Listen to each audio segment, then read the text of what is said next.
Today's video is brought to you by Prize Picks, America's #1 sports app. And when you use my code right now, HMA, they'll put $50 in your account when you put a $5 lineup down. Hard to beat that. They've got baseball, basketball, heck, they've even got the seasonal picks up here for the NFL season. Terms and conditions do apply. Please do remember to gamble responsibly. Hello and welcome to the Hawks Nest live stream show. My name is Brandon Kane, and I do thank you for tuning on in today. Hopefully having a great beginning to your summer here as the sun is now finally out here in the Pacific Northwest and down south as well. And we've actually got some strange news, some good tidings, even in this, what is typically the dead period of this time of year. We got some kind of left field stuff coming into play. We had our kind of in-house front office guy in Teasley here, the right-hand man for John Schneider for many, many years here in Seattle, who was being brought in by the Minnesota Vikings as interviewed for their general manager, the main executive position out there. And they were bringing a lot of different guys for the Minnesota Vikings. They approached this as a very thorough search. They didn't just hyper-target on him. And so it's one, we've been sort of paying attention to and playing around with the notion of what this could mean. Not as much just him leaving. It's hard to measure that impact, though no doubt how long he's been here and been by John Schneider, the success that they've had, and then how well, of course, he did in his process with the Vikings is going to make this a loss. But then also the possibility that was sort of there here within, which was also that as part of the minority hiring system within the NFL, where they're trying to encourage these kind of hires, where it's been sometimes stuck in the past, and that it's been hard to get folks into these kind of positions, that they have sort of kind of put the carrot out there for franchises. And that if you have a guy in-house who gets hired away, that you have a couple of compensatory picks coming back your way, and really not just light compensatory picks at that, not like lesser compensatory picks in the 7th round or whatever, 3rd round compensatory picks for these type of hires. And so Teasley is a minority hire. He goes to the Vikings. And now the Seattle Seahawks are going to get 2 third-round picks, a 3rd-round pick in this upcoming draft, and then a 3rd-round pick in the draft after that. This is some pretty insane ammunition to be throwing on top of the pile of what was already going to be stacking up to be a very thick draft for the Seahawks as far as draft picks go. They were going to have already more by just the standard of things and where this lied, and that's because, of course, as much because of the compensatory system at place, which is just another way. And John just making all these moves, doing all these things to kind of get his little extra stuff in the background where he can. And how can you not look at this as an organization and say, this is what smart organizations do? This is what teams do that are out there that are ahead of the curve, that are not just reacting in the moment, year to year, but are actually trying to find ways and get out ahead of things and be afforded to do that, because they're not scrambling to try to keep their job, or it has to be all on this year and getting it done. So John, with free agency and how he played the game this year, didn't bring anybody in-house, saved that cap space, now sitting at almost $31 million here after the current updates with rookie contracts, and once we got the details of the Dante Fowler deal here. So now you have Boye Mafe leave on a $20 million a year average per year deal, and then you have Kenneth Walker, Kobe Bryant, and Rick Woolen also go on various other deals into the market. And so this has brought you back now 4 compensatory picks. We don't, 100% know for sure. We get a pretty good track record now with this. People are starting to understand the formula of the compensatory system. And so because you took nothing in, you took no free agents in that would be the offshoot of this. And that's how that balancing game goes with this, because it was all going out the door. That means you're going to get pure all the way back into next year's draft. So what does this all mean? You got compensatory picks this way and a compensatory pick that way. What does this all break down to, Brando? It breaks down to this. You're going to have, first, all of your native picks into next year's draft, with the exception of the 4th round pick that was lost to the Bo Stevens trade, because you traded into the 5th round this year where you didn't have a draft pick. And so you got Bo Stevens, who you're really high on, hoping to be maybe a starter in the future here. You lost that 4th round pick at that point, so that left you at that point with just 6 native picks. But John's like, it's all right. I'll make it up on the back end. I'll make it up with the juice, with the points. And he comes back first with a minority hire, 3rd round pick on the back end there. Boye Mafe in the 4th round. Should be probably about what you're going to hope to get for him back in return on that side of it. And then your 3 fifth-round picks in there with Walker, Bryant, Woolen. And then you have the Michael Jarrell trade. I know many of you probably forgot about that point, but you moved Michael Jarrell at the end of training camp and were able to get a 7th-round pick, not into last year's draft, but you had to wait a year ahead of time from when you made the trade in order to get the deal done. And so you have a lot of picks, 12 selections to now make for this upcoming draft, not to mention next year's draft, 2028, you're now also going to have an extra 3rd-round pick just sitting in that draft as well. And this is what's going to be, for me, a very interesting position to put John in. And I'll tell you what, as a new owner coming in, there's never another team in NFL history that has had a better landing spot for any owner at this point. You got the GM, you got the coach, you got the young roster coming off a Super Bowl win. You've got cap space and a clean cap situation moving on into the future. And now you have a gazillion picks for the next 2 years. Not too bad way to enter into a shabby, as far as your new franchise goes. And I guess it's any wonder why this team is slated to go for a record, much as not just that little bit as the next guy up, but like 10 billion or more amount. And so this puts Seattle in a very interesting position with John. And I think he's got a lot of different directions he can go. And that's going to be a lot about what we talk about here today and the amount of selections you have and what you can do with this. And to put this a bit in perspective, you have here with John the kind of Rich Hill draft value chart kind of at play here a little bit. So this would give you sort of every draft pick broken down into a value-based system of 1st-round picks, 2nd-round picks, and where you're picking at in those first rounds. Not just simply a 1st-round pick but where you're selecting in the 1st round and then making that selection. And now 1st-round picks carry a lot of weight. If you're picking number 1 overall, if you're picking in the midpoint of the 1st round, there's a lot of points you're getting for that. That's where the chart really weighs heavily to that versus when you get a little bit later on in the draft and then how it weighs to that.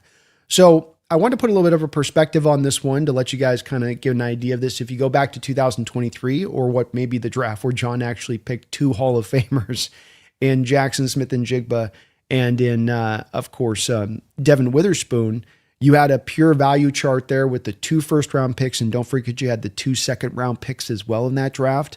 So that brought you a 3,663 point value in the fullness of that draft as far as what you had as far as draft capital goes. Just draft capital here. And you still had a decent amount in 2024 because, of course, you're picking kind of the midpoint of the 1st and 2nd round. So that was the year you got Byron Murphy, or not in the 2nd round, but because you were without your 2nd-round pick, but the 3rd round. But the 1st-round pick weighed heavily on that one, having Murphy into the midpoint of the 1st round.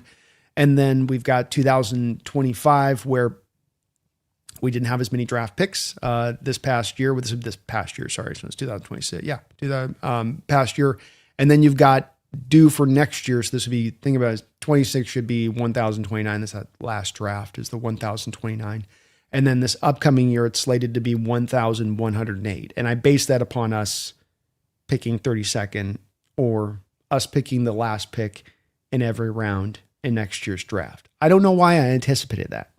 I don't know why I thought that felt appropriate, but I just was trying to, I was trying to get a real conservative kind of bearing where we'd be landing at about. So I put us, 32nd in the 1st round, 64 in the 2nd, call me silly.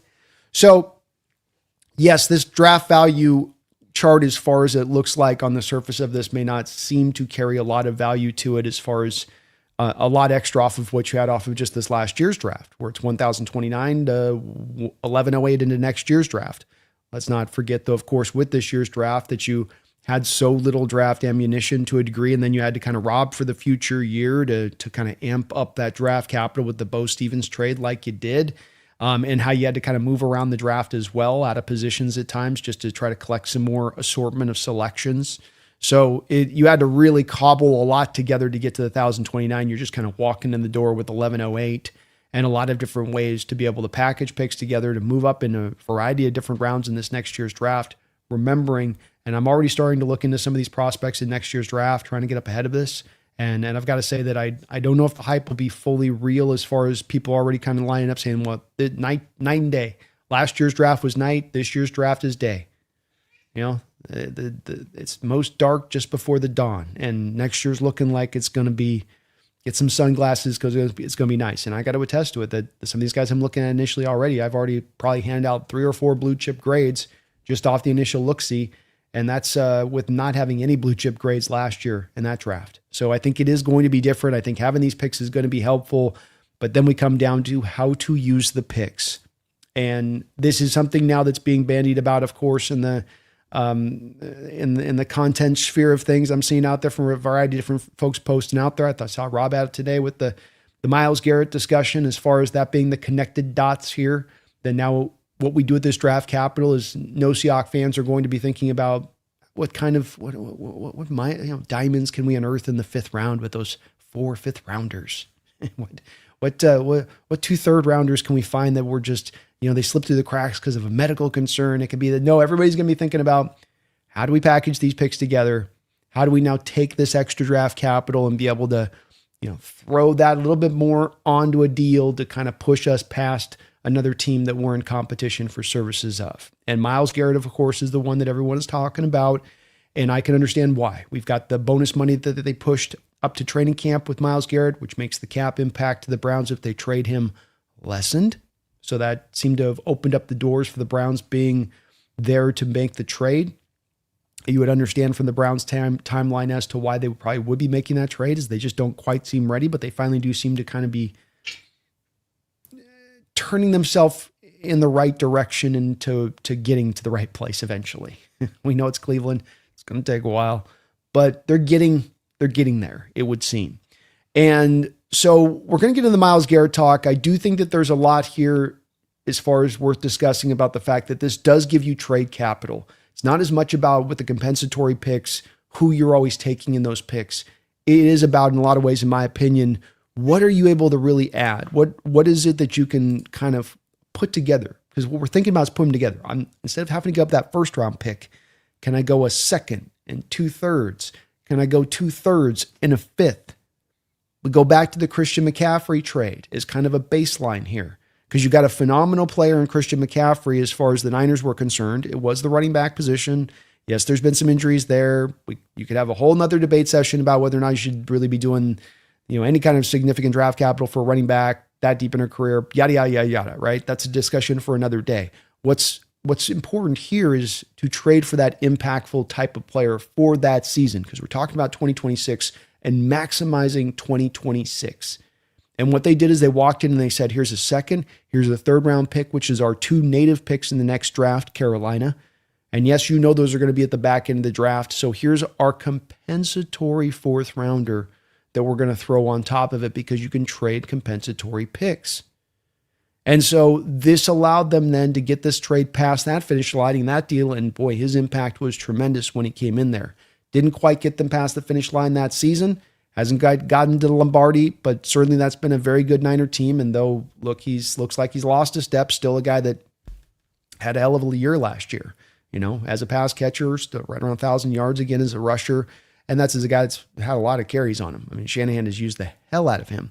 So people are thinking about, this is the possibility, and I don't think that they're crazy to do so. This is a bit of the baseline of what you get in the NFL as far as possibilities go. Just becomes, is that player available? Do you have the player that becomes available for a position that you actually need? Because a big part of this becomes, what is the player out there that's available? I mean, as I sort of scour the landscape on this and think about the deal right now that could be made, for instance, oh boy, there doesn't feel like a lot of deals on the table. We don't really know if right now Max Crosby's out there and available. If the Raiders are not thinking anymore that they're going to get 2 first-round picks, maybe they just go, he wants to be here. And now we're not getting max compensation. We're just going to hold on to him and call it a day. You could see them easily doing that. And when you look through the rest of the league, the rest of the teams, there's not a lot of teams with any kind of malcontents or contract squabbles or guys not getting paid. Guys were all really pressing to want to be out necessarily. Some people have talked about TJ Watt. I don't know how you could get that deal done, for instance. He's got $30 million of bonus money left on his deal that would accelerate it instantaneously onto the books for the Steelers. And they're sitting on about $4 million of cap space as it stands right now. So there's a lot of deals that are kind of off the table for a couple of different reasons, being guys just not available. Team can't eat the cap if you're willing to even take the player on. Hard to see quite what you're able to do right now. And the one move that does present itself is the Garrett one. But let's unpack quickly why I think that this isn't necessarily going to be as much on the table and in play, okay? And I'm not trying to poo-poo or shoot this down. I've been a long progenitor of the possibility of Garrett coming here. I'm on board with saying, and I'll pound the table all day with saying, look, I'll do the draft day thing on this, man, whatever it takes. I'll Kevin Costner this crap. I'm not opposed to that. But let's be honest with what we know this is or isn't going to take, and put the calculus in correctly on this, because I think it does come down to you and the Rams. First off, why not other teams? Why would I just say that it has to come down to these two teams, the NFC West? Number one, these have been two of the teams that have proven to be kind of most aggressive with these type of trades in years past. Number two, when you do look out through the league, not every team that is a contender can afford to go and kind of make this move. There's going to be a couple, and I'll talk about a few of them here, but I just don't think that you have as many as you might think on the surface of this that could really dance into this territory and do this. Number one, I don't think the Browns are going to be necessarily interested in moving him into the AFC, because I think that they don't think that they're necessarily long away, especially if they're adding this kind of draft capital, and I don't think they want to face him down the line. And if they're getting equivalent value basically in the NFC anyway at that point, you'll probably just go to the NFC. You could have a team like the Eagles who could come into here and maybe throw like a guy, very maybe interestingly enough, like a Jalen Carter into the situation and say, hey, how about Jalen? We'll throw Jalen, we'll throw you first, you throw us Garrett, Jalen first, second, and Carter. And that's a deal that the Eagles possibly could put together. They do have cap space. They're going to get some extra draft capital eventually when they do move on from Brown, though it does not seem like they're going to get a first-round pick for him. And that has been a team that has tended to be pretty aggressive in the past. The reason that I'm hesitant to believe that this is a move that they would make for Garrett is because of the fact that I think that they're already having to kind of look towards the pivoting off of Jalen Hurts, and that Roseman is already sort of side-eyeing when he can get into the next place of moving off of Hurts. And if you blow out all of your draft capital to do that, you're going to have a harder time of getting that done down the line. Say nothing of their cap predicament that they find themselves in here as we go into the future, which we talked about in the last show, where they have money buried into void years, tens and tens of millions of dollars, 6, 7 years down the line. It's deep. It's deep. So I take them a bit off the board here. The Lions, I guess, could be a possibility, but are they a team with Goff, where they've already kind of started to feel a little bit like it's sort of same situation the Eagles, where like it's not that they hate the guy they got, but they're already starting to maybe think about where they could kind of turn to, and that if I give up draft capital, I can't make that turn. I can't go make that draft, and I have a good roster, and maybe I'm looking for that quarterback that we can do what the Rams did to us, where it's like we can go find that guy that can get us just a little bit better at this particular position. And so maybe the Lions could come into this. Obviously, Green Bay's off the board. Dallas, a lot of people have talked about as a possibility here, and I wouldn't throw them necessarily out the door fully. I don't know if they would be willing to come together with the kind of package that I think the Seahawks and the Rams would. They've got, of course, some extra first-round capital, but they're another team that's, again, not to keep banging this drum, I think that there is a little bit of wonder in that building about Dak in the long term. And that once they start to get closer to the place of maybe being able to find an alternative to that, now Dak's played good for them, and I know a lot of people might bristle at me saying this and going, why would you, you mentioned that. 1 second.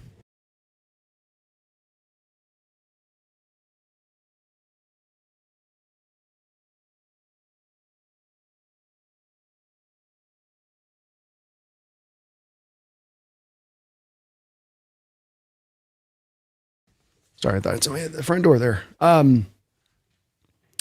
So these other teams are kind of possibilities. I just don't think they've got the track record of pushing through here. I do wonder about where they're at with the quarterbacks as well. And in Dak, a guy that's really expensive for the Cowboys on the books. I know he's giving them really good play, and I know the Cowboys would seem to be fully in right now. So it's a possibility they could just come in with Jerry on his, kind of nearing the end going, I don't got a lot to tell me yet. Just do it. Do it, Steven. Daddy's going to cost so much. I don't care. Give it to them. Whatever they want. This is Myles Garrett. And certainly he would add a hell of a difference maker, a defensive line that is really rounded into shape. They also have some edge rushers where maybe they could throw an Ezraku in there with a couple of first rounders and kind of come to a equivalent deal to what I'm, projecting here from Seattle and the Rams. But then they also don't yet really have a recent track record of success, do they? So I'm making a little bit of some math here. I'm pushing along to where I could see kind of the two teams that could really emerge here as your sort of two front runners on this one. But I would also predict within this that I think that as much as it's nice to maybe be one of the final 2 or 3 teams in the mix on this, if this does come to where he is available, I think you do end up falling maybe just a little bit short on this particular one. And as you can see here, I put the projected kind of draft capital you'd have to probably give up for him and what they would probably take. And yes, I do think the Rams would be in on this. I think the Rams have had a very quiet offseason. And the McDuffie trade's a big one, no doubt about it, but you were sitting on 2 first-round picks. And paying the money you did is significant. But they also have to pay about 4 guys right now. And even as I've talked to like Jake Ellenbogen out there covering the Rams, and he's acknowledged this, that somebody's going to have to go. Somebody's going to have to move on. We can't afford to pay all these guys. Byron Young had 12 sacks last year. He's going to make $25 million on a new deal. Steve Avila is going to be probably 15. Kobe Turner's probably 23, 24. They have one other guy here, Puka Nacua. That's the biggest one of the bunch. That's going to be sitting well over 40 million probably when it's all said and done, depending on when the contract gets done. So you got to peel one away anyway. And that would seem to me where Byron Young becomes the one where you can give Cleveland now a certifiable double-digit sack artist pass rusher as a return, 2 first-round picks, and a third-round pick. I think that supersedes our offer, even if we're willing to kick in a Derek Hall. I certainly don't think Uchenna is going to have more weight in what he's going to bring if you try to bring him in there as an equivalent, which I don't think necessarily Seattle would do. I just think when I look at what these two teams and what they can offer, that kind of becomes the pecking order between this. Is I think both teams will match each other, step for step as far as the draft capital goes. I mean, hell, if the Rams came up to it and they're like, okay, we'll go to we'll just go to 3 first rounders, and then Seattle's like, okay, we'll go to 3 first rounders, and then the Rams come back and they go, okay, we'll go 3 first rounders and we'll do Byron Young, and then Seattle's like, yeah, that's a lot. It is a lot. Rams are more desperate right now. Rams are in a little bit more of, we got to maximize more than ever. Seattle's kind of just into the beginning of the window. There's not as much of the sense of urgency of drive there. And that's what to me makes me very hesitant on this one to quite be able to get on board with thinking that Garrett's a realistic possibility. Not that it is a realistic possibility, but that we would be the essentially front runners, or that we, even with this extra draft capital we could really overtop it. Because at the end of the day, if they're willing to throw those 3 first rounders on there and then toss a Byron Young in there, I just don't think you can beat that. And I think if the Rams are understanding this doesn't just happen in a vacuum where these two teams are just like, it's going to be a blind bidding war. No one will know what the other's offered. No.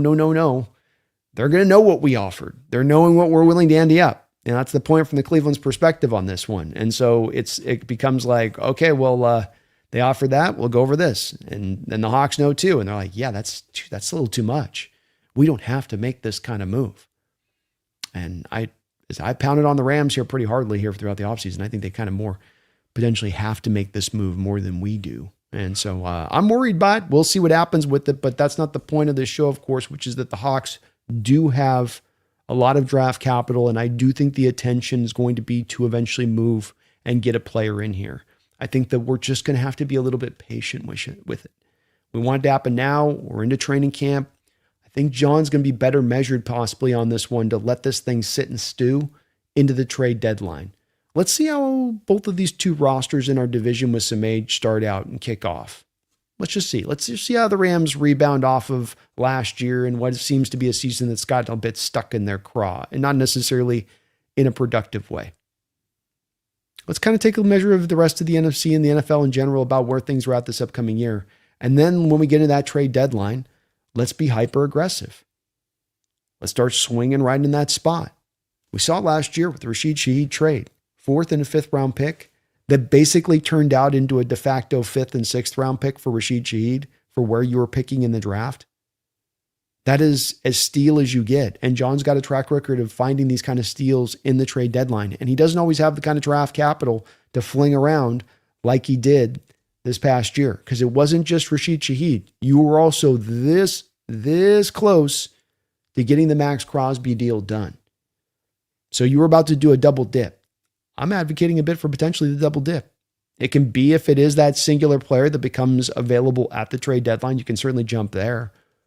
But as I look through it, and as I said earlier on this, when I'm trying to look out and to project forward, not really seeing a lot of guys that are going to come out that stand out that you're going, Well, there's going to be the big splash guy. There's going to be the Crosby. There's going to be the Garrett. There's going to be the Watt.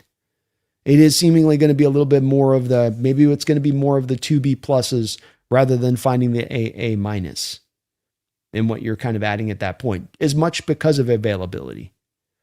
Because even as you see a couple teams could fall off, maybe a Khalil Mack if the Chargers ain't all that. You could see out there, maybe the Vikings have a couple interesting guys, but where's the star power of a team that could fall away that you could go out there and pluck from? I don't know if there's going to necessarily exist that at that point as I tried to look forward on this. But the Seattle Seahawks have everything at their disposal right now. This cannot be understated. John has everything at his disposal to make whatever move he wants to make. He has a young, stacked roster, under club control, not a lot of holes he's going to have to deal with moving on into the future. Yes, there's some contracts that got to be signed, but he's not going to have to go out there and find things he's got to bring in to get that structure in place. It's here. He's got the coaching staff. He's got the salary cap in a beautiful place. I've said this before. You have $500,000 of dead money. Let me just read through you.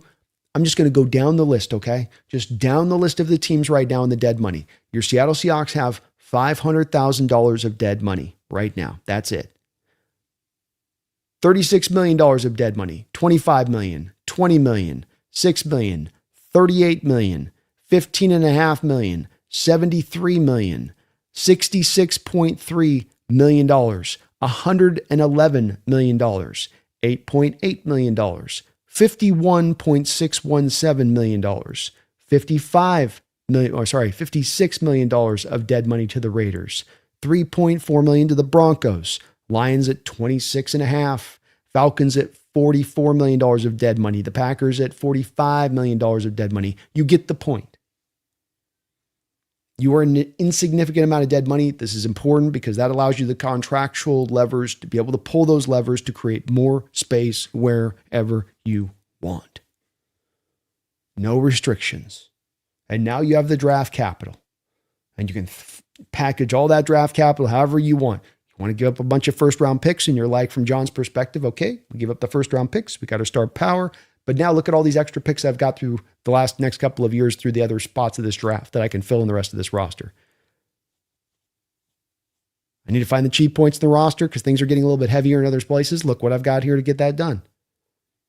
It's a tremendous place for the Seattle Seahawks to be in right now with John. He's got so many versatile places and ways he can move off of this and choose a direction to go. It's a bit of an embarrassment of riches in certain ways. And it doesn't make the decision any easier on this because there is that pull to go heavy, but then there is also that pull, like I said, to go out and grab more of those B+ kind of guys along the line, especially when you talk about that trade deadline where so much can become a market opportunity.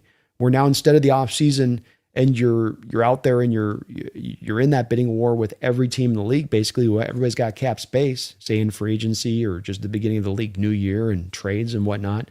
Now, many of those teams have fallen away. They don't want to make trades. They don't have the money.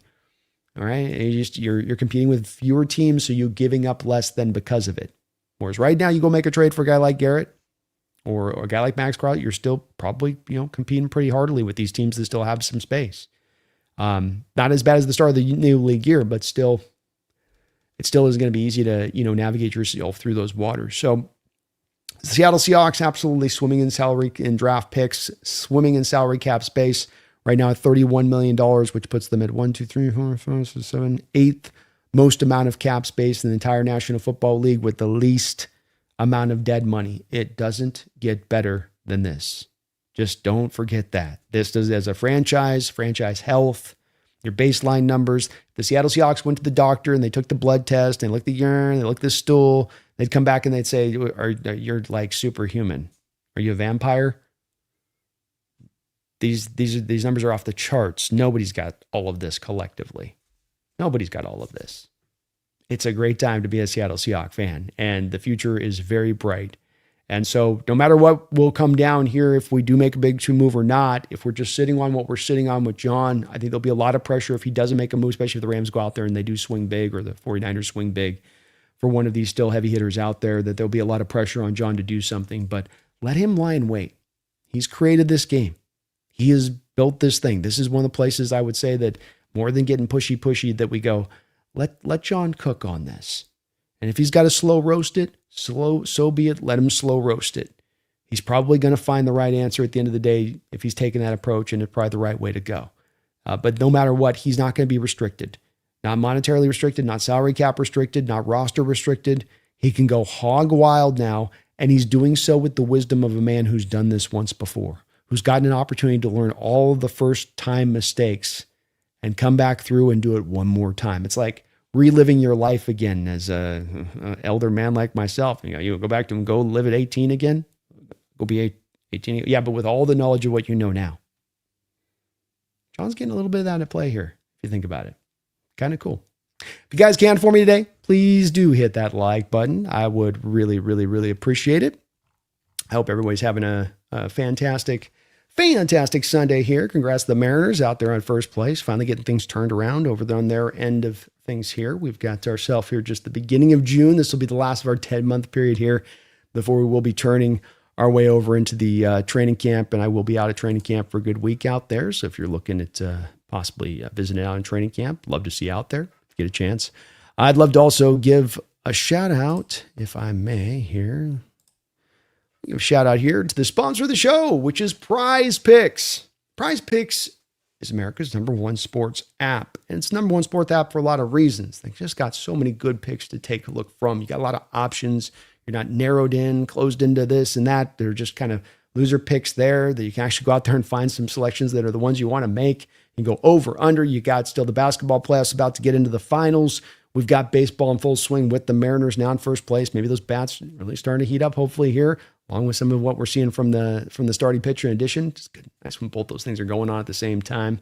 And so, hey, take advantage, pair it up, put a ticket up, get into the fantasy of it. Go out there and use your sports knowledge. Go out there and make some money on the back of that sports knowledge. Use Prize Picks today. One of my picks that we've got in play for the season is Jackson Smith-Njigba over 1,324 yards. I also took the over on Jacoby Myers, Jacksonville Jaguars, basically de facto #1 wide receiver. He came in there at the deadline, and that guy took over as that guy there. Trevor just had a lot of trust for him, very sure-handed receiver. I think those are two really strong picks here for the upcoming season. Go out there. Get yourself some money today. Utilize Prize Picks. Terms and conditions do apply. When you use my code HMA, put down a $5 lineup. They'll put $50 in your account. That's hard to beat. Just use that code HMA. Terms and conditions do apply. Please see their site for detail. Yes, there are some restrictions in Washington, but if you use it in a casino in the state of Washington, you can use the app in full. Shout out to Prize Picks, and thank you to you guys for utilizing the app. Let's go over here and see what you guys are up to today. Appreciate you guys watching. If you can for me, please do hit that like button. It does help the channel grow, helps me show all those good things. And you know what? I do really appreciate it by my heart. And again, thank you for watching. I hope everyone's having a good day. We got Nicholas in the house. My man is celebrating 37 months as a Hawks Nest member. We just did a call-in show a couple days ago, and we'll get another one of those out here shortly. It's good to see you, Nicholas. Says, I love this man's content. Let's have it go Hawks. Hey, let's go Hawks, man. Thank you for that, Nicholas. Appreciate you, brother. And by the way, I am hard at work on the Kubiak thing. I've wrapped up an episode. I want to get the final episode after this one. So we got the last two that I'm just going to kind of post back to back for you guys, sort of back-to-back days. And I am hard at work that thing. So hopefully we'll get those last couple ones out on that. If you've been waiting on that, and I appreciate your guys' patience with that. But good to see you, Nicholas. Hope you're doing well, man. Kyle from South Park, thank you for 4 months as a Hawks Nest member. It says MG cap hit if traded next year, 3 years, $9 million the first year, $16 million the second year, $21 million the third year. Indeed, this is another part of the puzzle that will be an interesting factor here, and one that is hard to quite predict on this, Kyle, quite honestly with it. And why I say that is because you don't know if that's going to be a piece of the puzzle that Garrett's agent's going to push for in the process to say, okay, you need to get a new contract rewired here for Miles on this. We want a new deal done. Because, of course, players are never going to turn down the opportunity to try to get a new deal done. And even Garrett, I think, or Crosby, I think, with Baltimore was trying to start to work a new deal after their trade. And if that is a part of the puzzle, of course, that then does impact the draft capital, because now Cleveland, you can't expect to get this if we're going to have to come in here and pay this guy that. But as well, to the other side of this, Kyle, if he is at the cap hit of $9 million in next year and $16 million the year after that and $21 million after that, Miles like, I'm just about winning now. I've made my money. I just want to win. well, then that's also another reason to be able to be willing to give up more draft capital. That is a factor into it. And it's a pretty big difference to go from paying a guy with a cap hit at $40 million to paying the guy at a cap hit at $9 million. But you're getting a $40 million a year guy. And then the year after that, it's 16. And even when it hits 21, by that point, the cap's going to be up around $375 million. You're just talking about an absolute pittance. So it's a factor in this, but it's hard to know which way it'll weigh on that, Kyle, because it could be weighed to the side of, well, now you got to give up more, but it could be weighed less if those numbers just get wiped right off the books and you got to put a new contract together. Long this in the house. Good to see you, my man. Appreciate you as well for the big old $25 donation. Let's go. Let's go. Very kind of you, Long this. Very, very kind of you. Already looking forward to the draft. Sorry, had to say it. Who had the best roster of the NFL going into next year?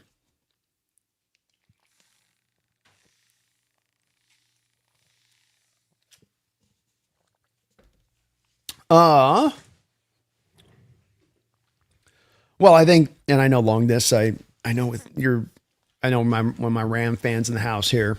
And so this is going to be one of the places where I will give you an answer to it, but there is going to be a little bit of prefacing, just a little bit, being that I do think that there's two teams that are significantly better as far as their completeness of roster from other NFL teams. And, I think that there are still really good teams and even teams that are capable of being elite, be it a Houston team or maybe Chargers can get their butt together. Certainly the Eagles, if they can get their offense figured out and find that next gear. I mean, there's some teams that can still get to being an elite team, but as far as like what you're talking about, which is putting it as, best rosters, you put it on paper. I do think it is the Seahawks and the Rams. I think that while the Rams adding the two corners is very helpful, and Jalen Watt, I don't think that if we go position by position on this, better corner room, do I like Emanwari and Witherspoon and Job over, basically Quentin Lake, McDuffie and Watkins, I think his name was. I just always say it wrong. Yeah, I think I'd take that over that. Do I take the tandem of the safeties of Julian Love, who's a top 4 rated safety and higher rated safety than anything the Rams have, and Akata Bud Clark over you could probably do this is the hard part about this. Long this, what I'm trying to preface this is saying that like these are really close rosters to each other. I don't think one's like significantly better than the other necessarily, but I do think as you go position off ball linebacker, I think we're better. I think we have a stronger defensive line. I think that we have more depth on the defensive line. Offensive lines, I think you could kind of go tit for tat a little bit there as far as there being pretty equivalency there. I think wide receiver core kind of comes down to, the star power of Puka versus JSN's kind of a wash between the two of them. Devontae Adams is certainly still good, but is he better than the combination of Cooper Kupp and Rashid Shaheed for what they bring to the field at this point? I mean, maybe. Maybe on that, but I think Horton is another part you got to bring into this because Horton had significant impact last year as that extra wide receiver before he went down to injury. I mean, it wasn't just like he's better than anything Mumford's bringing or anything that Jordan Whittingham's bringing. I mean, it's night and day, him as a talent versus those guys. And those are your first guys off the bench. So you're kind of getting, I think, to the point is like you're better quarterback wise, running back, especially once we have Charbonnet out there. I think you can make an argument we're a little bit better as Splash. It's like the offensive line. It comes down to kind of equivalency. And when I was doing the show a couple of weeks ago on this, I was looking at, where the Rams were at and some of the depth stuff that was at play here a little bit. And, the thing that stood out to me a little bit when you looked at this, take your donut away for just a quick second here so I can show this, is that while the front line is really good, I got to say, when I go through the second to third string on this team and I go down the line, I don't love it. I see some problematic spots on this roster as far as that's concerned. And when I go to Seattle, our first linebacker off the bench is Tyrese Knight, who's got starting experience, who was our highest rated off-ball linebacker over Ernest Jones and Drake Thomas last year. And that's the first guy coming off. Chris Paul is going to be the fourth guy into the rotation. We got O'Connell out there. So it's like, we got some solidity there in what we're bringing versus where you guys are at, where you're kind of hoping the Sean Dolak, the 7th round guy, can maybe be something. I think like there's just some differences to me on some of that depth stuff. That, you guys don't have like a Riley Mills there. It's like this guy that on other teams might be starting. On our team, he might be the 4th defensive tackle. You guys got really good edges in Byron Young and Jared Verse. And I really do like Josiah Stewart and think that, he's a guy long-term that's going to have some of that Jerome Harrison like potential. I don't think it'll be Jerome Harrison, but he can give you a little bit of some of the flavor of that a little bit in his play for being a diminutive guy. But then there's nothing else. We're 4 deep and we probably will be potentially even 5 deep with legitimacy. Like if we sign a Clowney, which is probably something on deck, it's like that's quite a difference from one edge to the next, especially depth. And depth is important because it factors in now more than ever in the NFL, where you play the 17th game season and you guys are flying 34,000 miles and you got to travel this country. And then you got to, it's just one where taxes and you need to call upon the depth.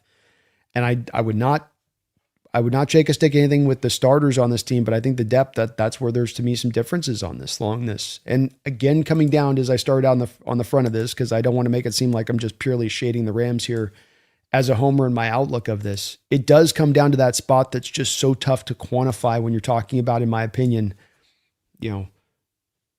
rest of the rosters in the NFL, and then these 2 rosters right here. And now these 2 rosters, which are just neck and neck. It's like talking about all-time Hall of Famers at their position and being like, which one's better? Which one's the one and it's like, Earl Campbell or Terrell Davis. And you go, man, we're pulling apart things that are so very close at the end of the day on it. And it's part of what makes the division so cool. And what'll make the season so much fun is that these things, we are so closely, duking this thing out. But I do think I can make a pretty solid case that we're just slightly a bit ahead of where you guys are, even with the cornerback moves. But it's also kind of, that's representative too, as I think a bit of the approach of the Rams this offseason, which has been, we'll grab those corners and then that's kind of what we're going to do.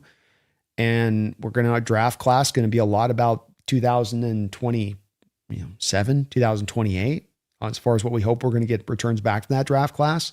So, part of this too just goes to the Rams kind of, I'm not saying sitting on their hands. They were doing things with more of a longer term outlook. And we're talking about, of course, things to do with right now in 2026, where that's where I come back to again, the Seahawks draft class, like Jadarian Price is starting for you day 1. Bud Clark's going to find his way in the rotation of snaps. You can look through Bo Stevens might be your starting right guard for this team and replace potentially what is our weakest link in Anthony Bradford from day 1. We're going to get some returns on this draft class really quick. And I just don't know if you guys will on your side of it. Next year's draft, I'm looking forward to it as well. I don't think there's anything wrong with looking next forward. Like it is a little bit different when you're actually looking forward to a draft where there's going to be some really great talent into it and guys that are actually going to be able to make some really big impact on whatever team that they go to.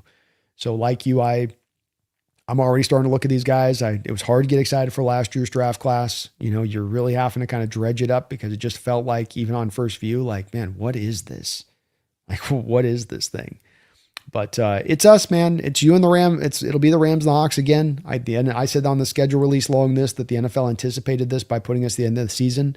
That's them as much anything of saying, yeah, you 2 will be the 2 best teams in this division, and yeah, you 2 teams will be the 2 best teams in the NFC, and we want that at the end of the year. We're going to have all the eyeballs on watching you guys, including Christmas Day. That I think that's fully acknowledged of it. And I think everyone can kind of see this coming. It's that fight where it's just like, it's blood sport, where, we're Jean-Claude Van Damme and then you're the big dude with the big chest, the big, the guy that's just like tearing out throats and stuff, kills the best friend and everything. Like that'd be you guys. And like, what's this coming down to us at some point or another, we all know who the final 2 are going to be here. Along this, you're awesome though, man. Thank you for all of your support, brother. Not the first time you dropped a big dono on the channel. And, it's very kind of you. Very kind of you, man. No disrespect to your Rams. I'm feeling what my Seahawks are doing, And when I'm coming off a Super Bowl championship, I think that's the one time as an analyst as much as ever that I can kind of appeal back a little bit to the authority of my team and say that, well, they've earned a little bit of that right there, I think. Chased Space, thank you for the $5 donation. So we pretty much turned the fourth we traded in the draft into a third with this hire. Thanks, Vikings. Hey, thank you, Vikings is right. Doing us a solid. Doing us a big time solid. And it's no small thing to get a third round pick, 2 third round picks at that back in return. Day 2 is where you can still make hay. And especially as we talk about next year's draft, for instance, being a stronger draft, talking along this on, where it's actually going to be a strong draft.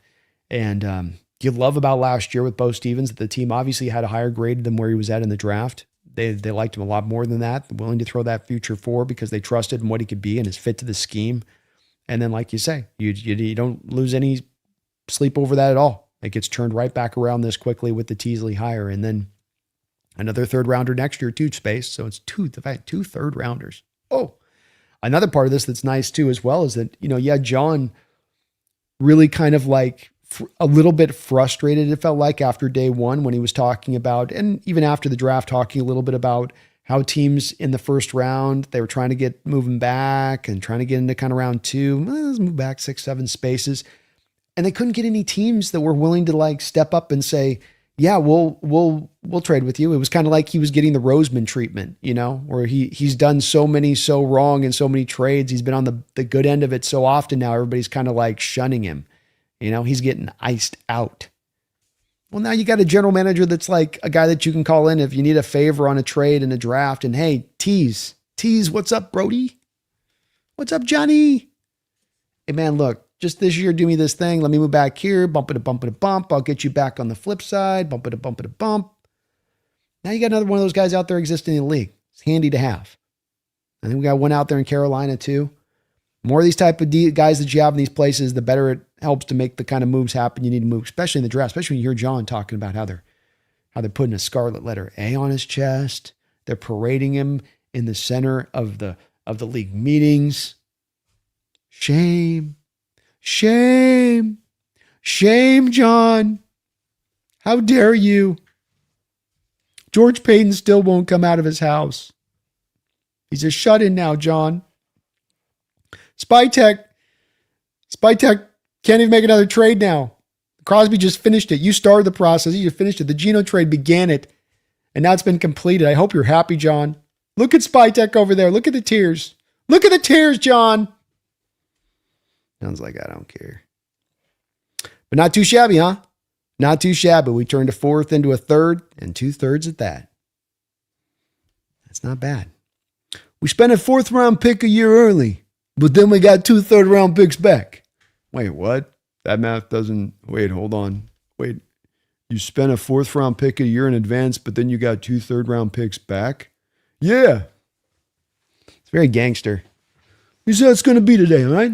We'll let you know how it's going to be, all right? Today we're gonna get a 5th round pick. We'll give you a future 4th round pick back, okay? We're gonna give you that. We're gonna give that to you now. You happy now? We're gonna give this to you. But then tomorrow we're gonna get 2 third round picks back. Wait, what? It's our own special kind of math, It's how we math. It's the Sicilian math.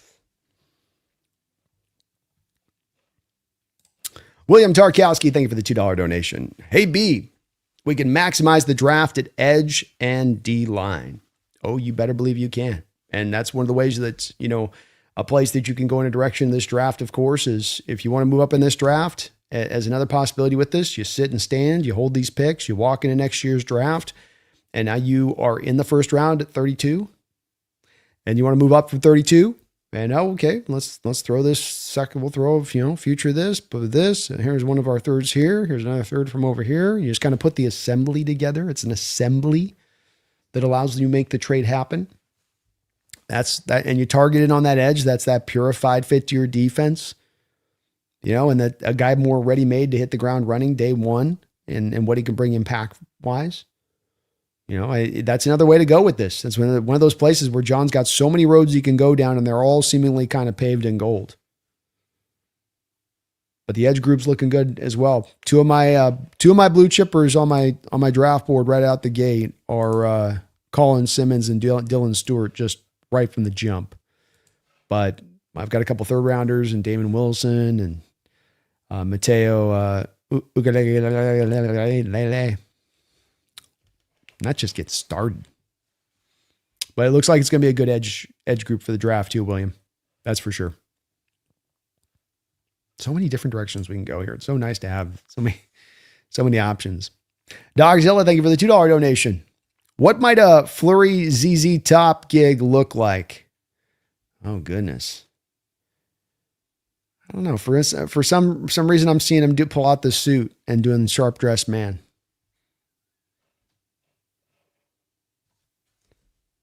A lot of confetti. A lot of scantily clad dancers for some reason. I don't know why. Brian's really into that. Not judging. Not a judger. Just kind of strikes me as that kind of dude, you know. I gotta get myself if I do some bits this year, I gotta get myself a flurry beard. Dogzilla. that thing's pretty epic. With a man of beard, that when a man's got the Gandalf beard and he gives you direction, you listen. Okay. You will follow that man in the breach. That beard just feels like it knows what it's doing. You kind of get that feeling, the beard does the work after a while. So you're just flapping along, it's leading the men as much as anything. It's taking the lips for a ride. Appreciate you, Dogzilla. Martin Lawrence, thank you for the 16 months as a Hawks Nest member. I think if MG leaves, he will end up at the Rams. You're picking up what I'm putting down, Martin. You're picking up what I'm putting down. I showed this graphic earlier here. That's just one where I think that this is where the situation comes down to where you have the back and forth, you have the bidding war, you have the proverbial scenario go down here, Martin. And thank you for your 16 months as a Hawks Nest member. Where it's okay, both teams go, I'll go 2 first-round picks. And Seattle goes, I do have 2 first-round picks. And then Rams go, I'll go a 3rd-round pick. And Seattle goes, I'll go a 3rd-round pick. And then they go, we'll kick in Byron Young. And then we'll kick in Derek Hall. Who's going to carry more value at that point? I think pick for pick, you'll match what the Rams will match what you're willing to offer.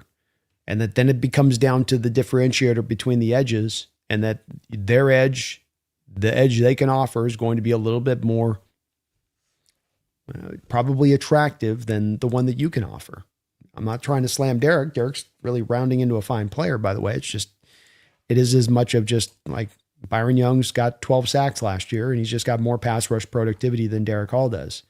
And Derek Hall's not a good enough run defender to have that be superseded at this point. So we're of like mind, Martin. I feel like if I was a betting man at this point, I'd put the betting more upon the Rams landing him than Seattle. Not because Seattle won't be willing to be in on it, just that Rams are going to be a little bit more desperate. And that in these deals, that can be enough to push. That can push things beyond the line there. Martin Lawrence, thank you for another $10 donation, Martin. You're awesome, brother. Appreciate you for that. If we take the Rams are our biggest rival, if we take it that the Rams are our biggest rival in the NFC, I think as both games are at the end of the season, we probably won't see JS do a trade until close to deadline, waiting to see how the season is going. Indeed. I go back to a very short conversation that I had with John a couple of years ago in training camp, and I was able to just catch him kind of ships passing in the night, and had a little quick, fast conversation. Then wasn't able to get too depth with him, but one of the things that did stand out to me when I was asking about the upcoming season and what he thought about the season, and Mike McDonald coming in as the first-time coach, and he said, a lot of this has an element of luck involved year in and year out, more than maybe we as fans would really like to acknowledge. That there is an element of like things can just kind of break wrong against you on a given year, and like the tides or a heavy flowing river. You try to fight against it, and it's just taking you further down the lane. It's just going to take you further down. You have to, on sometimes those years when they happen, kind of lean into them. But the magic can happen on the other side of them too. That's the point as well. It's not just always to the negative.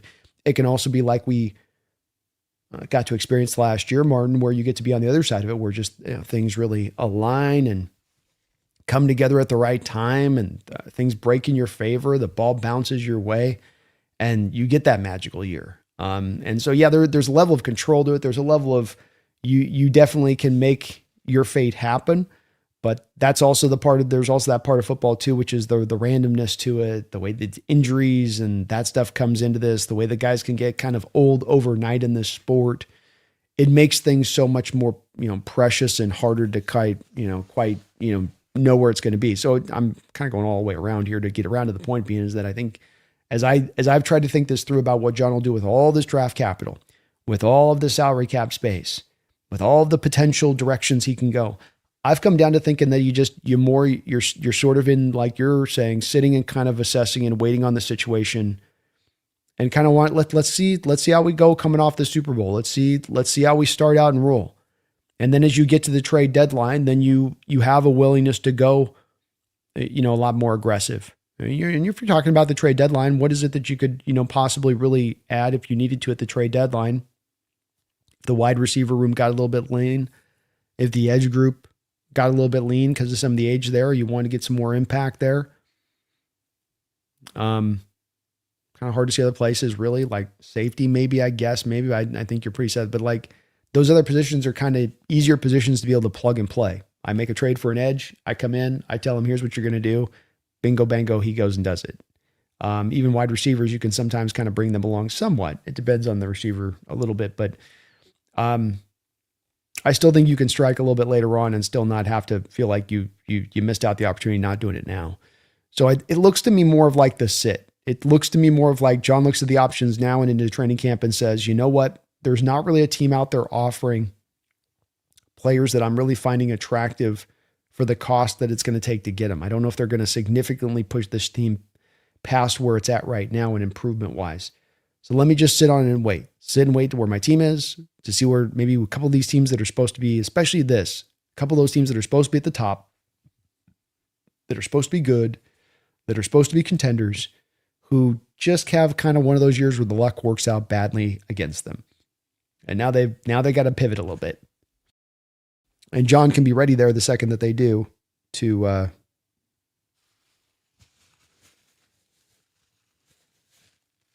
John can be ready the second that they do to pivot in there and snatch him up when that guy does become available. Yeah, I think you're afforded that right, John. Martin, it's a good point too. The Rams game at the end of the season really does help to reinforce this ability to sort of wait it out and kind of read the room, read the flow of the season a little bit. If you had to play the Rams maybe in the first half of the year, there's probably going to be more of a push here to try to go and get a deal done right now or before training camp to soup the team up appropriately for those matchups. So yeah, it's a really good point. And having that a little bit down the line, just another reason why I like Martin having that Rams game at the end of the year. A lot of fans were kind of like annoyed by it. And I was like, I like it down there. To me, I think that's a preferable place to play him. Thank you for the $10 donation though, Martin, as well as being a longtime member of the channel. Well said on your part on both accounts. Arda Levy, thank you for the $20 donation. Oh. You guys are just tremendously kind. Really appreciate you, sir. And thank you as well for being a member of the channel in addition to that. Says, I kind of hope we end up losing a bidding war with the Rams. I can't think of another example of other than Stafford where the multi-pick vet trade leads to immediate success. What are the odds the Rams win that lotto twice? I mean, it's a good question. It is a good question. I would say,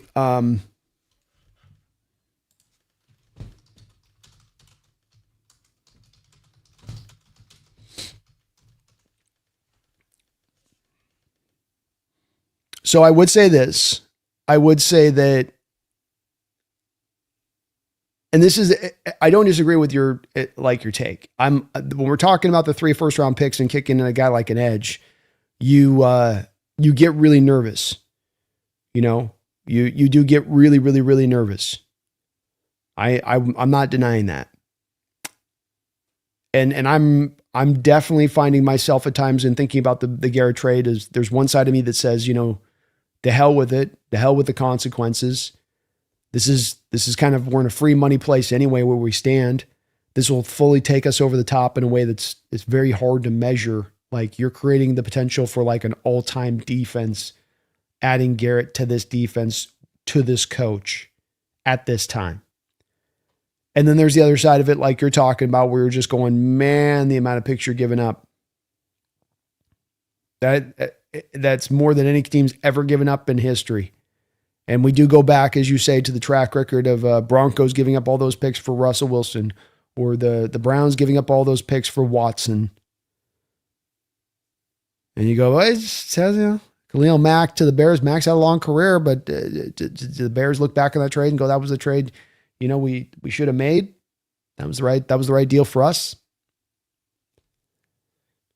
So I'm torn on this. I don't want to make it seem like I have a pushback against what you're saying. I will say this when it comes to the Rams, though, and that does make me nervous on this and does have me just kind of twisting and turning back and forth on this one a little bit, DeLevy. The Rams made 2 first-round picks and a 4th-round pick for Ramsey as well. And in trading for Ramsey, though it wasn't a long stay necessarily with the Rams, Ramsey came there and then they won a Super Bowl. It was a move that they hoped to get them up over the top, having a corner like that on the outside, and it did so, and it worked. And that was 2 first-round picks. And, Von Miller was a 2nd and 3rd-round pick at the deadline. That's lesser, of course, but still significant capital for a guy that was a, rental. You mentioned Stafford as well. So you're completely right that this does not tend to work out, historically speaking, for multiple first-round picks for a player, and that there's not that rich history of it. With that said, we have in the Rams the team that's got 2 exceptions. 2 exceptions, and both of these exceptions have happened within the last 4 years.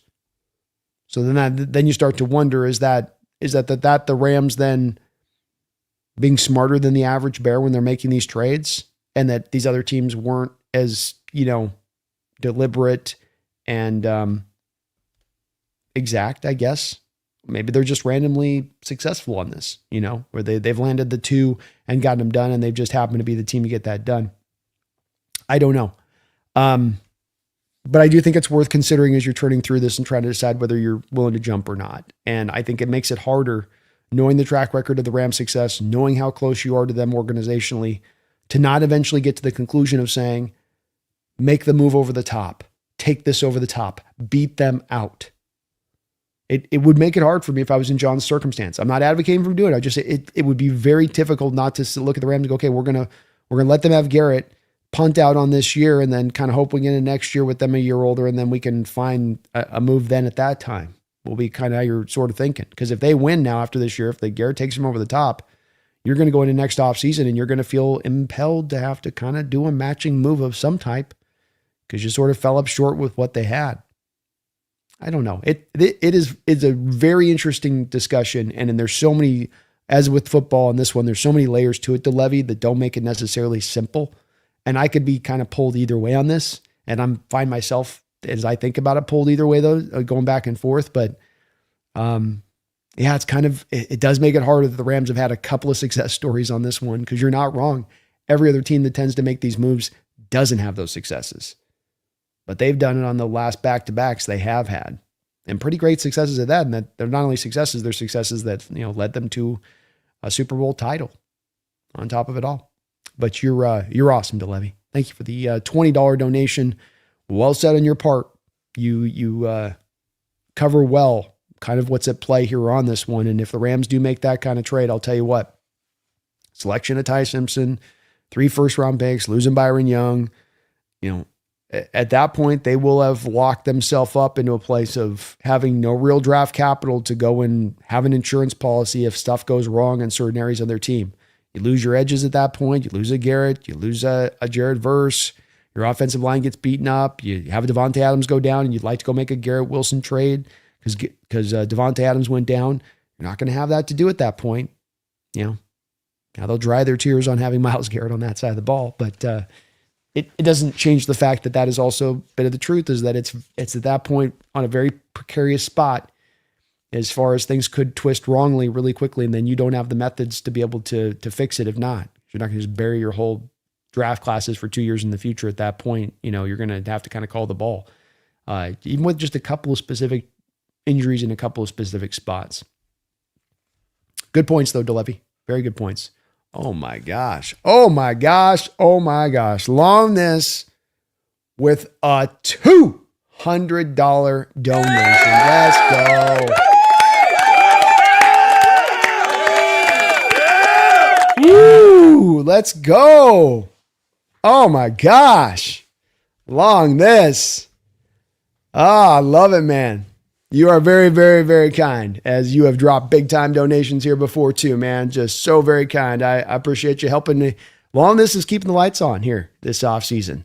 Keeping the lights on here for the Hawks Nest. And it is much appreciated.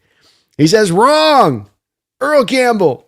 Well, I wasn't saying I was making that argument, because I'm taking Earl myself too as well. You know what I mean? I'm old enough to, know Earl and Earl's impact. And, you talk about two different guys in two different places with two different supporting kind of casts around them. And where two different organizations we're at, TD versus Earl.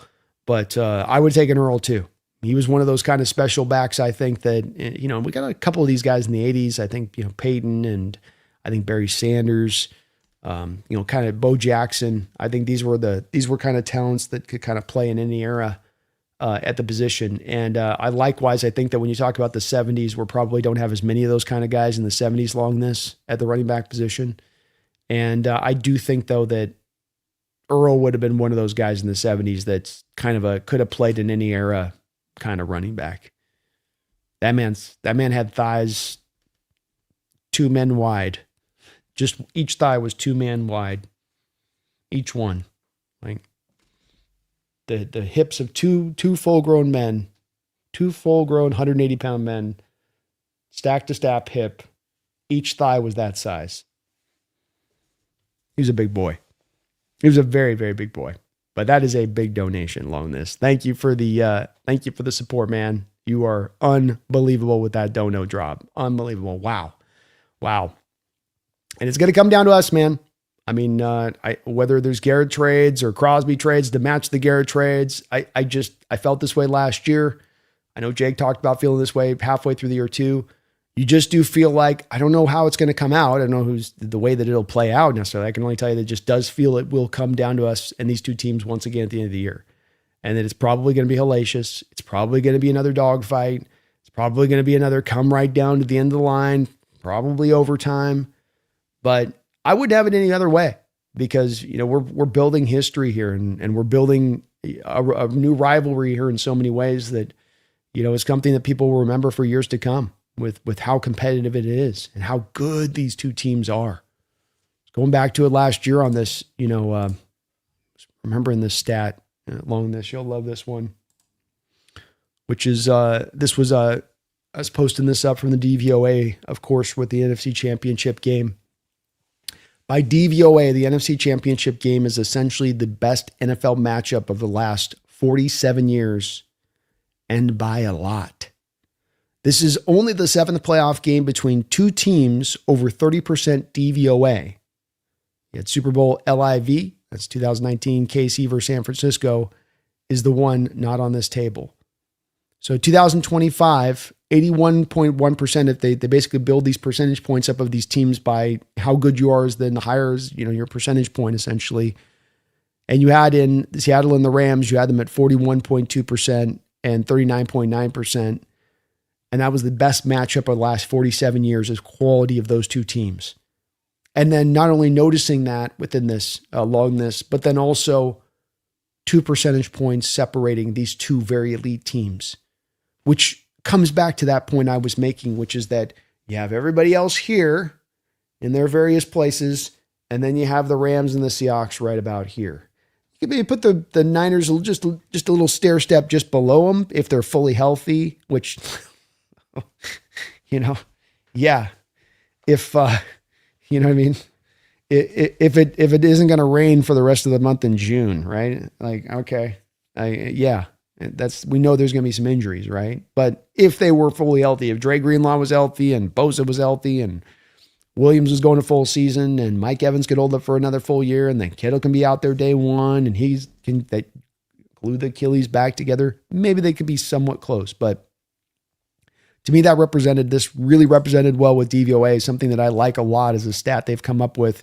And they've gone back and they've looked back at these teams going back in the, even the early 80s and backtracking the seasons they had and what they did. I go back to it along this and I say, this is confirmation of that. These two teams are just that good. And They might be even better next year, both of them long this. We both might be even better than we were next year. We might look into these DVOA numbers next year and going, one's at 44% and the other one's at 43%. It's a hell of a rivalry, man. And it's so unusual in football, I think, to have two teams like this, potentially not just in 1 year. I mean, I can't even think in recent years long this of the two best teams. I can think of it 10 years ago when we won our Super Bowl. It was the case back in 2013 when we played the Niners as well. It's very strange. This is the same. It's like history playing out again, but that you have in 2 years back-to-back, maybe the two best teams in the NFL in back-to-back years, not a 1 year where they just two happen to have it happen, but you go back-to-back years to cement that status of those two teams being that good. I cannot think of another time in the NFL. Can't at all. You can think of maybe a conference where you go, okay, the two best teams were in the conference in a couple of years back-to-back, but the two best teams in the division in the entire NFL. Call me a homer, but I think there's something to it. Randall, and long this again, man, I salute you, brother. Just totally salute you. You are awesome as a Rams fan, dropping that big old donation here, and you've been awesome every time you come in here, too, with the comments and all that stuff on top. So just really appreciate you, man. You're awesome. Keeping the lights on here this off season. Randall McDaniel, thank you for the $5 donation. Ton of draft capital for a team with minimal spots on the roster. Either go up for a blue chipper or parlay it into a swing for a fence trade. Still fill depth too. This is the best part about having John be through here before and understand. When you have a roster that's really stacked up, when you're returning almost every single starter back on the roster to the next given year, and then not only every given starter, but your depth is almost also coming back fully with it, just about. Well, you have to look at the way you draft, and you have to look at your draft picks very carefully. Because you can find yourself in a situation where if you're just trying to add too many picks, now you're cutting away third rounders. Now you're cutting away fourth rounders. Now we cut away 2 fourth rounders. Chris Harper early on in John's time, like 13, 14. Chris Harper, Kansas receiver, fourth rounder, released before the season started. Amaro Darbo, early fourth rounder. Just at the end of the third round, I think is right around where you took him. And bam, he was gone before the training camp even arrived. And it's because the competition was too thick. The roster was too good. And so you do, I think, from a John standpoint, to your point here, Randall, and learning your lesson on this and understanding, okay, the lesson before was I'll just keep stacking these picks and we'll just keep throwing the darts at the board, and the more throws of the dart we can have, the better, and we will still land guys and we'll find diamonds in the rough, and hey, we found Cam Chancellor here, and hey, we found Richard Sherman there, and we found Byron Maxwell over here, and we'll just keep doing all that stuff. And you can understand why at the time he was going with that approach of it. But now you got to kind of learn from that, which is that, hey, when I got the roster this good, I got to bring in legitimate talents to then compete with what's on this roster. I can't just bring in guys that I'm, throwing the dart at, and I'm like, well, he's right on the line. He's got good talent. I don't know if he's going to be really able to supersede the backup guy. Maybe he will, maybe he won't. I think you got to spend a little bit more time from John's perspective in dealing with the certainty that you can find at that point. Be more sniper-like rather than machine gun-like in your approach. So I think he's going to do that here, Randall, in learning some of those lessons. I think you have, like you say, a couple different ways to do it. Put it to draft capital and jump up in the draft. Jump up maybe for the first time ever in the first round. I've been thinking a little bit out like this, where you go, okay, well, let's move up in this first round. Let's go target one of these blue chippers in the first round. I'm going to sneeze 1 second here.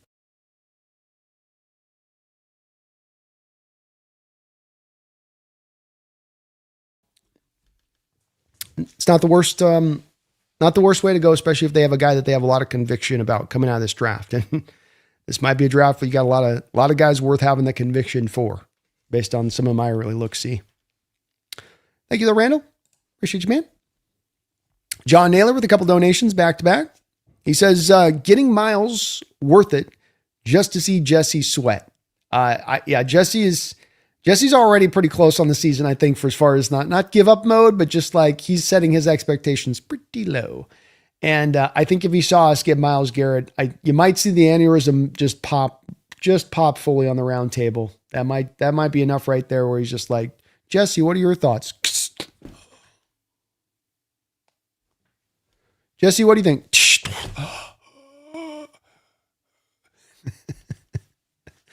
But yeah, it would be pretty hilarious to get Myles Garrett from the standpoint of not just Jesse, but to your point, John, just the reaction nationally of people like, you let him get him?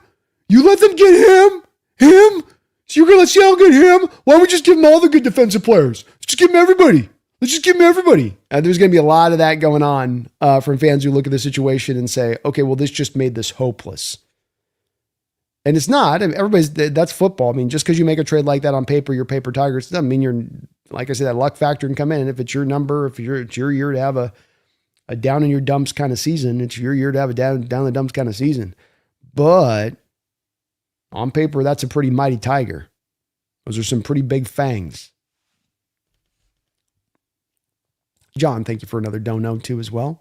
Wait till Miles sees our 2 home fields. South Lumen. I mean, if we're trying to make a sales pitch to him, it's like, man, do you want to have multiple home field advantages here? We got our games. We get 9 of those. We're going to get 1 in San Francisco. We get another home game down in Arizona every year. I mean, we pretty much play almost a full-tilt home schedule with the exception of a smattering of a couple of games. Even the LA game. Can we really call that a road game? It's more of a half and half audience-wise on that one. I mean, every little bit of the sales pitch helps at this point. And you do wonder on that with Garrett on, and look, this doesn't help us where I'm sure the LA market, marketing opportunities, extra money he could go out there and earn down there. It's probably a little more attractive down in LA on that, to that measure of things. But you do wonder from Garrett's standpoint what he might prefer between the two. And if that does factor in, is that a part of the weight of the deal? Maybe. Probably not, but you never know. John, thank you for another $5 donation. Very kind of you, brother. If the Rams get Miles, they will tie up the draft capital for a new quarterback if Stafford gets old and the current pick does not pan out. No Burrow deal. Correct. Yeah, that's a little bit of like you shot your shot at that point. You've expended your ammunition in a major, major way because it is Simpson on the books already, and then you're out with any capital in the future, and you're set. You're locked in at that point. I think that is though where I would come around to saying this is part of what has the fear in me of the Rams making this move, and a little bit more of like I would lean towards the Rams having the advantage in making this move is because that urgency that they have, but also because they have Stafford in tow. I mean, might he get injured next year and be done for years to come and never, retire and that's it? Maybe. Might he still be able to elongate out a couple of years and find a way to get that done? Yeah. The Rams are set up to be able to do a thing where they eventually can just go, hey, we're just going to hyper run the ball. We're going to turn Stafford into what John Elway was at the end of his career, which will be a low volume passer, but when he does throw the ball, can make every throw in the book and can get you those free and easy yards at times by him being able to diagnose what the defense is doing. And then we're going to keep his passing attempts down. And because we're keeping his passing attempts down, we're keeping his hits down with it. I can certainly see, you can certainly see them going this direction, and that this has been a direction other organizations have taken to great success in the past. Now, the problem with it, of course, becomes McVay just doesn't buy in fully to that approach. He buys into it conceptually. He buys into it in March and April and May. But then once we get into usually about October, November, and especially December, he does not tend to buy into that concept as much. And so it isn't really them from a roster standpoint, not being able to do it, or not having the run game or the dogs up front to be able to open up the holes, to be able to be a more of a hyper-centric running team. But you got to get McVay to make his piece with it as much as anybody else. As far as that allowing Stafford to play a couple of years. Because I think if Stafford comes out again next year, John, and he goes out there and throws again at the volumes that he threw last year, the last couple of years, I think that he's going to be more due for one of those bad hits than he is if he can kind of keep it down and a little bit more limited, in my opinion. You're not trying to protect him necessarily. It's just that you can win in other ways. You don't have to win in the ways of him throwing the ball 44 times a game.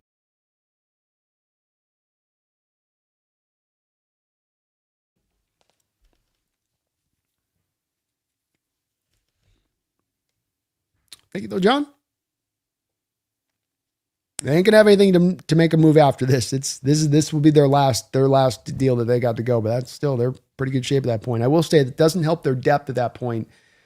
Just back to your spot on this, if you do make the Garrett trade, he makes you better. You get the best defensive player in the sport last year, who's still going to be very good this year, but it does not necessarily increase the depth there as we come back around to the injury worries there that could be at play as well. You're still riding on that little bit of that older roster that if this goes out, that goes out, you lose a Garrett, you lose a Devontae Adams, you're done.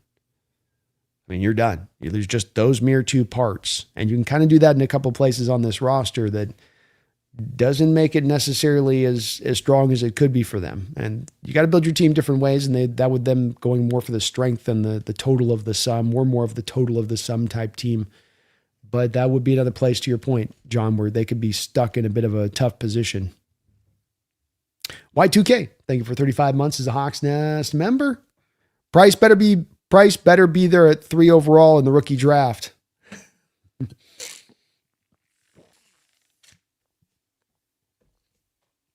Maybe.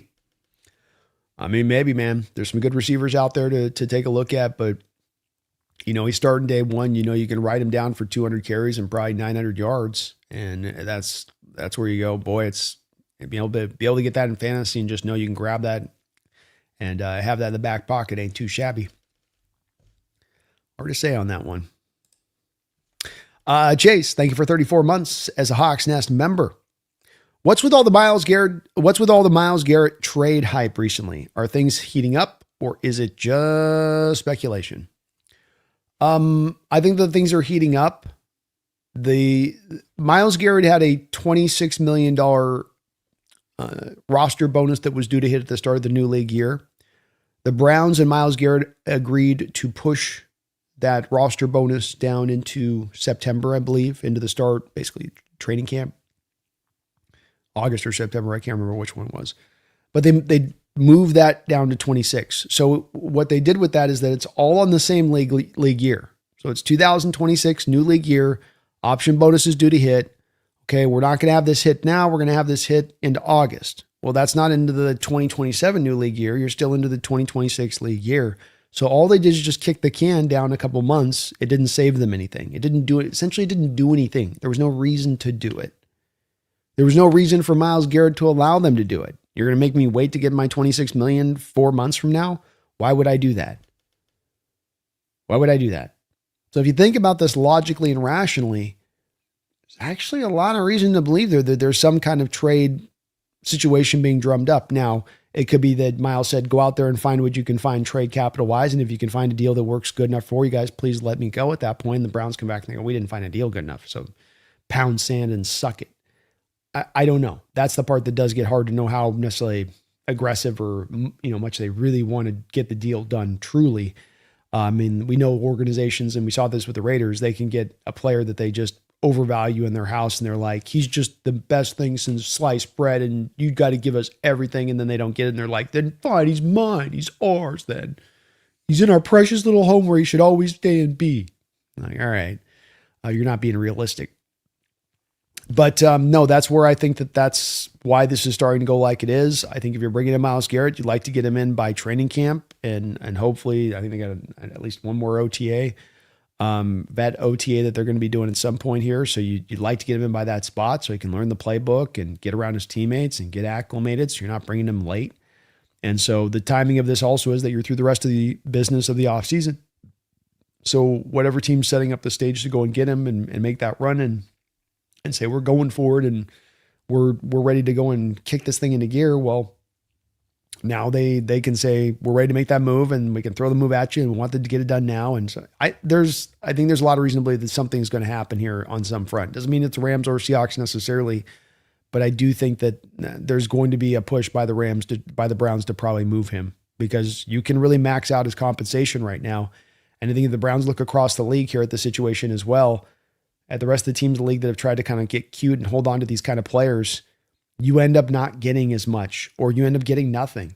I mean, we look at the Bengals in retrospect on the Trey Hendrickson trade and all of the trades that were on the table for them to move him and what they could have done in that deal to get to move him on and just try to get some more assets. And they stand firm and there's like, no, we'll let him go to free agency. It's like, just make the trade. I think with the Max Crosby situation, Chase, the Raiders had 2 first-round picks from the Seattle Seahawks on the trade deadline on the table last year. And they got cold feet. Who knows? Whatever happened, they were like, well, no, we're not going to do it suddenly. Got close, very close to the finish line, didn't get the deal done. Now, the Raiders looked maybe a little bit smarter at that point early on this offseason when they got the Ravens to kick in the 2 first-rounders, but then the Ravens bailed on that. And now it doesn't look like the Raiders can get anything close to 2 first-rounders for Myles Garrett. So you got to be careful as an organization of playing this game where you act like with a defensive player especially, that you have this draft, you have this stock, this piece of stock, and it's always going to be worth this amazing amount in returns. The returns begin to diminish. Age makes them diminish. And defensive players especially age fast by a tendency. And right now with Myles, he's right on that line. He's right on that line to starting to see some of the depreciation in play on the field. Not that he can't still be a very good player, but I think that we're not going to see him turn in another year like he turned in last year, for instance. Not quite to that level. So that's where you're doing some math. You're trying to put 2 and 2 together here, though I think there is something to it, Chase, in that I think a deal is going to come down on this. Unless the Browns just kind of hardline it. If a deal doesn't get done, it'll be because we hear the Browns were sticking their foot down and saying it's got to be 3 first-round picks. But if they're realistic about it, they can get a deal done here. And I think they're going to try to. Industry Worth in the house. Good to see Industry Worth. Thank you for reminding me. Says, remember to like the stream and subscribe if you love football. Please do that as well. I know I ask it often, but if you can for me, really would appreciate it as well. Please get subbed up. We're on the road to 30,000 subscribers here on the Hawks Nest, and you can help us get there a little bit closer today. Thank you for your 7 months as a 7 months a Hawks Nest member. Industry Worth. How time flies, huh? How time flies. Good to see you in the house as well. HHG. Thank you for 33 months as a Hawks Nest member. Pick up part of Myles Garrett contract and less picks for Myles Garrett. Well, there's sort of the line on this. So you imagine it kind of on two ends of the scale here. And it's one of two things. You either A, trade for Myles Garrett and you're going to get him at that really low impact, at that very, somebody mentioned, I know Dan Viens had posted out there. Here we go. Kyle from South Park posted this out. Dan Viens was on this yesterday where, you have a cap hit at 9 million, 16 million, and 21 million. That is, of course, peanuts. That, of course, is insignificant. That, of course, is just, that's where you're looking at and you're just like, dude, we're getting Myles Garrett for $9 million in 2026. So it's like, not only do you get Myles Garrett, but I can still add on more stuff. I can put more on top of this. Okay. So that's one scenario. The other scenario is I have to give him a new contract to make him the highest paid player, the highest paid defensive player in the National Football League, at least. So one of those two things happens, and yes, HHG on both of those two sides then becomes, if it's where you're getting him at 9 million, you're giving significantly more. So the Browns are looking at you like, we're not giving you Myles Garrett for 2 first-round picks at $9 million and $16 million and then $23 million over the next 3 years. Are you high? No. You'll give us 3 for that. We're going to give you a butt cheap Myles Garrett. And you're going to come back to us and undercut us on the returns. No. But then likewise, if I got to pay the guy $45 million on a new contract, hey, guess what, Cleveland? 3 first-round picks ain't happening. And maybe it's more like 1 first-round pick and an edge kind of situation. So it is a wide difference in the cost and what it would take to get the trade done by whether or not Myles Garrett is demanding a new contract or not. I don't know if there's a lot that the Cleveland can do for you to give them relief to their cap with this. That part's kind of out. They've got to take the hit. They got to take the hit on with this. But if you are having to pay the player, it does, of course, affect the capital. We saw this with DK Metcalf. Based on DK Metcalf's track record, last year he should have been worth more than a late second-round pick. But because the Steelers are having to pay him a new $30 million a year deal on a 5-year contract, that's what you're going to get. Yeah. If you kept DK on a couple more year deal, maybe you get a late first-round pick. Or maybe you get a second and a third-round pick. Something like that. It's a big deal. It definitely matters. Thank you, though, HHG. Appreciate you. We'll get over to you guys here in the chat. If you can, just put Hawks Nest, B, Brando. If you got a comment, question, something you want me to respond to, we always have a lot of inner discussion in the chat here in this community. So it's hard to always get on every single comment on there. But if you got something for me, just post it out to me. I'll try to respond to it if I can. Thomas B. I honestly believe Seattle has too much talent for 12 picks in 2027 and whatever picks in 2028 and 2029. Well, we just keep adding them, Thomas. It's getting harder to keep track. We got 12 this year. We got 9 next year. We got 12 the year after that. It is getting tough. And that's where we come down to those lessons learned. Chris Harper, Amara Darboh. Learn the lessons of Chris Harper and Amara Darboh. Let not a 4th round pick fall to the waistline because you could not get specific, John. Get specific. Target in. No more blunderbuss. I want the sniper shot from 400 yards. Crispy. On a blue chip prospect. Dead center. Dead center. Yeah, I think this is where the move becomes, you can package these picks together, add players. It's all different directions. You can move up in the first round. We've seen, though John has never moved up in the first round in his entire life, he has moved up around a lot in the second round. You moved up in the second round to get a DK Metcalf. You moved up to go get a Tyler Lockett in the second round. You moved up for a Jaron Reed back in the day in the second round. You moved up for a Nick Emanwari in the second round. That's definitely been one of the places John's had most of his successes. So you've got a lot of different directions here for how you can kind of package those picks together. But your bottom line point is one that is right. You should package the picks together. You should not simply try to fire and throw as many darts. Hey, one more extra dart throw. One more extra dart throw. No, not with this roster, not with where it's at. You got to get a little bit more targeted in at this point. That's where I always come back to identify where you are as a team. Rebuilding, ascending, purgatory, elite.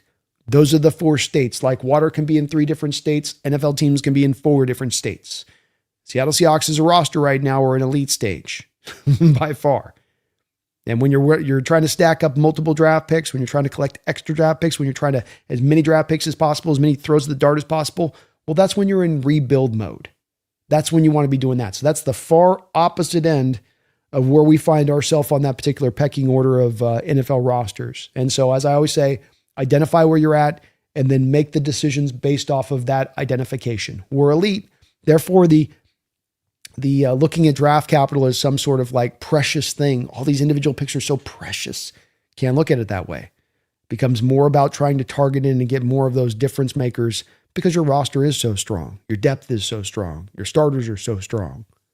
Agree.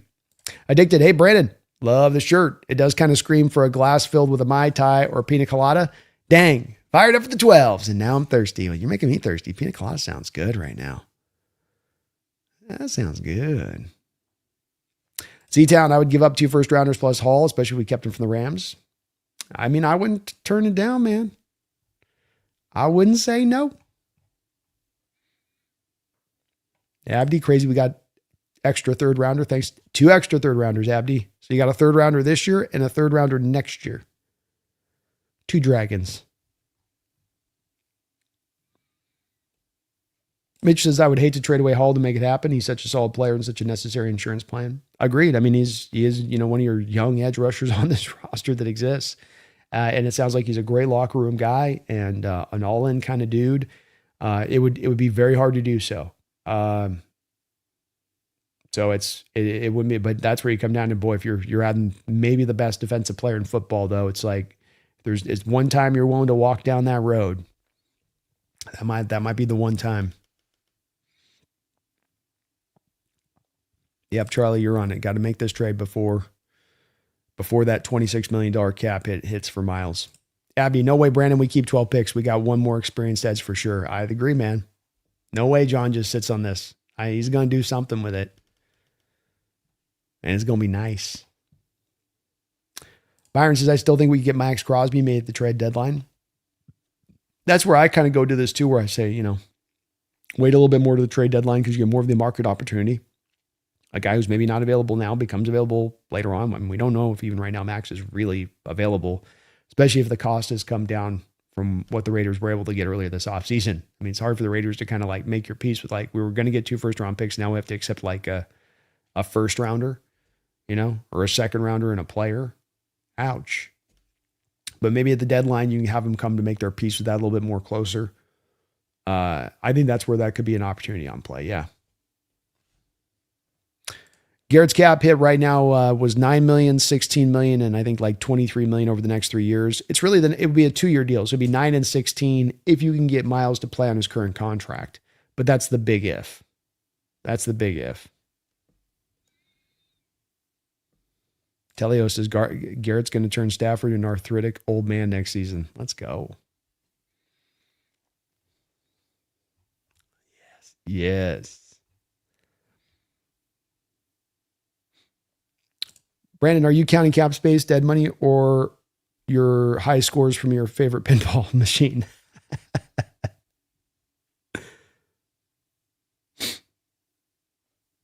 Bronze is saying you have no dead money is like the Niners bragging about having the most cap space. It don't mean jack.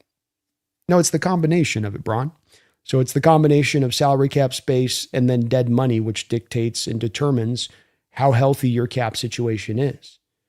And yes, you can always bury void your money like Howie Roseman does with the Eagles, but Howie Roseman is a unique creature, and that 99% of the other general managers don't operate in that fashion.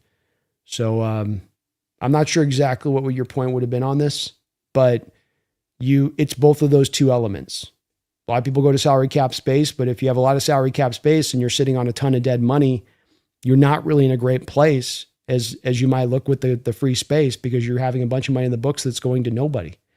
And likewise, when you have a lot of cap space and then you have no dead money, what that then means, Braun, is you have both the space to sign guys, but then you also have, as I've called them, the contractual levers to be able to convert base to bonus very easily on a variety of different deals and create a lot more cap space beyond what you already have.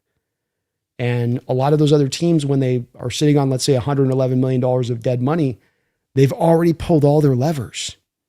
So now they don't have that versatility. They don't have the flexibility to be able to call upon that as an opportunity to be able to maximize that. So I do think it is a bit of a factor.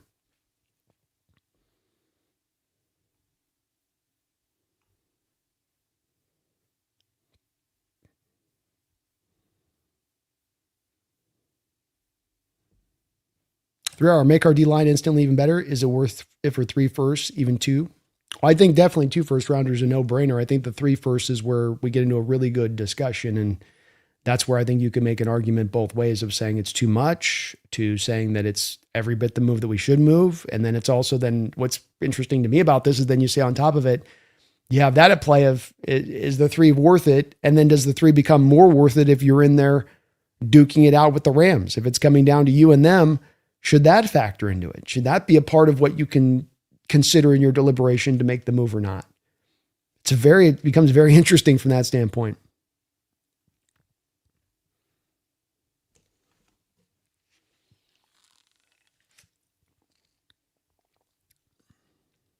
Kevin O'Connell, I'm feeling the Myles Garrett vibe. Position records, while the only relevant person on defense, is insane. Imagine he has a backup. I agree, man. His impact onto this defense would be very hard to quantify. And as I said, you have on paper the possibility of turning this team, if you can get these parts all together, as a real possibility of turning them one of the best defense of all time. I mean, they were the best defense in the NFL last year without him. You throw that on top now. And like you say about the depth that you have, where you don't have to have him go out there and play the snaps he's had to play in the past and let him just be free and loose and let it rip. I mean, good luck. Good luck.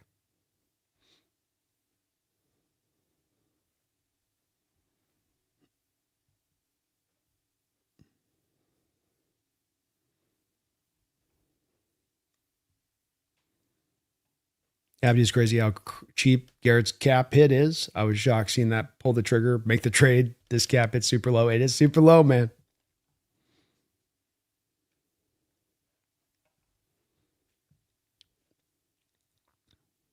Thank you, Brian. It's good to see you in the house, Brian.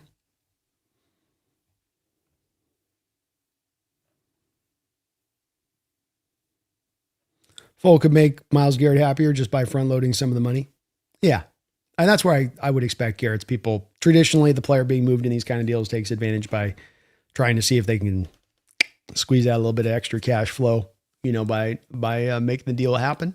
So I do think there could be a way that you kind of move some of the numbers around on this, even if it's not fully a new contract extension, let's say. Zach says, let the Rams give up picks and Verse for Garrett. I think it's Young that they'd give up Zach. So they keep Verse, but they give up Young. But I think if I was a bet man, I'd say that feels like the one that's going to push this back. Just, I don't know. I got a sneaking suspicion. Let's call it that. Oiler, I think if there was a team that was trade Garrett, it'd be Buffalo or Dallas. Not sure if Cleveland would trade within the AFC conference. Maybe they would be willing to. Buffalo doesn't have a rich history of making those kind of real aggressive kind of moves. Jerry has in his past. He certainly has done it before. I think that they potentially would be in play, to your point, Oiler, with Dallas. Can't undersell that. That'd be a team probably in there as well. Would Jerry be willing to go the 3 first-rounders? They love their drafts down there in Dallas, you know. I do have the Darnold Flipping a Bird t-shirt. That's a must-have.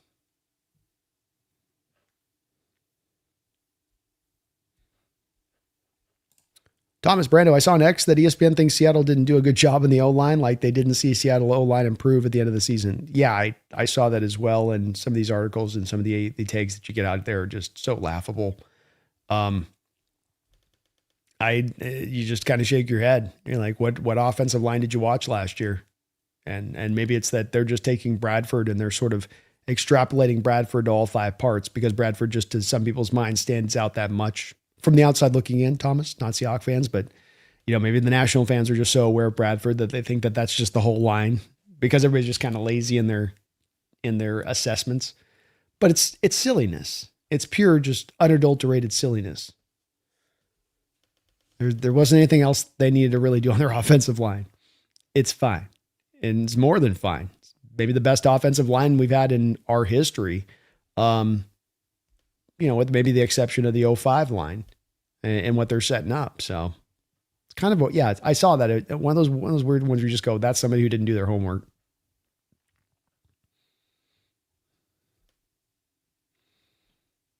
Thomas Brando, I'm a UW fan and love McDuffie, but he lost a step. And I believe KC just don't give away players without a reason. Maybe I'm wrong, but this reeks of desperation. I do think that there's a little bit of something in play to this with KC moving on from this and that they understand where he's at. And it's a place I think you've got to be careful with teams that are, especially teams that are contending teams or teams that want to be Super Bowl teams. When they're giving up on top end players at their position, it should raise some antenna up because those teams got to where they got by being smart and by, not giving up. I have pointed out they let Peters go, cornerback that was good for them for a time, but they let him walk out the door to trade him to the Rams. They let Schneid move on to the Titans in a big money deal. And they didn't have any, when it comes to those 2 deals, Thomas, they didn't have any misgivings about it. They didn't have any, in retrospect, we shouldn't have done that kind of feeling to it. And so that does kind of lead me to believe that KC understands the timing of this type of stuff. And, the Patriots were famous for this for years, of making sure that they got out of stuff a little bit early or on the right time on players, that you didn't hold on to them for too long. Don't just fall in love with your guys for the sake of it. I think that the Rams did kind of decide sort of almost strangely a little bit to me that they sort of kind of put the onus upon the secondary as far as the reasoning process for why they fell short. As well, it's on the secondary. It's the secondary's fault. I thought it was a little strange. Not that the secondary didn't have a hand in why they fell a little bit short, but they were still a very elite team. And I think that you could make an argument there that, their pass rush went just as cold as their secondary did at times at the end of the year. And that you could have reinforced that as well. And maybe that's why they go make a Myles Garrett move, quite frankly. But I don't think that McDuffie is the same equivalency to a player they got a couple years ago in Ramsey. I think that was a much scarier addition in what he brought and his impact to that defense. And it's going to be interesting to see if really McDuffie's still kind of that guy. He can still be that kind of player. It's going to be also interesting to see how they utilize Lake and McDuffie. And does Lake take less snaps now at the slot? And is he off the field at times now so that you can afford to put McDuffie more in the slot where he's a little bit more comfortable at times? We'll have to see.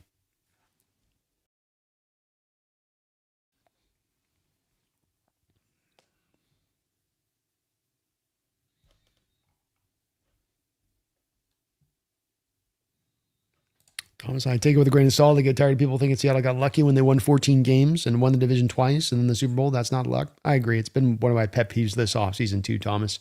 I don't need us to get flowers. I really don't. I don't need people to sit there and praise Seattle. You can have us be quiet and you don't need to say anything about us. And I'm not gonna be one of those people to get my feathers ruffled by that. But when you do start to banding about luck or locking in on like a single play from a week 16 game or something, week 15 game, that's when I'm starting to go, okay, guys, this is getting a little bit, we're going a little bit too far with it.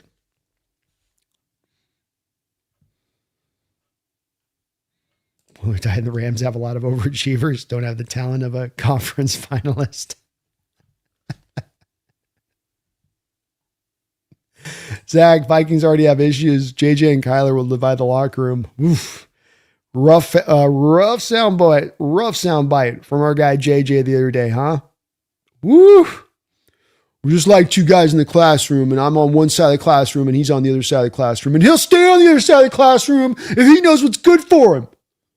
Sir, do you guys get along? He's just a guy in the room to me, dude. All right, bro? He's a guy in the room. That's all he is. That's all he is. Just an empty seat, man. Just an empty seat. Oh, my God, JJ. Turn it down. Turn it down. I'm just feeling dangerous. I'm just feeling dangerous right now. JJ's getting very close to becoming like Manziel meme territory. He's dancing on the line. And he's dancing past it a couple too many times at times. You know what I mean? I'm just saying. Wild interview. Chris, who'd take JJ though? Pickly. I don't know if he's got a market for him right now, Chris. Maybe Arizona would. Maybe. You ain't getting a lot for him though, I'll tell you that. I mean, what, fifth?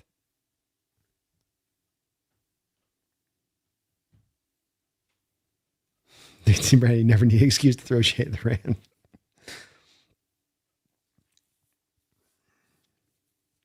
Thomas, I think the Rams aren't as good as they think. They're probably the second best team in the NFL, but they had flaws of letting teams come back in special teams. True. I think special teams are still kind of an issue there. Yeah, amazing dono there from Long This. Awesome, man. Weather Titan, Carson Beck, shocking coaches at training camp. Yeah, we'll see. We'll see. These OTA stuff is big. They get more and more hype, Oiler Titan, every year as far as people wanting to put more and more into these OTA periods. And I would just offer you're throwing on shells. It's 7-on-7. It isn't real football, So it's like you can look good on air. We'll see how he looks when he gets into training camp and preseason.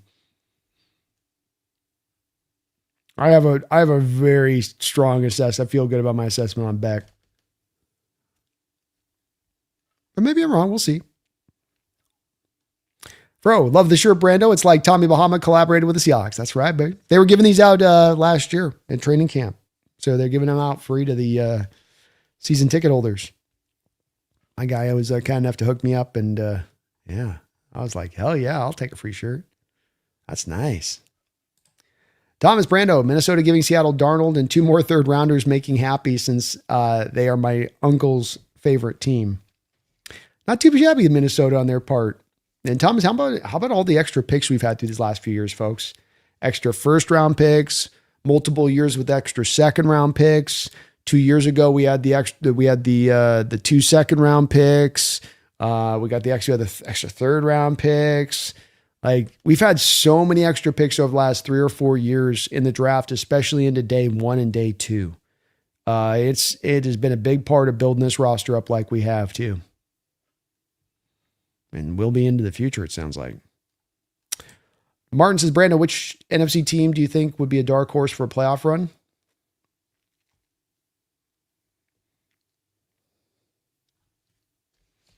Well, I think, I'm not buying as much into the Saints.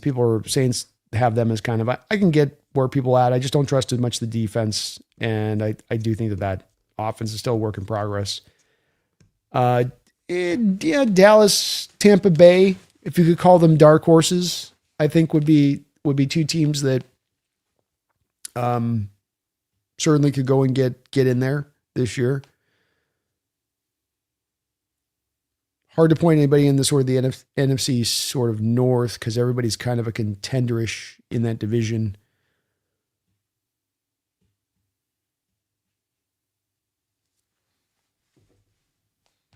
I'd probably go with those two teams. Washington maybe is a possibility. Jayden Daniels can kind of recapture some of his magic there a little bit. I still think they're not quite there. Not a lot of dark horse possible teams to me though. Like I don't think Atlanta's is doing anything this year. Yeah. A little low on some of the NFC too. See down Garrett would probably in Stafford. He just might. Stoney Brando should do a poll. Who wants Garrett? Oh man, I'm sorry. I missed the thing on it. I'll pop one up on the next. We'll do the next stream. I'll pop that up.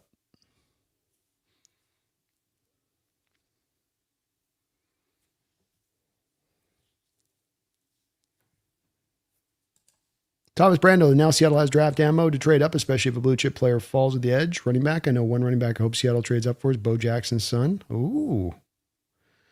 There's some good routes to go to. Tactical, do we think Clowney's still a strong possibility to bring in on the pass rush rotation? I think it kind of just all depends on if John's looking to make a big swing. You know, if he's not in on the Garrett kind of move, I think then definitely a Clowney is a real possibility to be brought in. I think that Clowney's also waiting to kind of come in until he can come in right around training camp. Because I'm sure from Clowney's perspective, it comes that I've been a gun for hire every year. Year to year go somewhere else. I have to do that every year and going to a new environment. So I'm not doing OTAs because of that, but I'll show up. I'll be ready. I'll be in shape. I'll be good to go when I do show up, and you're not going to pay me a lot of money, to be that rotational piece. So very inexpensive. You've got over $30 million right now. You bring in Clowney on a $5-6 million deal, whatever it be around in that area. It's well spent money. And I think tactical, when you have what's uniquely with our edge group, yes, we have 4 edges, but we have an Uchenna, DeMarcus Lawrence, and Dante Fowler. You have 3 guys with a relatively good amount of age on their bodies. So it is kind of a unique thing where, yeah, you have the 4, but you could definitely have room to add the 5th guy just to strengthen out the rotation and reserves.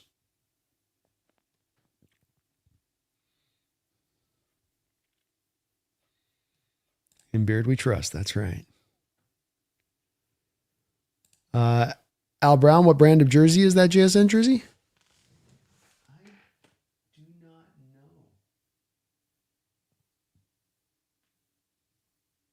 I am totally sorry. I do not know. I had someone sent that for me. So somebody picked it up for me. I'm not sure which one it is. I got it all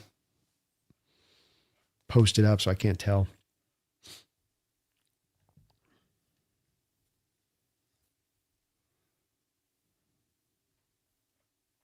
Brian says, let LA overpay for Myles Garrett.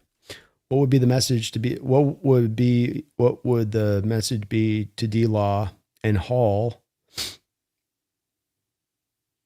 if we took MG to be our edge rusher? Yeah, I think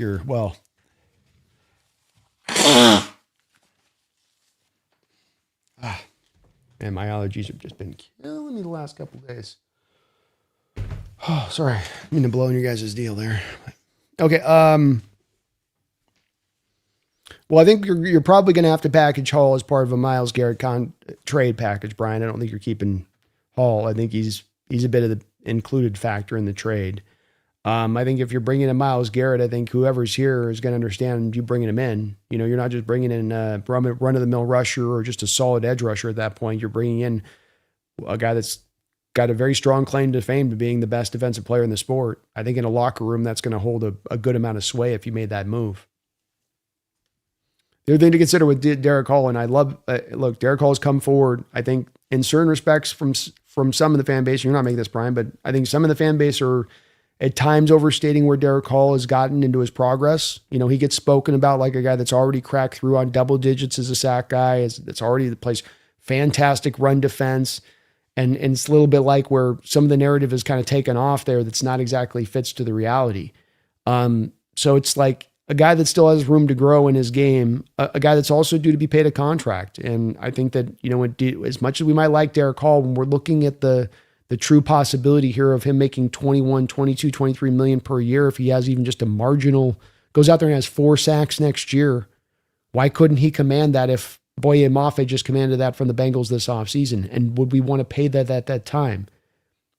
And then the extra question on top of this then becomes, if it is going to play out that way, and then you're not willing to pay that at that time, do you get out ahead of that situation if you can anticipate that that's going to be the reality with Derek Hall, to say, well, let's move him now because we're not going to pay him and we're just going to end up letting him walk in free agency anyway?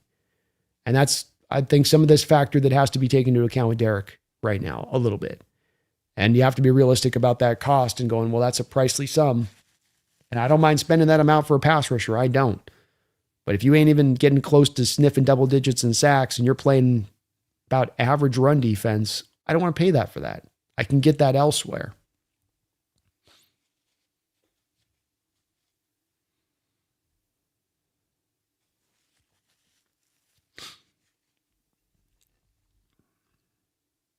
Yeah, Euler, he was dropping his, indeed, Largen was dropping a lot of balls in mini camp or training camp there in 76 with the Oilers. Little understood fact that time was that he was having to care for his whole family. So he had like brothers and sisters, I think like 6, 7 brothers, sisters he was having to like kind of tend to, and it was leaving him just exhausted for training camp.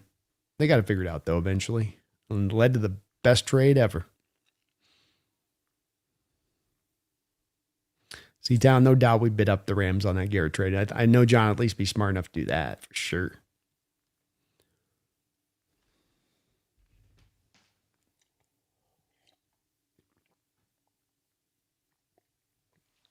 Myles Garrett is like Reggie White. If he is available, I believe you do whatever it takes to get him because it could give Seattle multiple Super Bowls.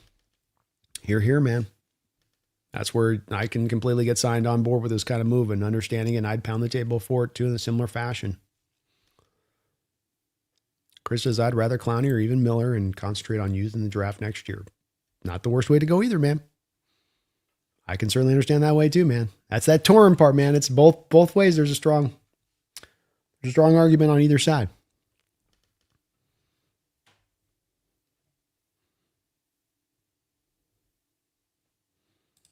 Miller's heavily rumored to go back to Broncos. I have heard Miller looks like he's going back to Denver. Trap Cat, that's the big question, though. Do we want to run it forward to get a possible Super Bowl this year, or do we want to hold draft picks for rookies that most likely will take time to progress in the future? That is. And it's a strong question at that, because I think you could say, well, we can wait into the future. We can keep stacking these picks. We can bundle the picks and move up in those drafts, but then we're still adding young players. But then we've got all these young players with a stack roster, while at the same time, our rivals in the Niners and the Rams are getting older and they're having to kind of hit the reset button. We know the Cardinals are always going to find a way to muck it up. So then we just get to ride high at the right time. We get to build the strongest possible roster at the right time to do so, to maximize it. I mean, there's a way to make that argument here, and it's a very feasible possibility of a future is going another direction. It is.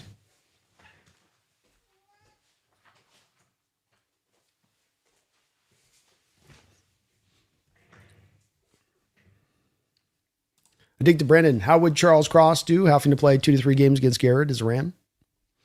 Well, he did fine against him a couple of years ago when Cleveland came in here and we played against him. Garrett didn't do much in that game. So, I mean, he did pretty good against him. He's well suited athletically to be able to stand, and he's got enough power to deal with Garrett's power when he kind of counters to that, but look, Garrett's a long day at the office, and you can move him all over that defensive line. You can stand him up in the B gap as a spinner. You can have him work off either edge. You can have him put his hand in the dirt. He's really not restricted from how he, it's kind of like the big cat, you can play him everywhere.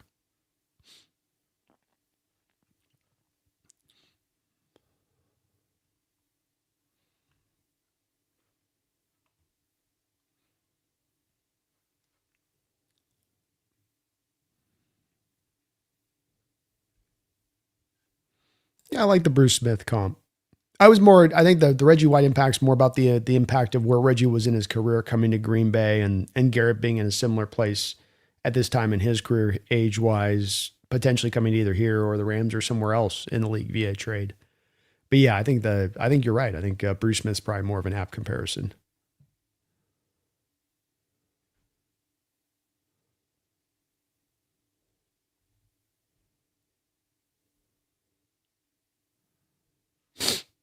I agree, Trap Cat. I think it's likely a trades me. I think we're going to be in on the deal, but I think somebody else will be willing to just go a little bit more.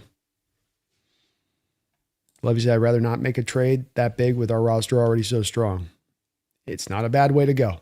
I wouldn't push back against that as an alternative direction either. You really can find success going both directions here. And you can make it a strong argument, I think, in both directions here.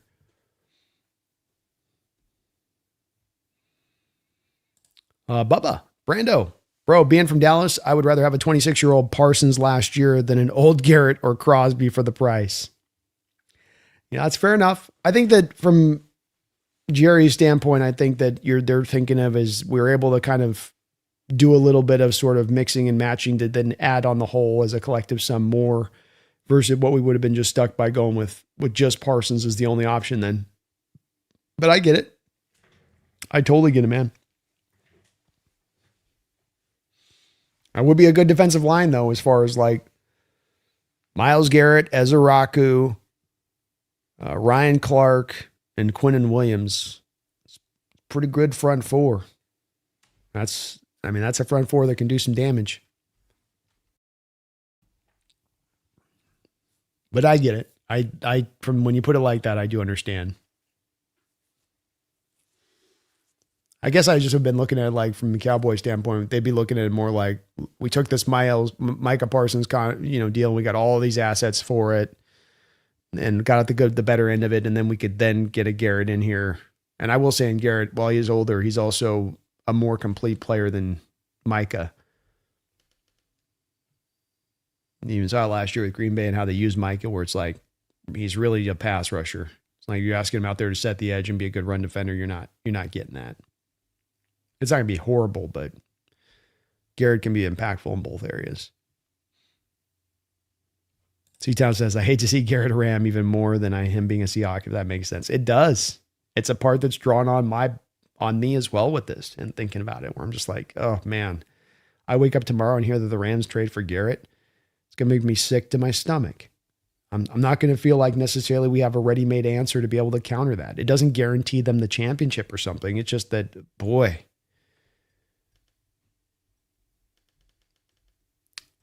the pathway looks treacherous for 2026 a little bit then.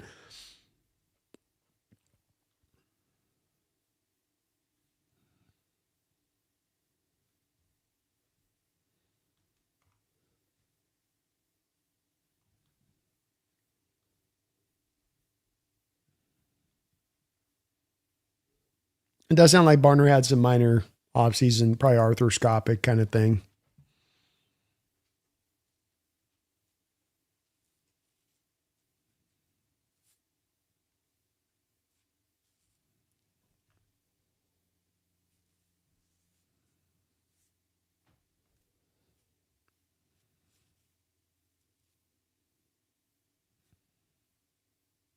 Peyton was the 70s mostly. That's true.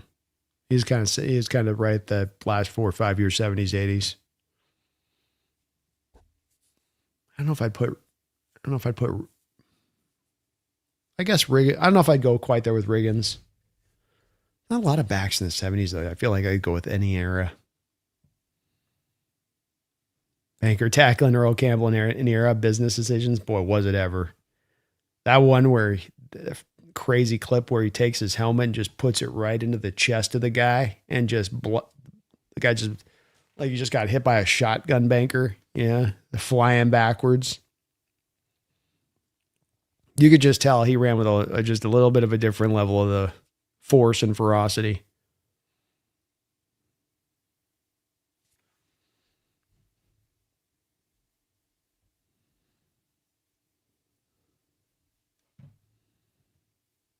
I do think I agree with South T-Town. I think Marshawn was the closest Earl Campbell we've seen since Earl. Like, there's not really been a pure Earl Campbell guy since Earl, but the closest would have been Marshawn. Very similar kind of careers.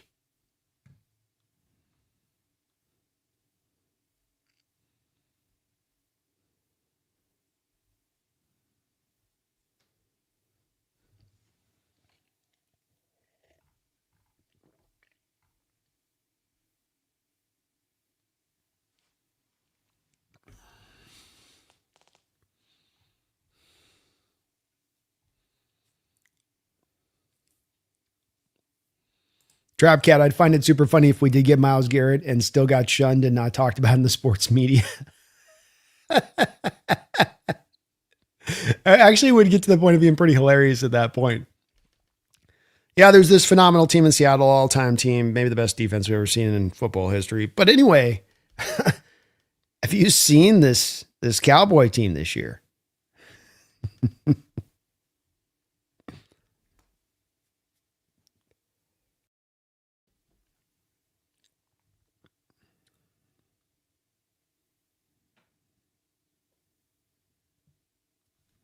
To the top 4 games on that DVO list were Seahawks. Yes, sir.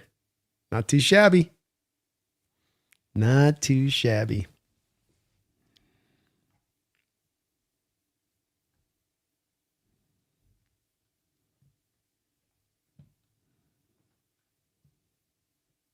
I'm roasting cabbage in my oven and my condo's full of smoke. Brand home and try. Oh no.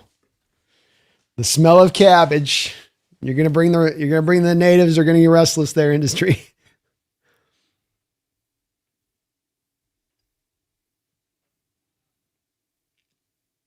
Gale, definitely 3 guns deep, brings up another guy, 70s, Gale Sayers. He's got late 60s, wasn't he late 60s, 70s? I forget where that was at. I'm getting old. Gale would have been another guy, might have been an any era kind of guy too. He had that knee injury that definitely changed the course of his history. Seatown, if I were the Jets, I'd trade everything necessary for Joe Burrow. Well, they might. I mean, you give the Bengals and Burrow another year, Burrow might get to next year and be like, get me out of here, bro. I mean, he's already kind of he's already squawked a little bit. So it wouldn't shock any of us if the Bengals had another down year where he's like, just get me out of here. And Jets might be one of those teams willing to come in there and barter. For Happa if the Rams got Myles, the sports media would be going insane. It would be, they're going to win the Super Bowl for the next 3 years. Yeah. It would get pretty extra exhausting to the other measure of that. Yeah. Baba Garrett will choose Dallas or us or Rams. I think those would be the 3 teams that would be the main ones into it.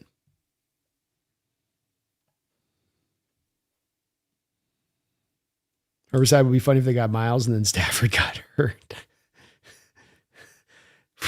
That'd be pretty real. It's the problem making that kind of trade when you do have a quarterback like that where it's like everything's based on his being there and you don't have even a Garoppolo-like backup then to go to if he goes down. I hope at this point he wants a Lombardi being Myles Herbicide. That man's made a lot of money. Like at this point, you made enough money. Go get the chip.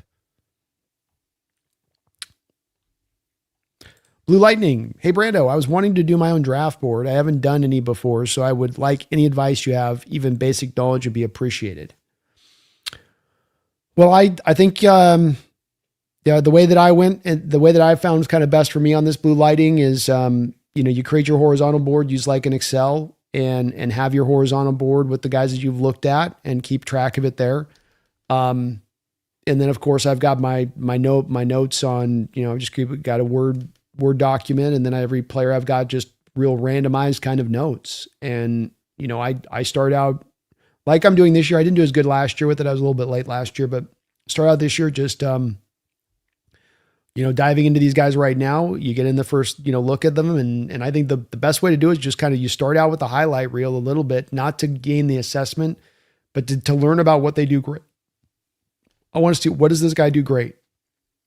When do I first get to know about the good of him? Then you dive into the tape, individually and go through the games. And a lot of these games on YouTube, you can even find, I've got, there's some memberships you can find online to patrons and stuff like that. Blue Lightning, where you can get all 22 for college tape. You get access to it. But just create that horizontal board, kind of like I do. And section it off and then just chip away at it. And then, I tend to, when you do the draft boards, to me, you want to try to keep going back to guys. So, that's why you get your first look and then you're coming back to them. And obviously the hope here is like what I'm doing this year is that you get a chance to have about 100 guys you've looked at before you get to the start of the year. And then you get to make that assessment based on them of, hey, I knew what they did last year. And did they improve on that? Did they get better on this? Did they take a step forward this year? Because that, of course, then helps to inform you about whether the guy's going to probably improve as a pro as well and continue to get better and better because he's a worker and he's got that versus a guy that kind of flatlines like some guys do in college and they just kind of stay where they're at. And then likewise, you don't have as much hope that they're going to be able to take another step forward as they get into their pro career. So I create both of those two on it and have my first round, second round, third round. I put blue chip prospects that are those guys I'd say is all pros, difference makers, Hall of Fame level of talents. So you can find that even extra separation of, first round talent.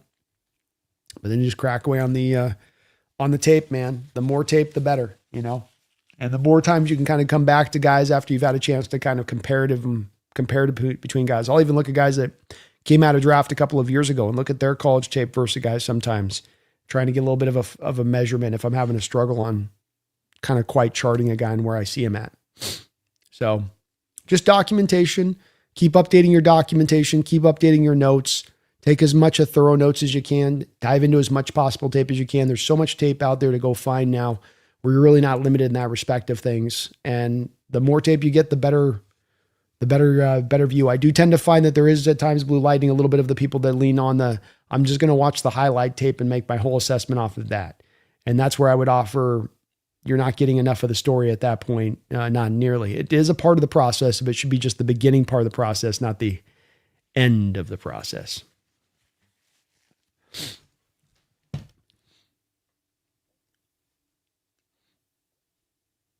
Thank you, Mr. Worth, for your sympathies. It's that time of year with the allergies.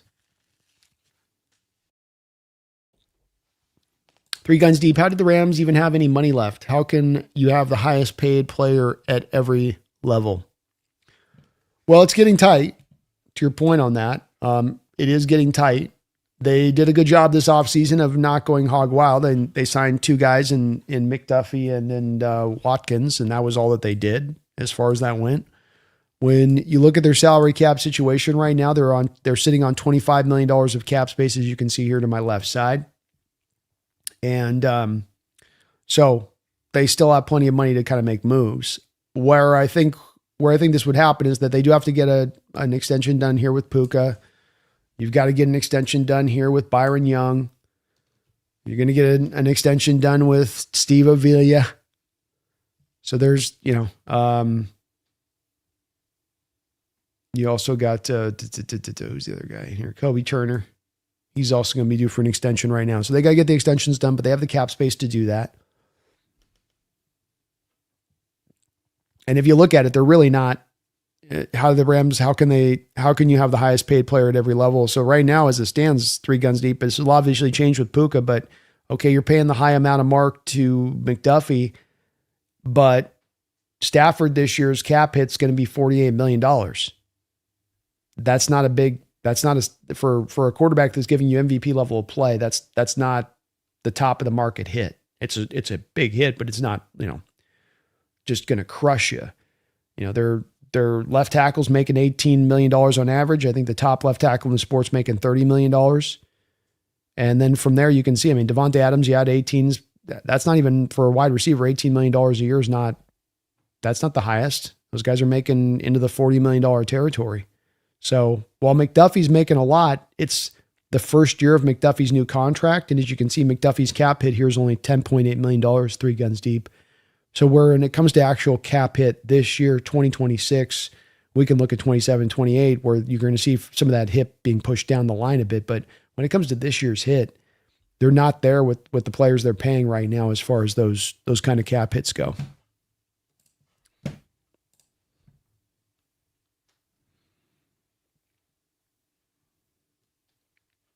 Random McDaniel, thank you for the $5 donation. Potential if he's less valuable for Seattle because of how Mac runs his D, especially the pass rush. I wonder if Myles Garrett is open to that change.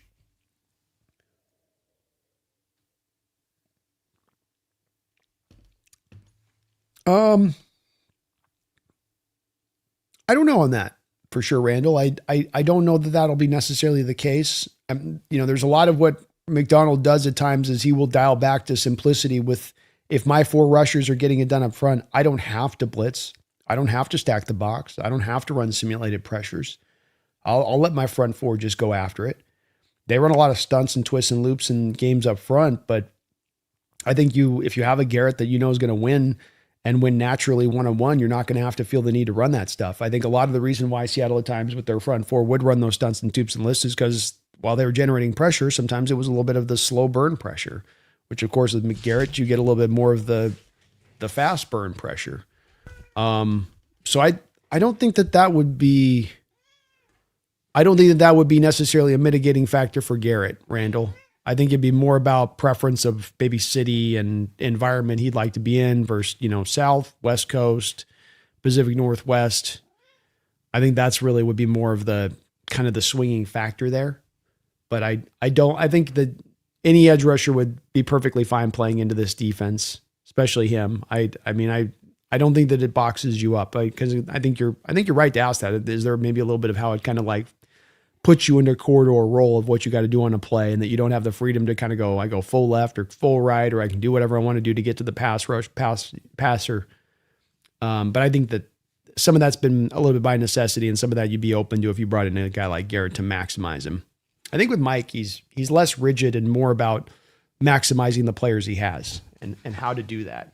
That becomes kind of the draw. And I think that's kind of some of the coolness of Mike McDonald is that I think that he's not just a guy about his scheme, that he's actually a guy I want to maximize the players I got. What do I got? How do I make those guys at their best?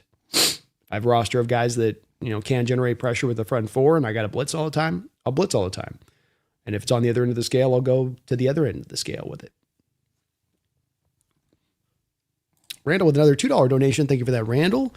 Mac may see Myles Garrett as the one guy who can get to Stafford. Well, it's something that the team talked about this offseason, right, Randall, which is we need to get more quick pressure. You generated a lot of pressure last year, slow burn pressure. So you were one of the highest pressure rate teams in the National Football League, but it took you a long period of time to get there, right? So, that's the important part to this factor here is, what are we doing, Kat? Okay, we're good. So they've said that this is something that they're looking to target. They didn't target it this offseason. Dante Fowler's not a quick pressure guy necessarily. So, that is something that they've said they've acknowledged that they need to get. And this is a guy that would give you that while still being able to fit to the accordance of what you want with this defense as far as power edges go. And having the big guys that can set those hard edges and be a factor in the run game and not be a deficiency, not be one of those, guys constantly trying to sort of chase the edge and grab around the edge of the arc and get pushed out the back end of the pocket, but can slow crush the pocket in the manner that McDonald likes to do with his defense. So I think it could be that guy. Shadowbot, thank you for 34 months as a Hawks Nest member. Says, run it forward. Been having the best off season. My friends can't say nothing to me because guess what? We won the Super Bowl. Ha ha ha ha ha. Go Hawks. Hey, go Hawks, Shadowbot. Thank you for the 34 months as a Hawks Nest member. And it's been a pretty nice off season being the champions, hasn't it? It's gone pretty smoothly, and I've enjoyed it. I could get used to this. Going back to back, man, getting to do 2 years of this potentially would be just amazing. But nobody can say anything to us. They can say all the stuff about luck. They can talk all the trash they want. They can tell us all about how good they're going to be in 2026. They can say all of that empty white noise. It don't mean nothing because you can't change the undisputable fact we're the champions. We got the Lombardi. We're the ones you all are gunning for. You got to knock us off the top of this hill. Good luck. Good luck. But make any excuse you want. Chart it off to luck. Pass it away to this or that. Ain't changing the fact that we are here. We earned this. We won this. And we're maybe about to go win it again. Michael Rigg. Thank you for the $2 donation, Michael. Why would Myles Garrett want LA? Their window is closing. Well, I think to your point, Michael, if I'm looking at the situation from Myles' standpoint, I'm saying I made my money. I'm not saying about money for me anymore. That's not the number one priority. I want to go and be a part of a championship roster. I want to go win. And I want to go win through the rest of my career. Whatever I got left, I want to win through that time period, have a chance to be a champion through that time period. And if I was looking at all of these teams, and especially if it was coming down the Rams or the Seahawks, certainly I think that you could make the stronger argument that the sustainability and the potential for a longevity of greatness, for you to have a 3-4 year run of really being that contender every year, is better suited to be in Seattle. But Stafford did sign a multi-year deal. You know he's going to remain there. You know that the roster, as strong as it is talent-wise, is going to remain there for the next at least couple of years. So, you know, when you look at LA and you look at Seattle, there is a big difference in LA as far as the tendency to be that there's going to be more endorsement deals there. It's a bigger market. It's a chance for you to raise your star power as you might start to have a little bit of your eye for your post-football life and what you might want to do. And I don't know if Miles is thinking about this, but I know that that's being LA is a lot different of an environment from Seattle. It just is. So I agree with you, Michael, that on the surface of it, Seattle is the more better team built for the sustainability of greatness. But the Rams are right there neck and neck with you right now. And I think that that is still a strong enough argument to say, at least for the next 2 years, unless Stafford's back falls apart, they can maintain that, if not even a little bit longer. So, you know, does he look at it like, well, but into year 3 and 4, though, they're not going to be where Seattle's at. Does that supersede the opportunities of LA? I mean, that's where it's like hard to say. Hard to say on that. Thank you, though, Michael. Appreciate you. Jeffrey in the house. Good to see you. Says Mariners remembered how to finally play baseball. It's good to see the Mariners here making some headway here, and they're doing it here in May. Oftentimes they tend to take to like middle of July to finally kick it into gear, right? So good to see them starting to get rolling right now and kind of find their footing a little bit here, and doing so without Cal in the lineup. That's pretty impressive as well. You got to give them a lot of credit is that they've slowly kind of started to round this lineup out over the last couple of years. And Emerson's up now, and you got everything kind of rolling around here. Everything kind of starting to go good here. So maybe they can get this rolling, man. Start to catch some fire here. Start to get a little bit of that hotness here. Roll off like 9 of 11, 14 of 16 or something, you know? I'd love to see it, man. Congrats to the Mariners. We need the Mariners having a great year this year. It does look like, too, baseball is headed for probably a lockout into December by the looks of things. The Players Association isn't taking the salary cap, so here we go with that. You better get now while the getting's good, because we might be sitting on a 1-year lockout here with baseball potentially. It's a real possibility at the moment. I'm going to go get a little bit more coffee, folks, and I will be right back.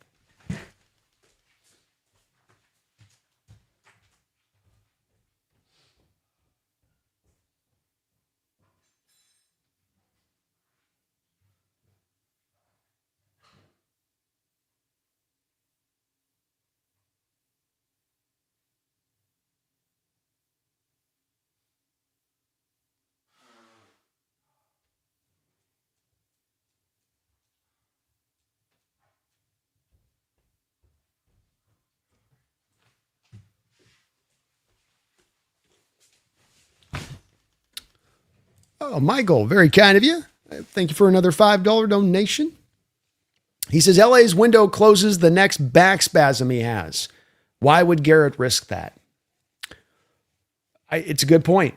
And I'm not pushing back at all in the respect of Michael. Again, if I'm Myles Garrett, if you're taking my spirit and put it into Myles Garrett body, and Cleveland comes to me and they say, Myles, we've got, Dallas, and we got LA, and we've got Seattle, and they've all got a fairly equivalent offer for me on the table to the Browns.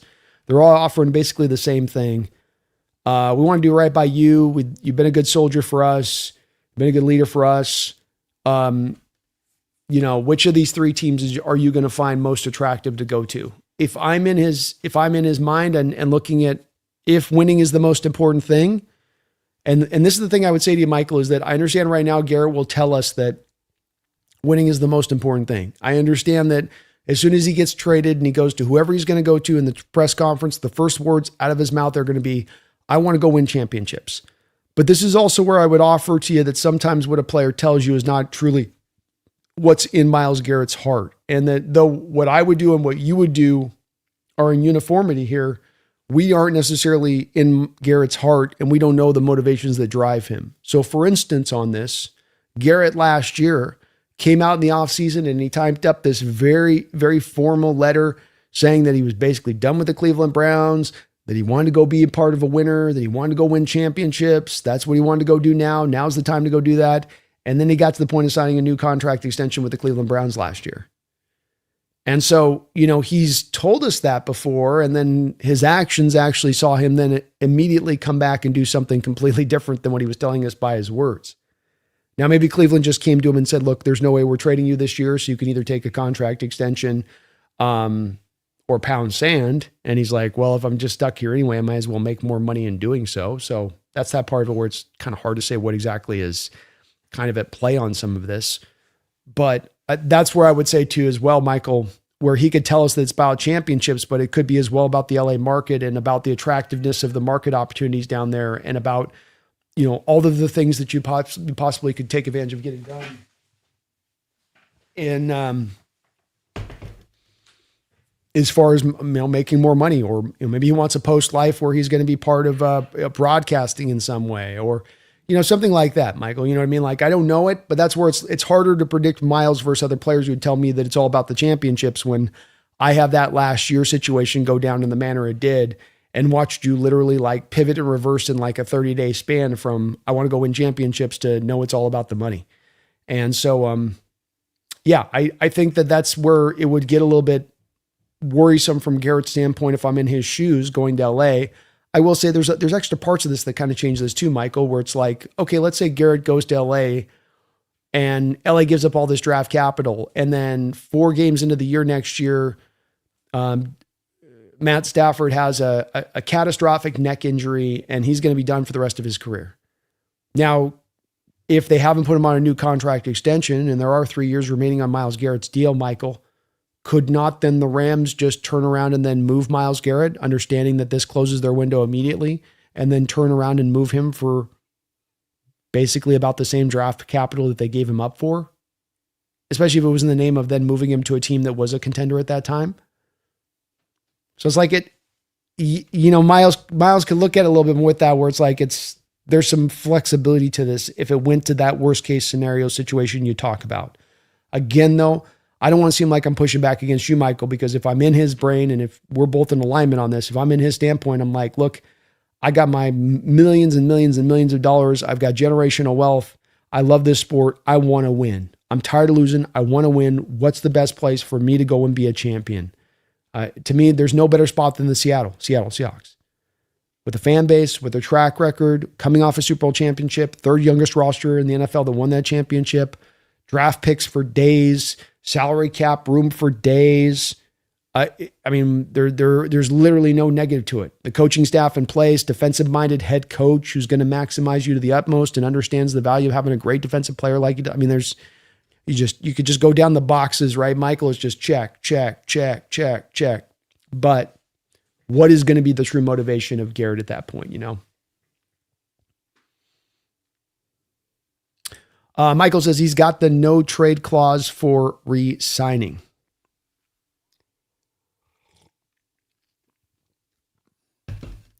No trade clause. I think.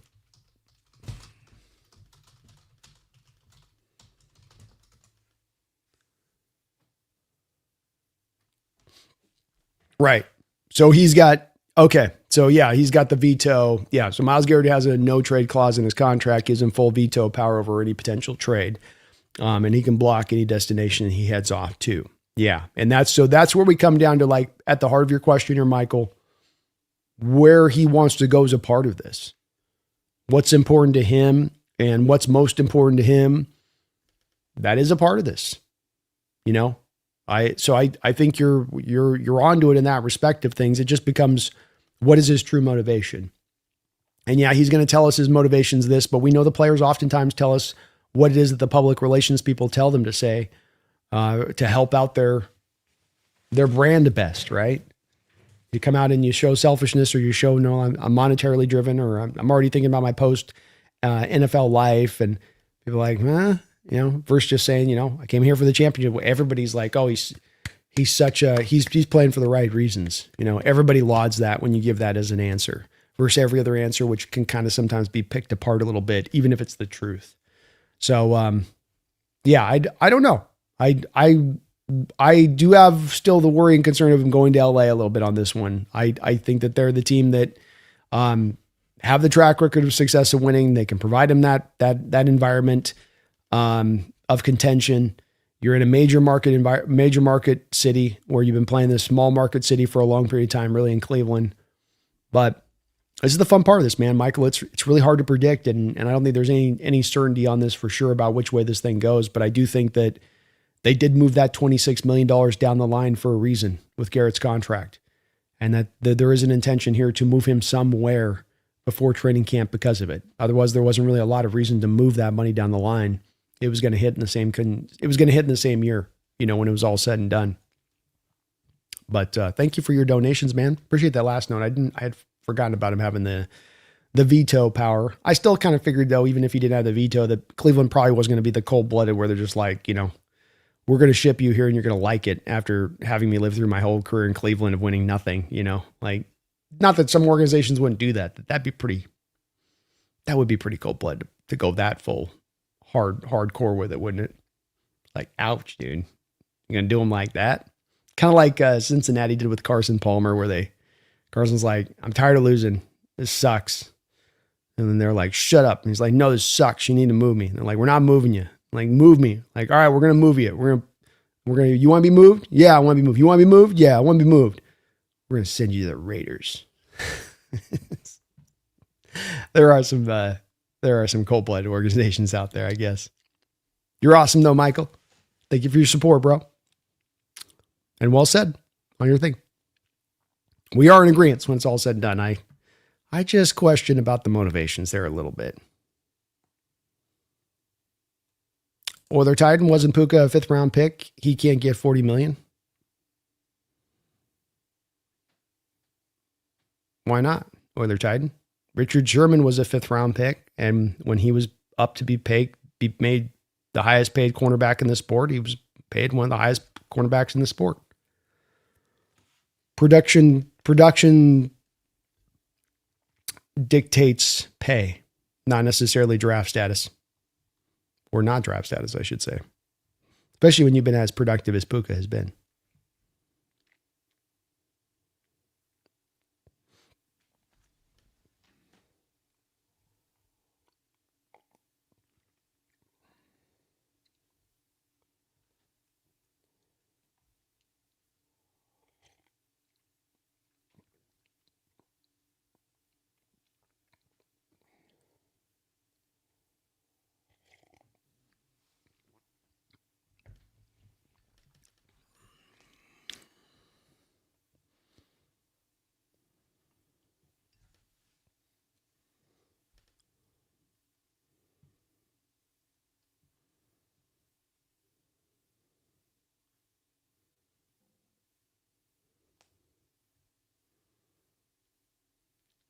Spec says, Brando, I know you said in your opinion, the Rams might be the favorite for MG, but do you think we'll be right there with them in terms of interest, etc.?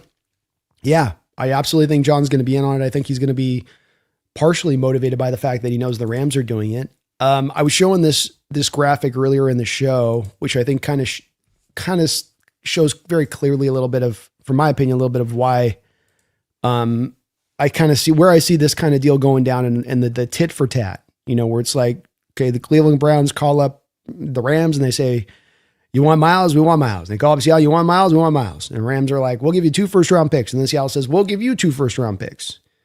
And then the Rams say, well, we'll give you a 3rd-round pick on top of that. And then Seattle says, we'll give you a 3rd-round pick on top of that. And then the Rams say, well, we'll throw Byron Young into this deal.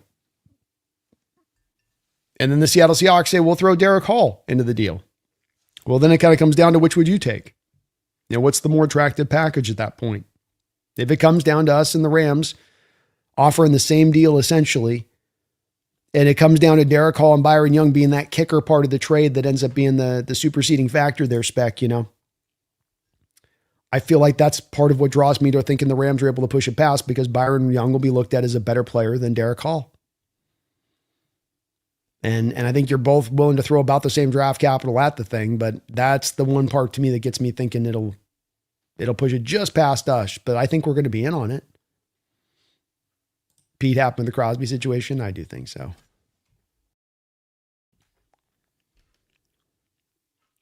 Vince says, no way the Rams would give 3 first-round picks in Young. I mean, I don't think they would do that either, Vin. But what could make this unique is two different factors to this situation that could really kind of flip it on its ear. Number one, we haven't had a guy like Myles Garrett available in a trade before. The best defensive player of the year available in trade. And he might be coming in trade on cap hits of $9 million for next year, $16 million for the year after that, and then $23 million for the year after that. So if the Rams are getting Myles Garrett on a cheap salary, they wouldn't give up 3 first-round picks in Byron Young?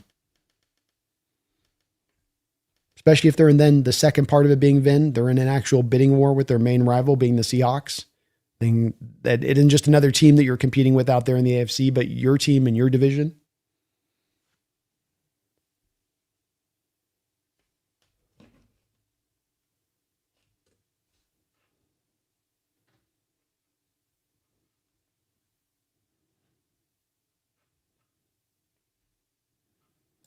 New Blocks wonder how feasible it is the Eagles trading for him.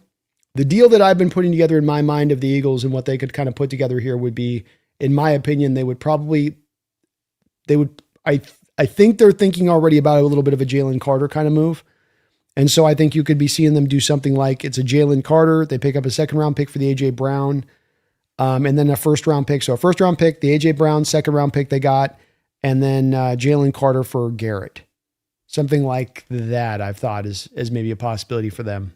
The problem with the Eagles, I think, in trying to make the trade here as far as matching the tit for tat, pure draft capital that the Rams or the Hawks could give up, is I think that they are already kind of looking at New Blacks a little bit, their quarterback situation and the potentiality of having to move on from Hurts sooner than later, which means you're going to need the draft capital to get that done probably.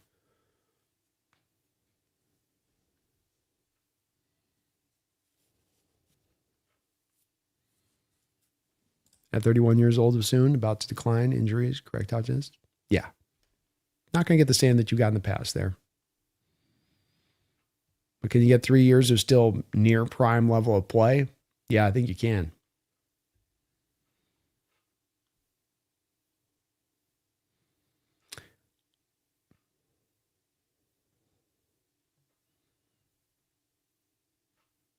Does that mean the Browns have to eat the rest? Yes. Essentially.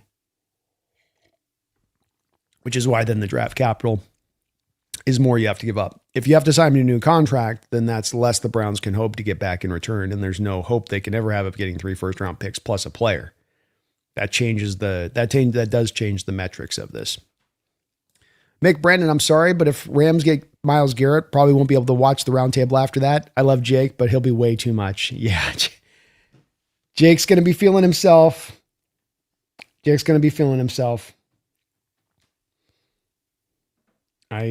not wrong. It's going to be tough. It's going to be tough to knock him off that. I can't blame him at that point, though. It's also where it's like you got to kind of take your medicine as he's got a rightful place at that point to crow. Catalyst says, I don't understand how contracts are transferred via the trade that well. Would Cleveland still pay a portion of it? Yeah. It's, Cleveland's on the hook for void year money that they buried in this deal. They're on the hook of it for the bonus money in this deal. So there's a significant portion that they're going to hit on this through the back end of probably a couple year kind of period here in the way that this rolls. Like they've got 2031, $19 million of void years and $11 million in 2032 and $7 million in 2033 and $3 million in 2034. So there's definitely going to be some void year stuff they have to deal with, and they've got bonus money left on the books with this too. So it's going to hurt a little bit to them. That's why they're going to want more draft capital to get it done though too.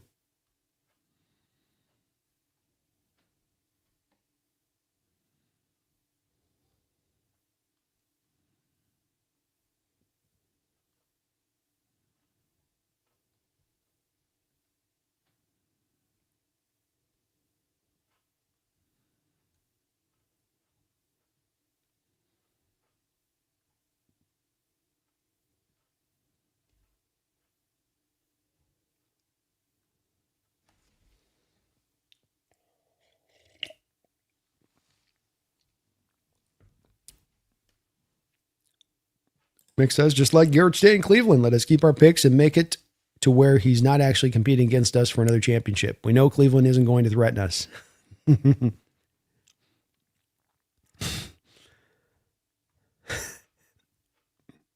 If only it could be that simple. Mike Dick says the Browns moved his bonus before the season for March. He's getting traded this week. I think something's coming. C-Town, hey, Brando, what are the odds of Garrett being traded? I would put it at 80% before training camp. Don't know if it's here, but I think he gets moved. As Mike was mentioned above on this, and he's on it. It's you don't move that bonus. You don't see contracts move bonus money like this ever. Say that again. The bonus money that got moved at the start of the new league year for Myles Garrett to training camp, you do not see those moves ever made. It doesn't happen. A player is not going to say, hey, you could pay me this $26 million in cash right now in hand, or I can just let you hold off to paying me 3 or 4 months. Why would the player do that? Why would he give that up? I mean, that's time you could be out there having that money invested and making hell, and especially in the way this market's sometimes been going. But Garrett gave that up. And there's a tell within that. Small tell, but there's a tell within that. Especially with how infrequently to almost never you ever see these kind of deals happen with the money being moved in such a fashion. You might see money move from one league year to a new league year. We're like, hey, do us this solid. We'll still get you the guarantees. We're just moving your guarantees to next year. So we can have more cap space for now. You see that. That is not this. No cap space was freed up. Nothing was given extra to Cleveland from doing this. Nothing was given extra to Myles from doing this. It's just essentially busy work if the point wasn't to eventually move him.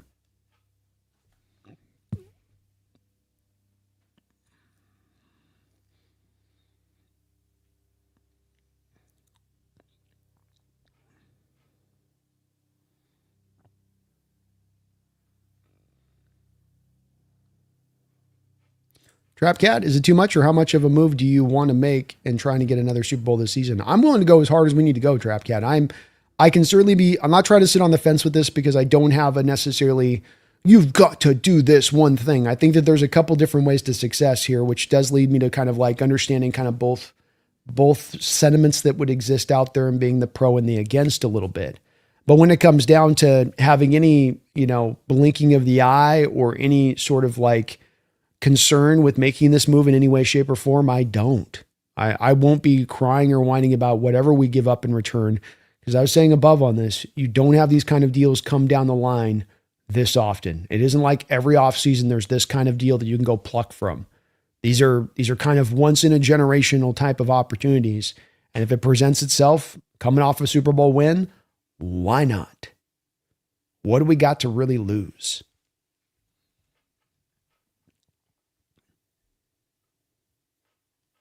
I mean, you always got something to lose, but I don't see the catastrophic downside to it, I guess, is what I'll say.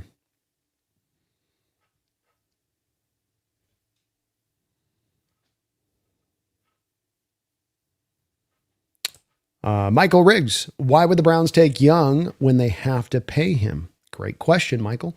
My feeling on this would be that the Cleveland Browns would look at themselves as not feeling like they're as far away as maybe the national consensus on this would be, as like where you and I would have our outlook of where Cleveland is at as a roster and saying, yeah, they're really, really, really far away. That they instead look at themselves as saying, hey, maybe not. Maybe there's actually some talent here to work with. And that they like Byron Young, and that you get a guy that's a double-digit sack guy to replace Garrett. I mean, you're paying $24-25 million a year. That's the going rate. I mean, that they like him as a player. I don't know where there'd be hesitancy for them signing him on it. They're getting a good player that they like, that he's very young at this point, just going into his prime. So I don't think there'd be a lot of hesitancy from Cleveland to necessarily pay him. And part of the reason you're moving Myles Garrett at this point, Michael, is he probably doesn't want to be there anymore, and that's a little bit of this, but you need to get some pass rush. It's not a team that's stacked up with a lot of pass rushers, and he's not a guy that would be a one-year wonder for you, that you'd look at him as a guy that's going to be there for the next 3 to 4 years.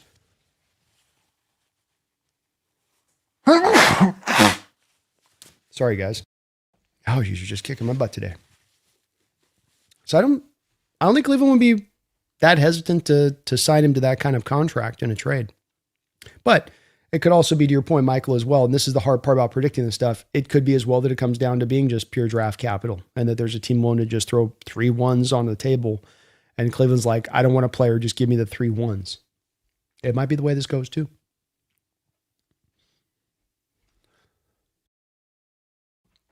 Yeah, I think Dallas is definitely a possibility here. Trap Cat, I want to get that t-shirt sometime. I would give you the location. I got it from training camp. So they were giving out at training camp for season ticket holders. So I don't even know where you could get it. I think they got it custom made. Did the Seahawks on this one.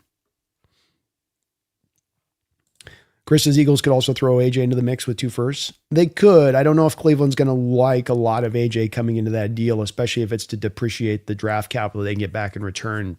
Because with AJ, a lot of what I've heard in the background with AJ, those knees are no bueno. Not one knee or the other knee. Both of the 2 AJ Brown knees are no bueno. And if that's the case, then I think for a Cleveland team that though they might think they're somewhat close, I don't think they look at AJ as a guy that's going to take them up over the top for where their roster is at right now. Especially when you consider where their quarterback position is kind of standing at the moment. I just don't think that would encourage them. I think that they'd have to Chris, is the Eagles have to move AJ in a separate trade, get the 2nd round pick back for AJ, and then package that together with what picks they could to the Browns on the other side.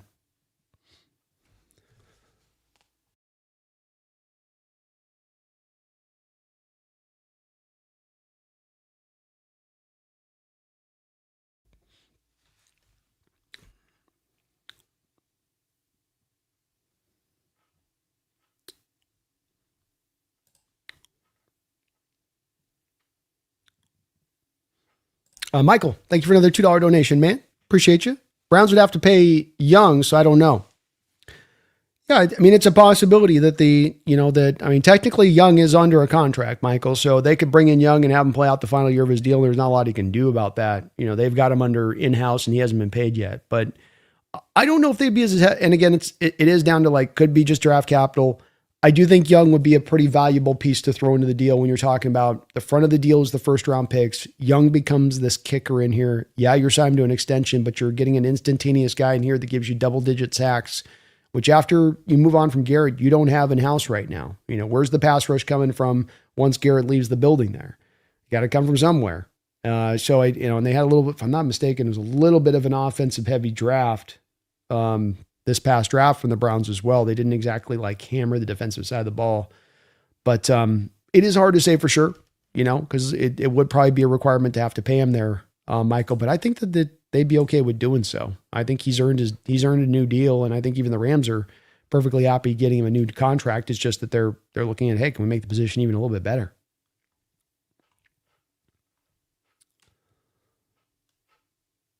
Mike, very kind, very, very kind, Michael. Thank you for all your support, bro, today. And kind of will be interesting to see which way this goes from the Browns' perspective. We'll learn a little bit from the Browns about where they see their team at by what they're getting back in return and whether or not the player included is a point that matters as much to them versus just the pure draft capital of the deal.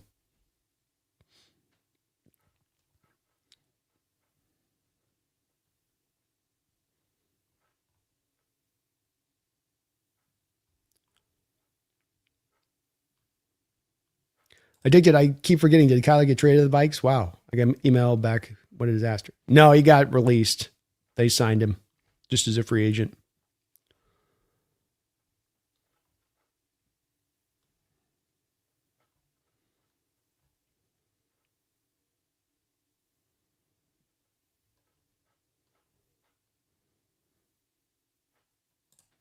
Corey, hey, Brando, love the shirt. More picks. We are just a whole new level playing chess while everyone else is playing checkers. Yeah, you think about all these organizations so reactive and year by year doing things and desperate moves and try this and let's just try that and a bit of the throwing at the wall and see what sticks approach versus having a guy in John that's so ahead of the ball and draft picks and salary cap position for a team that's not just solidly built coming off of a playoff year, but a team that went and won the Super Bowl, coming off that Super Bowl with all of that future set up so brightly, versus most of those teams that find themselves coming off a Super Bowl that are looking at that window that is etching down closer and closer to being shut, because that's the tendency of how this league is constructed is that it's going to knock down the champions. It's going to knock down the great teams. It's going to make you pay the price. It's going to have those teams across the league plundering from you and pulling from you and pulling you back down to the rest.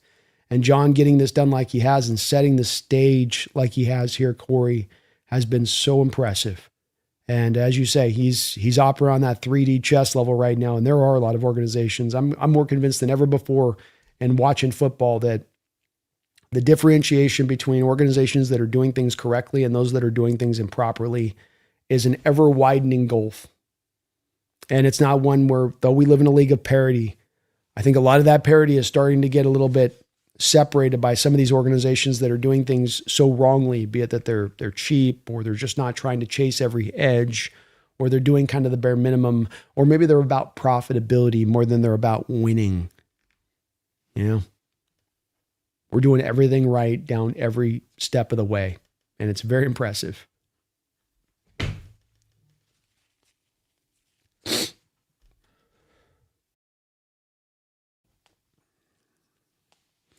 Yeah, I think what you can make, Washington's got a little bit of an argument to the dark horse. And let's face it, they're just a year removed from being in the conference championship. Well, the Titan Kyler Murray does his 80s rendition of Jim Plunkett, 2 Super Bowls with the Vikings in the next 4 years. Oh my gosh. I'll take the under on that one.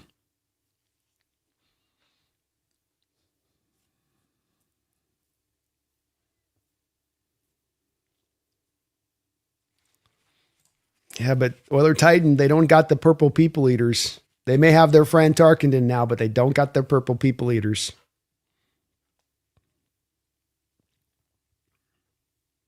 We'll probably wear a rivalry jersey again this year. You can't bring that out for just once.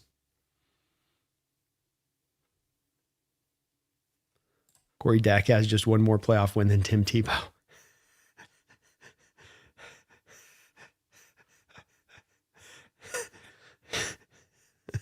Dak catching strays. Oh, Lord.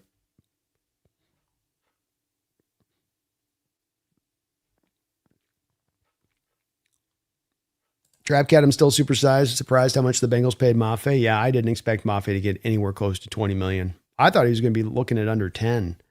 But goes to show you what the market rate is for these edge rushers, man. And just even the marginal ones. They're kind of becoming like quarterbacks almost. You know, where like all these quarterbacks become highly paid. It's like, even if you're just a marginally decent edge rusher, you're getting paid. It's strange.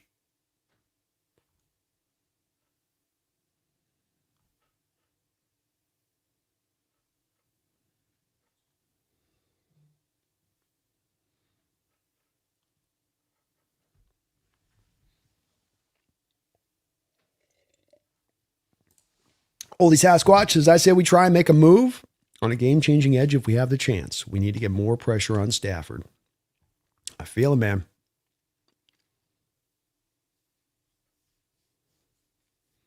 You guys are very kind on the t-shirt talk. I wish I could take credit. It's all of our, even our organization's shirt game is top notch, folks. Even other organizations' free shirts, that thing's made of paper mache. Our organization's free shirts, this is silk right here. Silk woven by the finest silk spiders of Polynesia.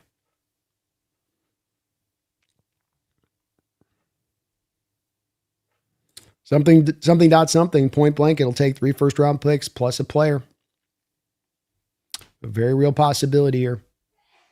Especially if you get down the line of this turning into a bidding war, which when you have the best defensive player in football, when you have a player like this that's never really been made available in recent history on the market, should that not then drive the returns higher than we've ever seen by a significant margin? Yeah, probably so.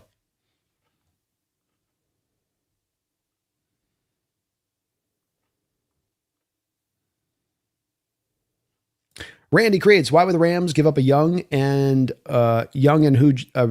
just produced 12 sacks for an older veteran who will likely be declining slowly over the next few years? It's a good question.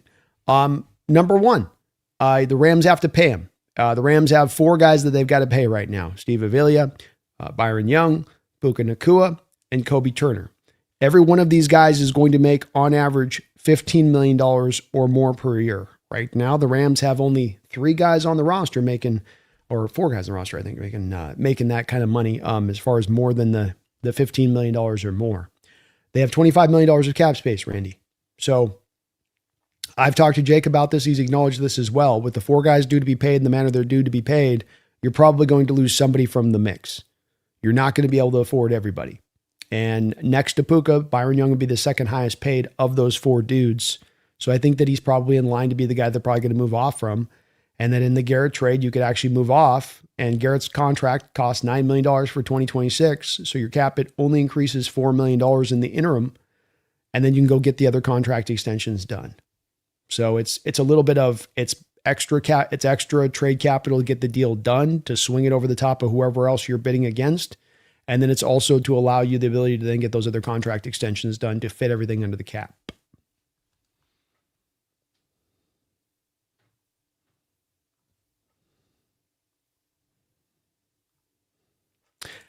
KUJ, if we can get Garrett, get him. Whoever disagrees is crazy. You don't really know how long a window will stay open. I'm overloading. Garrett is still 3 to 5 years really good left. Yeah, the thinking of him, he's going to, and there's some comments out here, I'm with you on this, Kay. There are some comments that are kind of trying to press up this sort of decline that's definitely going to happen now. Absolutely he's going to just fall off a cliff. The guy was the best defensive player in football. He just set a sack record last year on an awful Browns team. I'm willing to give a little bit of line here to say that he's not giving you last year's performance, but to think that he's going to go from that to suddenly over the next 2 years becoming somewhat of a shell of himself or something is silly, especially when you think about the freak show edge rushers of the past. Do we have a baseline of these edge rushers that are these super highly talented guys, freak show physical ability guys who then have long sustained careers, not careers that fall off at 31 years old, but actually played at 32, 33, 34, 35. Yes. I've been mentioning Reggie White, similar place that Myles Garrett is in his career. Rather than being traded for, Reggie White was a free agent, free to go wherever, signed a big deal, went to the Packers. They went to back-to-back Super Bowls. Once he went there, still a guy that played to be like 38 years old in this league. Julius Peppers, Calais Campbell, variety of these different Cameron Jordan out here that just went like these guys that are these really freakish guys. They can lose that step or a half step and still be problems. So the thinking that Garrett's going to suddenly be so reduced as a player over the next 2 to 3 years is really got nothing backing it other than just kind of you're generally guessing that's going to be something that's the case. You got no chronic injuries working off of. You've got no bone on bone that doesn't let him work out. He's maintained pretty good health throughout his career. I think there's a lot of reason to believe that this is going to be pretty sustainable with him, at least for the next 3 seasons.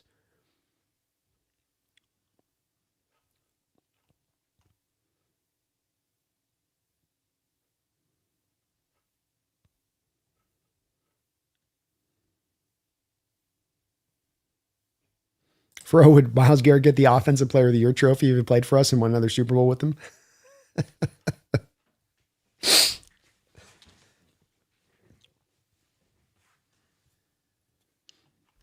Oof.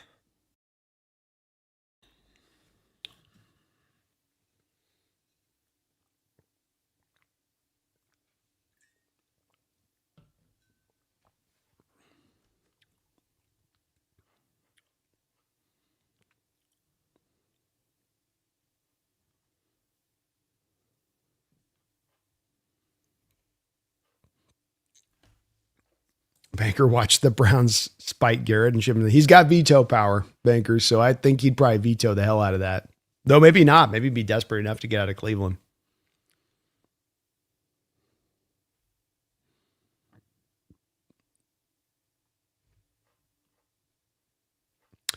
Charlie B.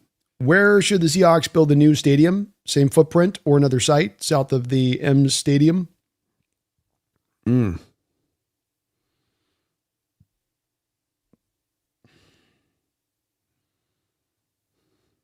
You're kind of stuck in the footprint unless you try to go with this new thing of moving to places that are sort of outside the city, which I don't like the idea of. I think that the stadium should be in downtown. It's the proper spot for it.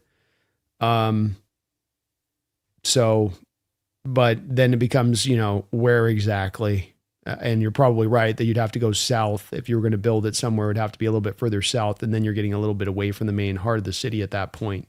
But I don't know if there's another better spot. You certainly can't go north. You're not going to be able to build it around in the area of like where the Space Needle is. There's just too much congestion down there and not enough roads to get in and out of.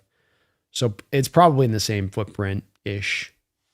Maybe south a little bit, but I don't want it in Bellevue or something like that.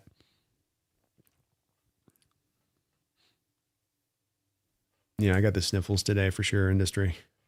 Allergies this time of year always kick my butt. Dick to Brandon, what is your topic for a show tomorrow? If Garrett signs with the Hawks or Garrett signs with the Rams, also does 1 or 2 make you drink more tomorrow? Probably 2 would make me drink a little bit maybe at that point. I might crack one at that point. Like, Rams got Garrett, huh? Oh, boy. Here we go. I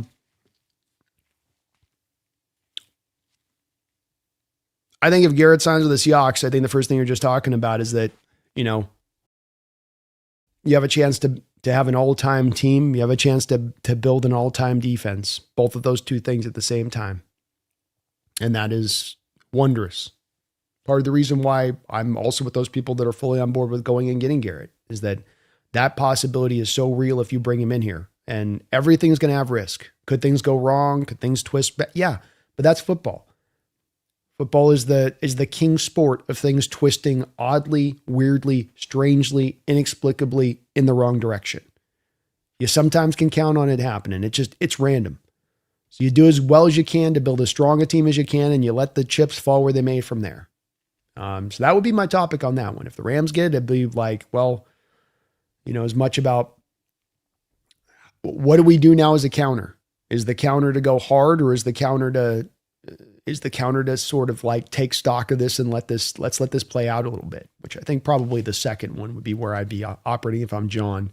I'm not trying to keep up with the Joneses. Let them punch themselves out. Let them spend all their money out, spend all their capital out, let the dust settle, and then we'll figure it out from there. That's where I think, Brian, you're right. To me, the answer on this is rather than a new stadium, it's about just create more luxury boxes within the stadium itself. Soup up the stadium a little bit through an off season.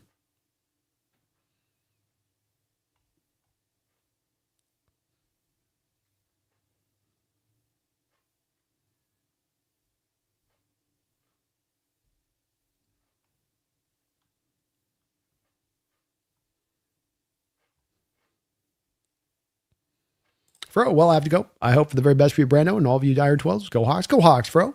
Appreciate you, man. Have a good night.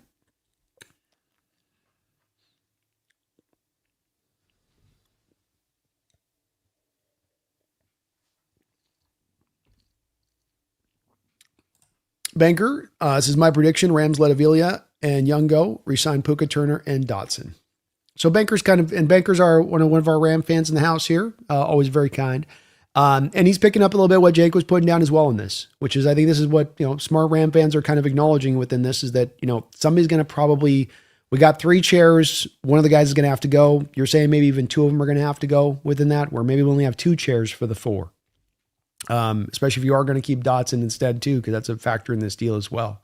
So this is where people say, Banker, sometimes the salary cap's not real. Salary is not really real. Yeah, it's real. You got to work around its limitations. You got to make hard choices. We had to do it this offseason with some of the guys that we had to watch walk too. But that's where also they're in an interesting situation, is that, Banker, you got them under club control right now. So you're not losing them for nothing. That's the other part of this that's kind of interesting.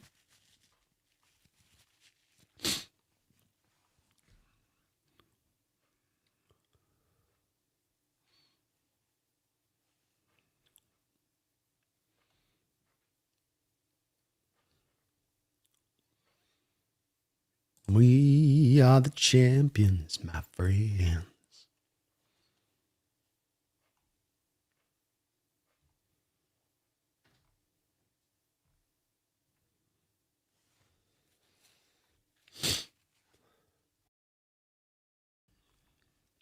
What's up, Carmen?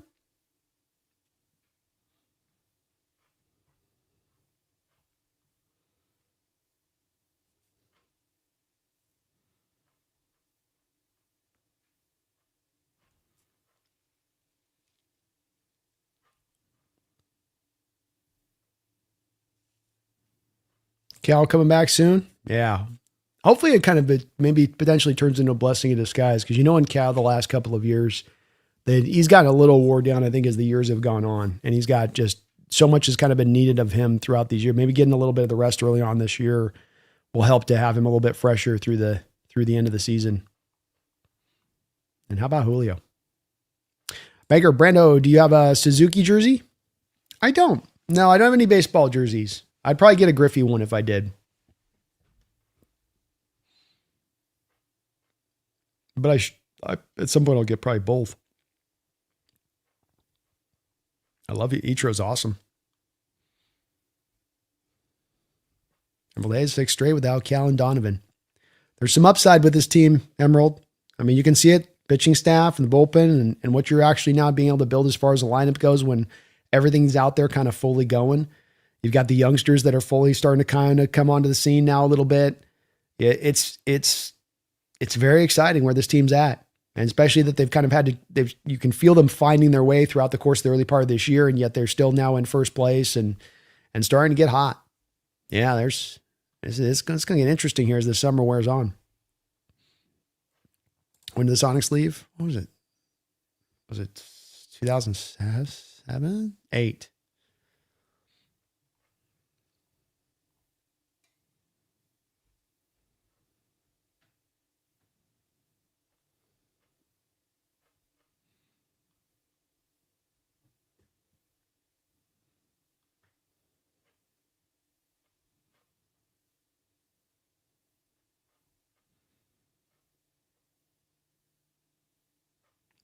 I dig Hawks. Brandon, an old college buddy of mine, is friends with Garrett. He is coming to Seattle for the barbecue pork pie at Mao Some Pastry. We got this.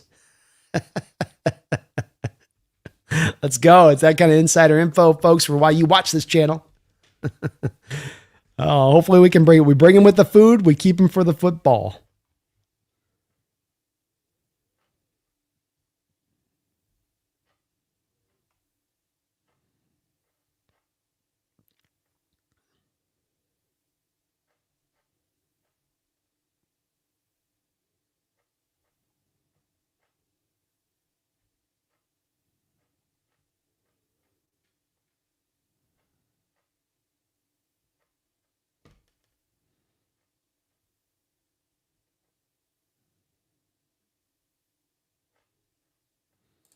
The Rams got just their normal first round picks. They had the Falcons first round pick this year, though. Dick to Brandon, hasn't John been pretty quiet? Got to think he's doing some serious chatting with Garrett's agent and maybe Garrett, or just wishful thinking on my part, Cy. There's stuff I'm hearing in the background that there's stuff percolating with Garrett. I don't have a feel on, and it's pretty solid on that there's some stuff smoke-wise blowing here. I don't have a specific direction from whence it is blowing, but there does seem to be some stuff going on here. And it's why you're hearing so much of this talk ramping up, is that there's stuff going on in the background. Don't know if it's us, but it's percolating. It's bubbling.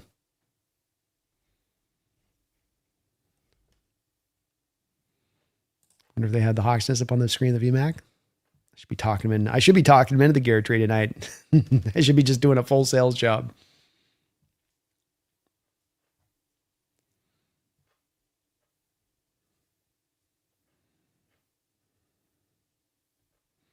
Brandon Jake reminds me of a Cowgirl fan. He loves his Rams team. They love their Cowboys. Jake's got a right to feel confident about his teams. I know he gets battered around a lot for the homerism stuff, but like I say on this, it's like you got reason to crow if your team's been that good and been this good for so long. Seahawks out here getting multiple thirds for guys in suits. That's right.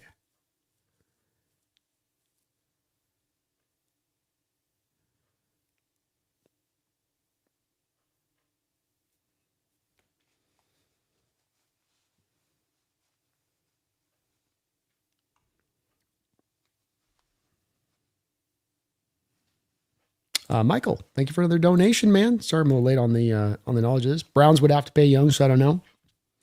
Yep, it could be a factor to where it's where to on this. I would acknowledge on this, Michael, where it might just be the draft capital, where it's like, keep your edge rusher and you just give us these picks. And from like a Ram, let's say a Rams perspective on this, where it's like you trade for a Garrett and then you move a Young for a second round pick or whatever, or a second and a fourth round pick, and then you get back some draft capital in return for giving up the 3 first round picks. Then you go into next year's draft, for instance, if you're Rams, and you say, okay, well, we got 2 second round picks next year, but we don't have any first round. We don't have first round, we got our 2 seconds. So there's like a creative way to where even if Young isn't the kicker in the front side of this trade, he becomes the kicker in the back side of the trade to a different team at that point if you make this move, and then you feel more, it still sort of shakes out the same way to where like Young is still extra capital back that makes you feel warm and fuzzy to make the move, because you're, okay, we gave up the first round picks, but we're getting this draft capital back to help compensate that, balance that a little bit. Thank you, Michael. Man, you're awesome. Bunch of donations today from you. Appreciate you. Banker as well. Very kind of you with the $2 donation. Some universe, Rams get Myles Garrett and Aaron Donald returns for 1 year. You talk about just like game over Batman. You talk about like what move is there to do? Like Aaron Donald comes off his bench. Myles Garrett comes there. Donald's been staying in shape. I'm not saying we're getting the same Donald we had a couple of years ago, but that would be a mighty scary proposition. And I've wondered a couple of times the runs the Rams have had in recent years, Banker, why AD hasn't been a bit motivated to get off his bench, where it's like, look, you get to sit the whole year out. They get to the playoffs and you come off the bench, you go play a couple games and do that for a couple of years. I've kind of wondered why more players aren't maybe more willing to kind of do that. It's like, let me just kind of come in for a select time at the end of the year and just pop. Especially if I've still got something left in the tank. But that would probably give me some nightmares. Yeah. That would not feel good to hear that going down as a 1-2 punch, Banker. I wouldn't know what could we do as a commiserate move. Like, what do you do? Got to let that play out at that point.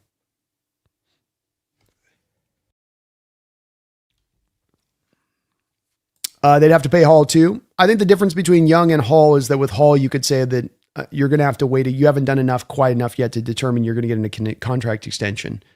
So I think with Hall, there's a little bit more of an ability to say, you got to wait a year. With Young, he's more in alignment to be due to be paid right now. He's just a couple more pelts on the wall than what Derek Hall's done. Hall 2 sacks last year, Young 12 sacks. Both are pretty close to equivalent as far as their run defense goes. Brent Uendo says, imagine seeing Garrett coming from around the line, then out of nowhere, a little Witherspoon come in and hot around the corner too. So many varieties and ways you could go here, So many ways.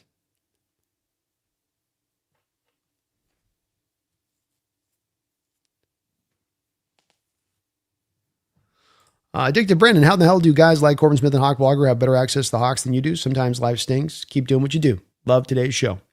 Those guys do great work, man. And, there's a lot that goes into getting credentials and getting into the building. I think if I lived locally there, it might be a little bit easier to probably get access. And I've mentioned long-term, hopefully I can get up there local and maybe in the name of getting that. But I think that there's a way to cover the team at times from a bit of the far and find your way of being able to cover just as good as you could be. And sometimes, I will say too, that in being able to talk to, Dan with getting a chance to have some of the credentials he did last year, a little bit on it, that, it may not all be it's cracked up to be to do it. There might be some limitations that come with it as well.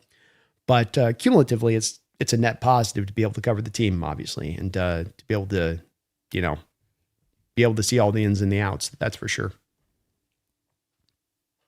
Trapcat agreed. There's a lot of pros and cons for this trade. It's like a double-edged sword in a way. It is. Yeah, it's where there really is not every direction would I'd say that it cuts both ways, but this is one where there really is the strong argument on both different directions on this one.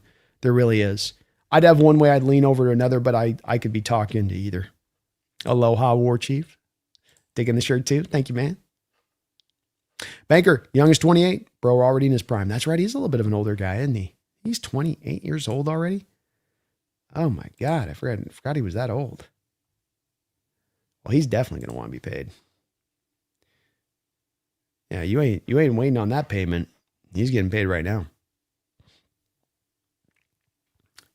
Brandon's allergic to trade talk.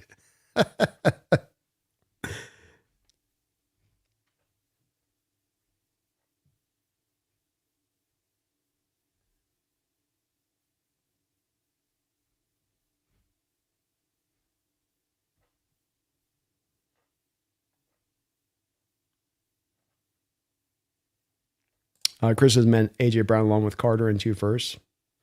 I might get the job done. I just don't think the Browns will be too much in on Brown. I think you'd have to move Brown in a separate trade, get that draft capital, and then package that together with what you're going to do with Carter there. But they would be a team that I would expect to be in on the negotiations and discussions.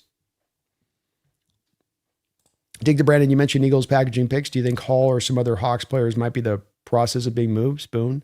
No, Spoon's going to be here and remain. He's not going anywhere. Like, his extension will get done. I think Hall's in play because you have one more year of club control with Hall, and then you have to make a decision here.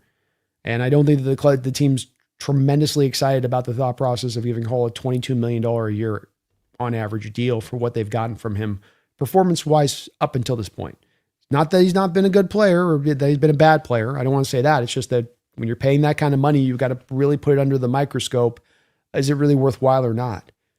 And that's where I think that there's a good discussion to be had there with Hall in that. And that probably is what maybe makes him expendable in a trade like this too. Lord Titan, Bud Clark's Kevin Byard 2.0. I love that comp, man. I love that comp. Yeah, both of those guys have just kind of that similar nose for the ball.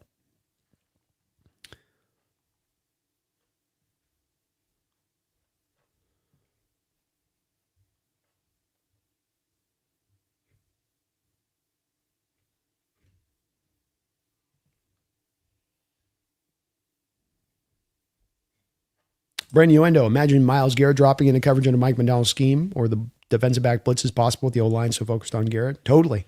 And imagine Garrett dropping out as he's about to have a double team on him. You know, you got an offensive line focused on a double team. Suddenly he drops out. You bring him over from another side. You've got a free rusher from the other side because of that double team. Mike would be able to utilize Garrett in a lot of ways beyond just Garrett being a quick winner as a pass rusher. He'd be able to utilize the offense's fascination with trying to stop Garrett and putting assets to stopping Garrett. And it would just, to me, make Mike's defense all that much better because of it. I take to Brando, DK turned up his nose at Seahawks offer. I hate to keep asking, but would Spoon be in play for Cleveland? No. I don't know if DK was as much a cultural fit here to what Mike was trying to build with this team.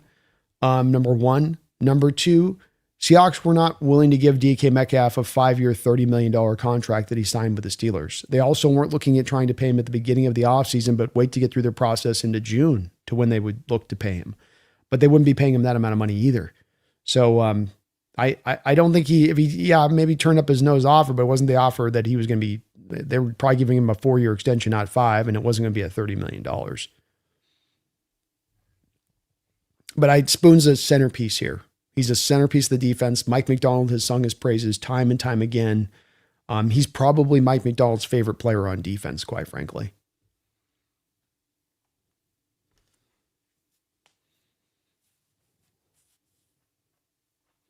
When Myles goes to Denver or Chicago? It's possible. Those teams could make a move like that. And you could understand why they'd be aggressive in that manner, especially with Chicago, who did not address their edge rush this offseason in a major way, if at all.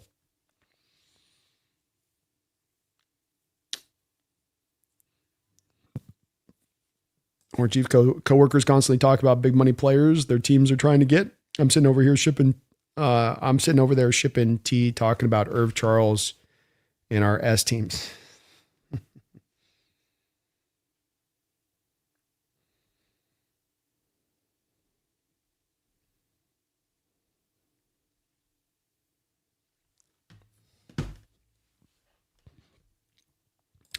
Laban, hello, Brandon. Will the Hawks get 2 extra thirds in the next couple of drafts if Adam Durden becomes a head coach? Ooh, you're dreaming big now, Laban, huh? You're getting greedy out there, huh, bro? You got 2 extra thirds today, and you're already looking for 2 more extra thirds tomorrow, aren't you? Just first world problems over here, Mr. Laban. Yes, it would be a possibility if he was to become a head coach. There wasn't necessarily a really hot market this offseason for his services, Laban.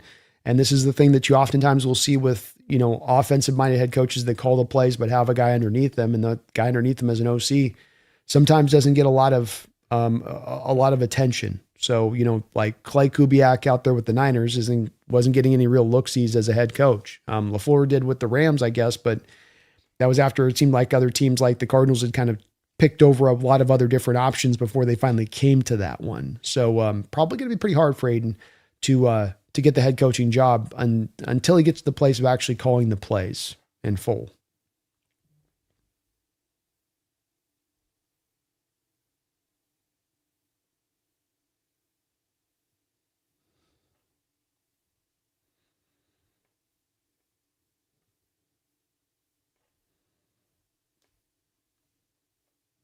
You guys are rolling tonight. TMC, I don't like the Garrett trade. We were a top 3D without him. Why trade away the future? Those first round picks will be 5-year guys that we get to pick. Just keep being you. No need to reach. Solid points all the way around, TMC. I wouldn't push back a lot against a lot of it. If any of it, again, I completely understand that. It's a lot of draft capital to give up. I think that from some people's perspective, it'd be a little bit of the John's track record in picking in the 20s, for instance, hasn't been great. That the team hasn't always been good in picking in that realm of things. That there's been a lot of misses in that place of things. But again, I don't want to kick the legs out from your argument on this, is that I think it's a solid point. And that it's not a necessity, you know? Solid points.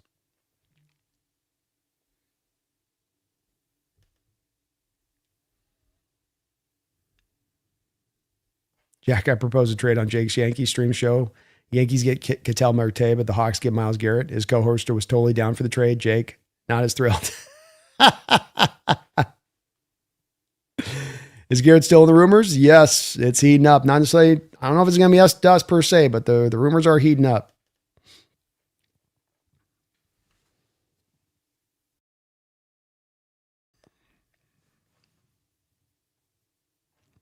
Over time, now that you explained it like that, he most likely Myles is going to the Rams. I think they're the betting favorite, in my opinion. I'd love to tell you where you could buy one of these shirts, War Chief. I went to the training camp last year. It was the season ticket holder. It's a very hotly wanted shirt. I hear a lot of you guys won this shirt. If I had the information I could give you guys about where to give the shirt, I would do so.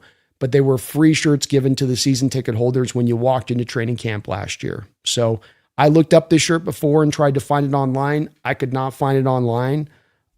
So I'd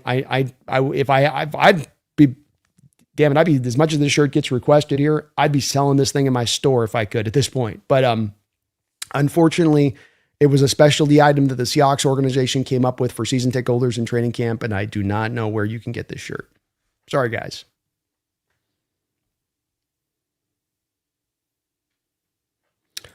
Soil. People talk about him like he's just a great edge. He is a top 5 defensive lineman in NFL history. He's like trading for Walter Jones on the offensive line. Good point, man. Well said. Mays, I like the idea of getting Garrett, but I don't want to sell the farm.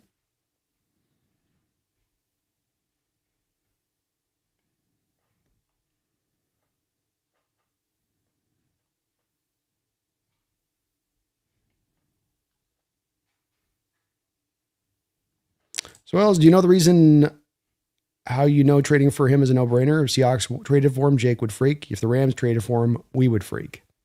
So definitely a part of this calculus, right? It'd be great if this existed just to determine whether you were willing to give up the draft capital for Garrett, just on the basis of, is he worthwhile alone? Do you want to give up that amount?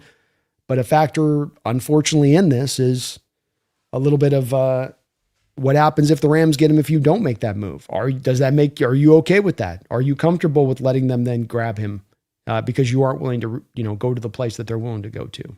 And maybe the answer is yes. But it is an extra factor to this that makes it a little bit more stickier to your point. TMC, need to factor in possibilities. Garrett is 30. Just saying, how you looking if you trade first and a second, then he gets hurt or decides he's good after a year? I would take the picks. Not a bad way of going with it on that side of it. And I would just argue, there's a chance you can take those, you make those picks and those guys get injured. You took Rashad Penny in the first round. He was injured throughout most of his time here in Seattle. You took Malik McDowell, 4 picks into the second round, and that guy never played a down for you. There's a guy named McIntosh, a tackle we took back 20 years ago in the first round. Had a neck injury in training camp, never got out of training camp, never played a single down in NFL history.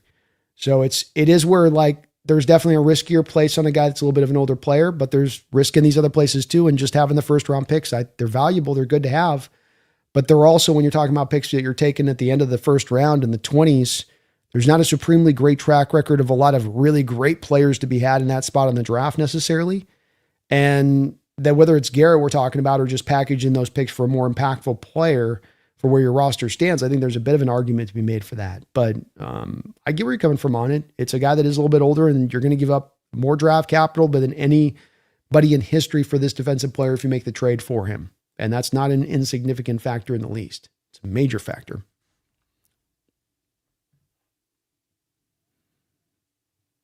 Dick to Brandon, you messed up on the Charlie the Unicorn question. The Seahawks should move to San Diego and give you press credentials. I wouldn't pray for it to happen, but I'd jinx it.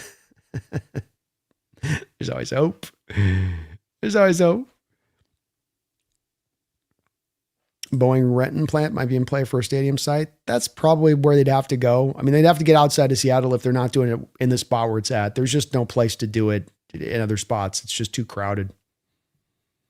I hope they don't move either, DeLevy. Downtown, that's where these stadiums should be, right in the heart of it. Brennan, you need to remind anti-Garrett fans that Hawks 2 or 3 first-round picks are number 32 picks. That's right, man. It's a different spot of the draft where you're picking there. And John's had a history of taking guys like Jordan Brooks and Jermaine Ifedi in the 20s. It's hard picking in that spot. It's under the label of first-round pick, but more often than not, you're actually selecting guys that you have second-round valuations on in the 20s of NFL drafts. And that's not by my measurement, by the way, or my opinion. That's by the general consensus measurement of NFL organizations. For instance, if I took a stock of every NFL team this year and I took every team and I pulled from 20 to 32 and I said, do you have first round grades on the player you're going to be picking at from 20 to 32? All of them, with maybe the exception of 1 or 2, would have said we have second round grades on these guys. And it is just kind of the nature. I think sometimes the general fans will think about, we have a first round pick because there's 32 first round picks. So there's 32 first round worthy players. It's very rare that it's actually that way with drafts. Most of the time you're somewhere between 15 to maybe 19 first round rated players, truly. And then there's a little bit of a drop at that point.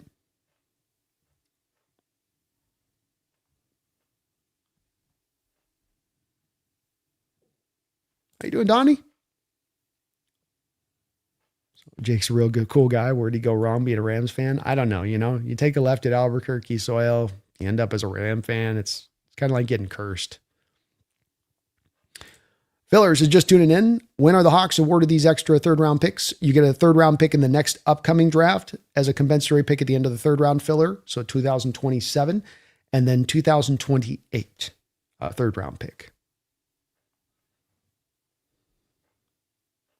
This is rumors Boeing's wants to move production to South Carolina. If they do, so that'll be sold off.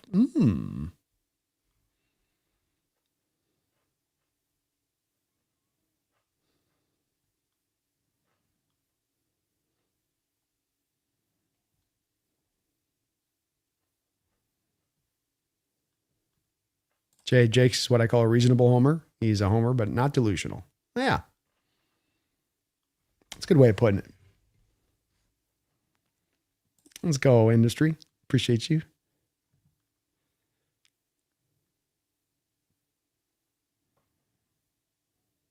Eric's is not crazy at all. We have guys ready to retire on our D-line. Eric brings up a good point. Whether it's a Myles Garrett type, there is going to need to be an addressing of this edge group probably pretty soon here, one way or the other. Good point. We haven't talked a lot about that. Orchie says, since Puka trains with the Seahawks, he's probably just going to come here.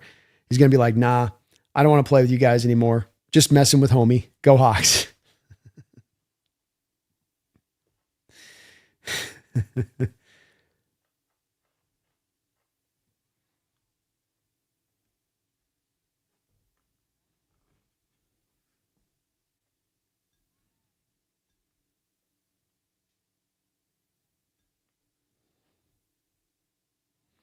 Yeah, I say this is a mixed person myself, but I can tell the general manager's dad is not black. He was mixed, almost guarantee it. So he's 25% black and now he's a minority.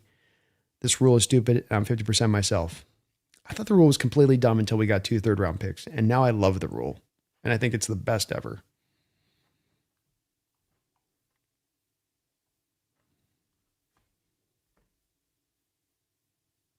Eric Garrett doesn't have a no trade clause. According to my search here, he's got a no trade clause. I don't know why he wouldn't come to Seattle though. It's less of it wouldn't be willing to come to Seattle and more of if there was an option he liked better. Not that he hated Seattle necessarily, but like maybe you want to go to LA or maybe he wants to go down to Dallas more.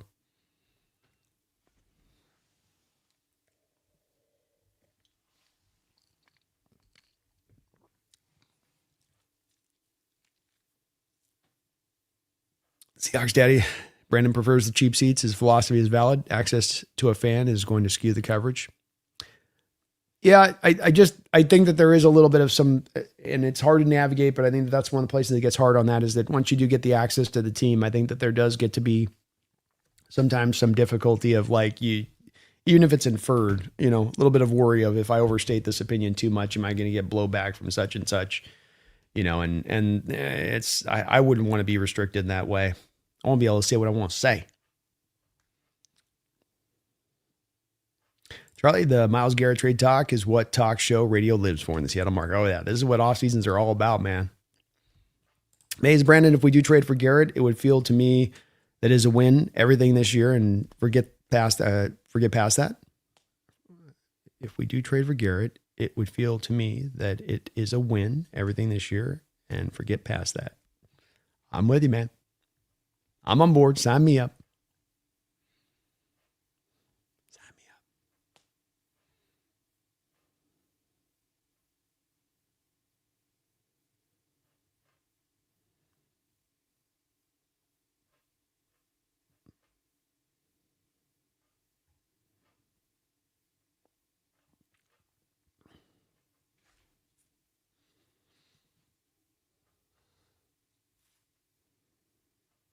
Trapo, that's a better part of it too. If we get him, teams have teams so focused on Garrett, then people like Byron or Big Cat or Jay Reed come out of nowhere. Yeah, there's so many little games I think that Mike could run off of this, especially if he could really count on some of the double teams and the chip blocks moving into Garrett's direction. The second he can kind of count on that, now I can kind of set things up and give you a lot of window dressing for this over here and then come back here post snap to catch you completely off guard. Mike could have some fun with it, I bet.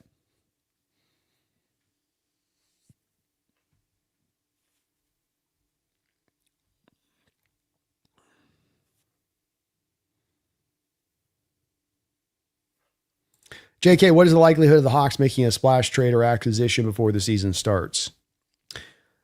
It's gut instinct here, JK. So it's not really based on like knowing something in the background here. But if I was to look at this gut instinct wise, I think it's more likely the Hawks kind of hang pat, sit pat, let things kind of play out. And then it's more about trade deadline is where you're looking at the aggression occur, in my opinion.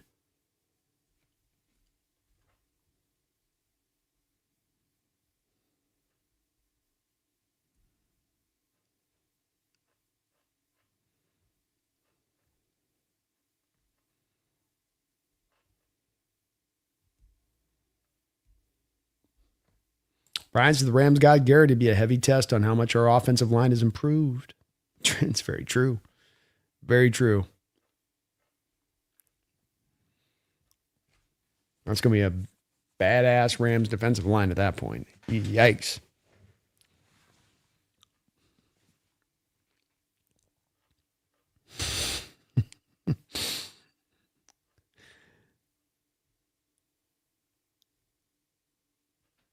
San Diego Seahawks. Jack says, Brando, you got to use Jake's Yankees against him. Just say something great about the Yankees and get him distracted. Then quietly let him know we're getting Garrett. Laugh my ass off. That might work. He loves himself as Yankees. I'll tell you that. I do think he might love his Yankees a little bit more than his Rams. If it was all like, if you put him on the lie detector test.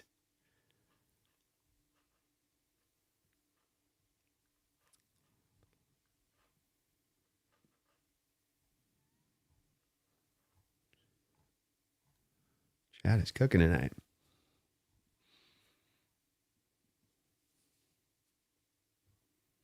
And Brandon, keep repeating Murphy, Big Cat, Garrett, D-Law, Fowler. Seriously, keep repeating it. Oh, I'm dreaming big, man.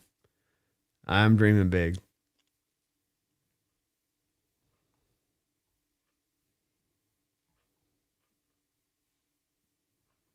Spec says, Brando, just thinking of Garrett on this defense is insane. Would be so much fun. It is. And it's, look, I know people have said a bit that Mike doesn't need an elite edge. And I don't think that that's wrong. If you tell me that like, this isn't a necessity, we're fine without it.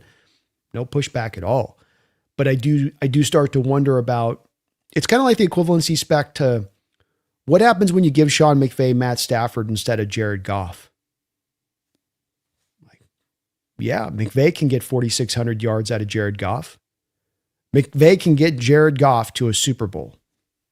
But what can McVay do with Stafford? And I kind of think about this on the defensive side of the ball. Yeah, McDonald can create an elite defense with solid edges. But what if he gets a difference-making edge? What if he gets one of the best edges? What if he gets one of the best defensive players in the sport on that defensive line? Does it take it to another level? It did so for McVay. When Stafford got there, now they could go and actually win a Super Bowl. Now, we've already won our Super Bowl. We don't have that dragon to slay, but nonetheless, Spec, bottom line for me remains the same, where I go, could it have a similar equivalency to a defensive-minded head coach? Especially a guy like McDonald, that's not had that guy.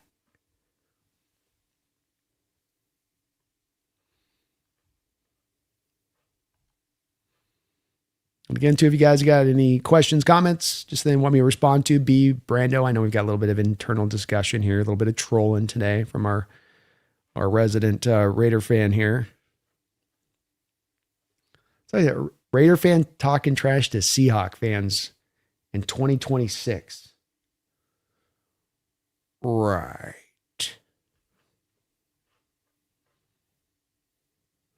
Kaz, we haven't even seen Mike's defense look what it looks like with an elite edge rusher, and that in itself sounds enticing. You're picking up what I'm putting down, man. I'm just saying, it's not a stretch to wonder a little bit. Yeah, you can get by with it. We can get by with it on this other way. What if we didn't just have to get by?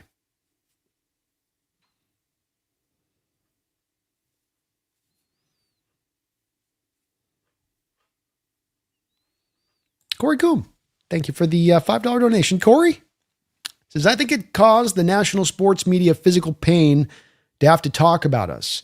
They could not wait to talk about something else. It is strange as you come off the Super Bowl champion, and I think we've been one of the quieter Super Bowl champions that I've maybe ever seen in my life, as much as how little we're being spoken about, and as much as we're being spoken about so little, while at the same time, this team within our own division that we beat 2 of 3 times last year, including the conference championship, is being talked about so much. But it is what it is on it. And you saw Julian Love even talking about this on 710, where the players are getting the same kind of vibe a little bit here. And hopefully it serves as motivation and a fire of spirit inside them to where you guys aren't being given that credit. Look what you accomplished last year, and no one's giving you your shine. No one's giving you your flowers. Everybody's exploiting it away to luck. How's that feel? How's that taste? How's that swallow down, hearing that from people? You went through these wars and these fights, the toughest division in football. Had to win it twice with both of your 2 toughest foes in the playoffs too. Oh, but it's luck. How's that taste? How's that feel? Does that feel good? Or does that motivate you? I mean, you guys need to still see, huh? You still need to see. Last year wasn't enough, huh? You still need a little more reinforcement in your mind, huh? Okay.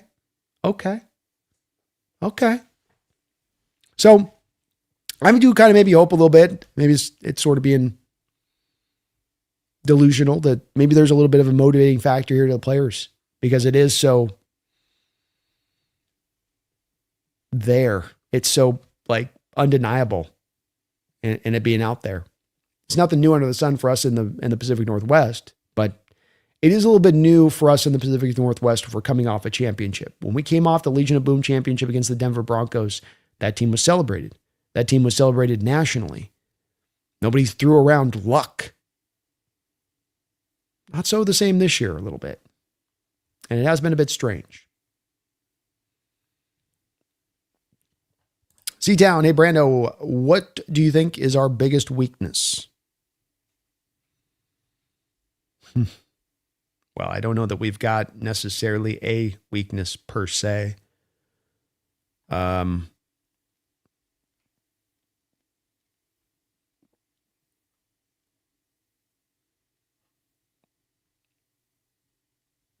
I mean, maybe safety depth.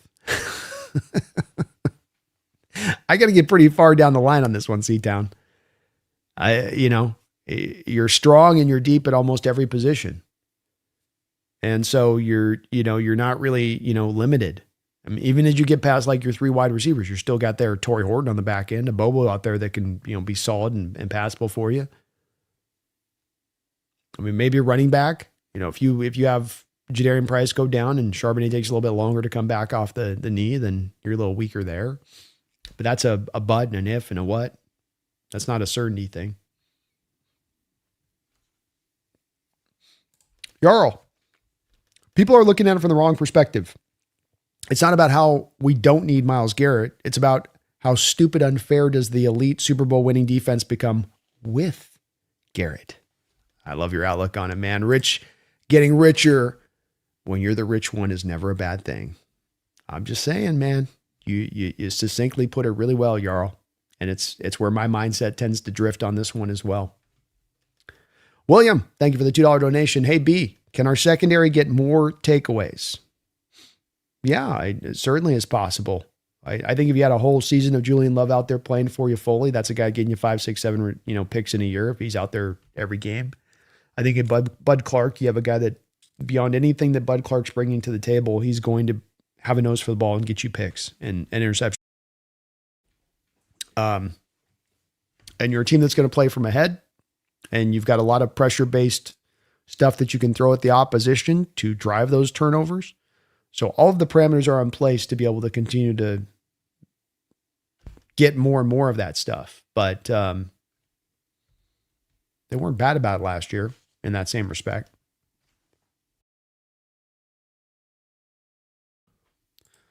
Linebacker is greatest weakness. I mean, two top 20. I think we had 3 top 20 rated inside off-ball linebackers last year by PFF standard. So, I mean, if I'm not mistaken, wasn't Ernest Jones like an...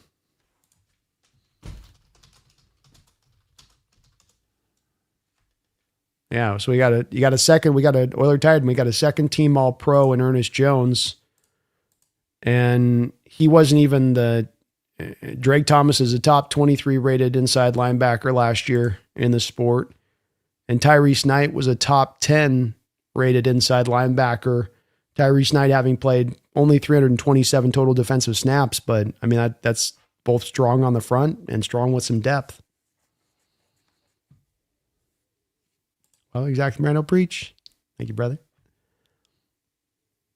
Not really weakness, just nobody in Bobby Wagner status. I mean, yeah.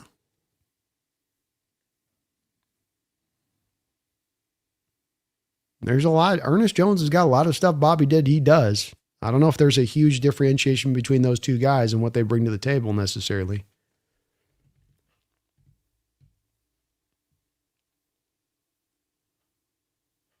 See down, hey, Brandon, why did we get Charles? We have Henderson. Because you don't know for sure if Henderson's going to be able to give you the juice special teams wise you need him to give you. And whoever is that final wide receiver on this roster needs to have the special teams juice. So you want it to be a competition. You don't want to just hand the guy a job. You want the guy to come in there and earn it. And whoever's going to be that gunner on this team is going to have earned that position. I mean, this is going to be a Pro Bowl year for number 42. I'll call it now. Let's go.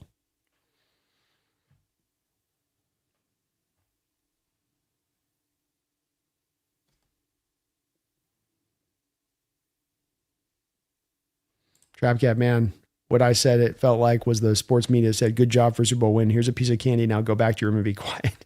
Yeah, a little bit. A little bit. 3 guns deep, the Seahawks did have the number 1 rush defense last year. Yes. I think kind of by far, too. We're good on linebackers. Brando, Goodell was dead inside giving the Hawks Lombardi and not the evil empire. Yeah, it's true. He's... Could have had an extra 5% of increase this year.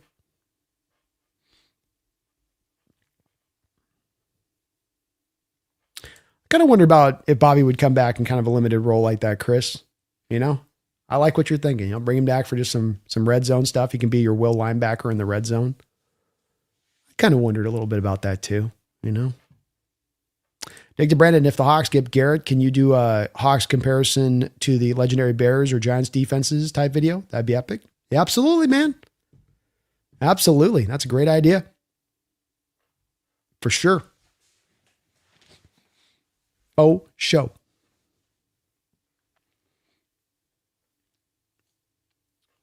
Bubba, Brando, what's worse? Us trading for Adams instead of Ramsey or us drafting Ifedi a few spots before King Henry was drafted?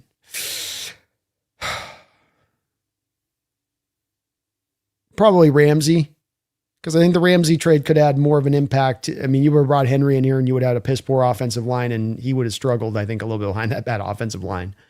First going to a good offensive line in Baltimore. So I think Ramsey gives you a little bit more bang for your buck on that one.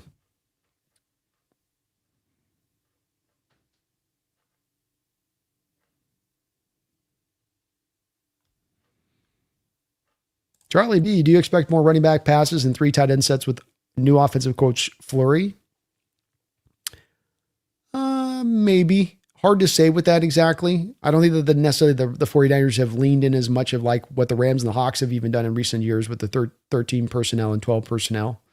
So because he's a tight end coach, there's a little bit of this draw that's what he's going to do, but I'm not as certain with that. I think you're going to run a good portion of that. I think you're going to be probably a top 10 team as far as your rate is in 12 and 13 personnel in the league. So it's certainly something you're going to run a lot of, and you got the depth there to be able to run it. But I think you'll see balance. I think the 12 personnel is probably going to be the majority of what you run between the two. See down all-time defensive history with Garrett. It's on the level of being a possibility, man. It's very, very feasible. They have to go out and do it, but on paper, yeah. There's no more of a talented defense in NFL history if you were to add Garrett to this team. There is no more talented. They don't get better than that. Well, Bud Clark earns a starting job. You've got another ball hawking safety in this unit. 15 interceptions in college is nuts. It's freaky. Yeah. No player coming out of college last year had 15 interceptions in their career like Clark did. And having that nose for the ball it's a skill. It's sometimes inherent. Guys kind of just have the ability to do it or they don't. And Bud's got it. I mean, and it's not just on the picks that he does have. It's in all those plays that you watch when you're looking through his film and his tape of plays where he's got his hands on the ball, or it's a near pick, or he's tipping it up to another guy who gets the interception, has happened a couple times in his career. He's just all around it.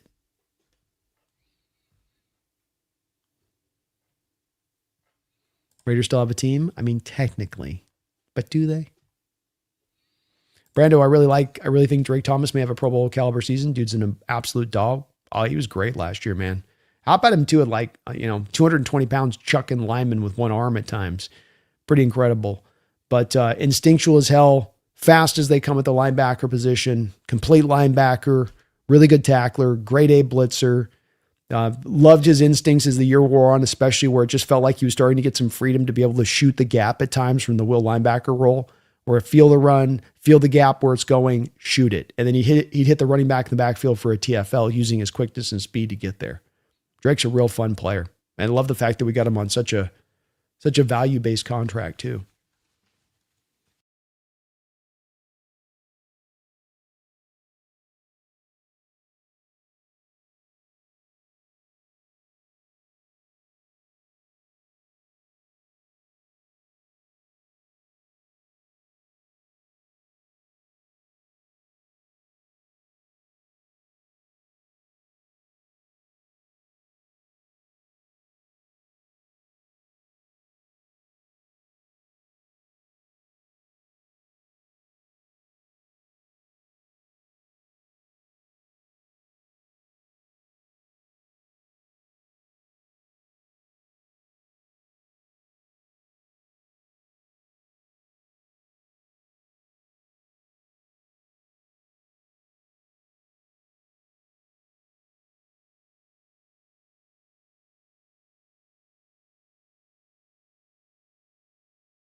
Shoot, I'm on mute. Sorry. I muted myself. My bad. Looks like I caught you guys quick there. Thank you for the note there. You guys can hear me now? Sorry.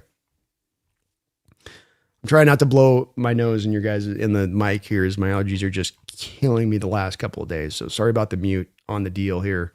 Yeah, the Patriot fans thinking about the white jerseys winning them the Super Bowl. I think that that did speak to a little bit of the fact that they saw on paper that they weren't going to be good enough, that they saw that the matchups weren't going to work in their favor, that there was really no pathway for them to get the win here. You could play this team 100 times, and maybe you could win once in 100 times. And so they started to get onto things like white jerseys, and when the wind blows on Super Bowls at 20 miles an hour to the west, then teams from the East Coast win 95% of the time. They started doing stuff like that. And that's where you're like, yeah, you guys are that. I call it pre-cope on that one, Trap Cat. That was pre-cope. Yeah, Niners were a little more catalysts on it. So they weren't as much the 12-13 personnel because there was a little bit more of the commitment there to the 21 personnel, 1 tight end, 2 backs. And that's where it's harder to then predict that you're going to go to the 13 personnel with Fleury, because of the fact that that's not necessarily the track record he's coming from. I do think you're going to run a lot of 12 personnel though. So I think that is going to be something that we do see a good amount of. Mace is Bradford on contract year. Yeah, I think we see the best at Bradford. Kind of another interesting part about these draft picks too, with the extra picks you picked up here, folks, is we might not be done adding the draft picks, adding on. Olu Oluwatimi might be a guy that the Ravens look to target out there for the center position, or another team out there. I mean, you flipped a guy like Nick Martin a couple of years ago to the Browns for, I think, a future 6th or 7th round pick, and Oluwatimi is a better player than him. Yeah, I've also potential at Bradford. Stevens comes in and wins the job. Does Bradford become a trade commodity at that point?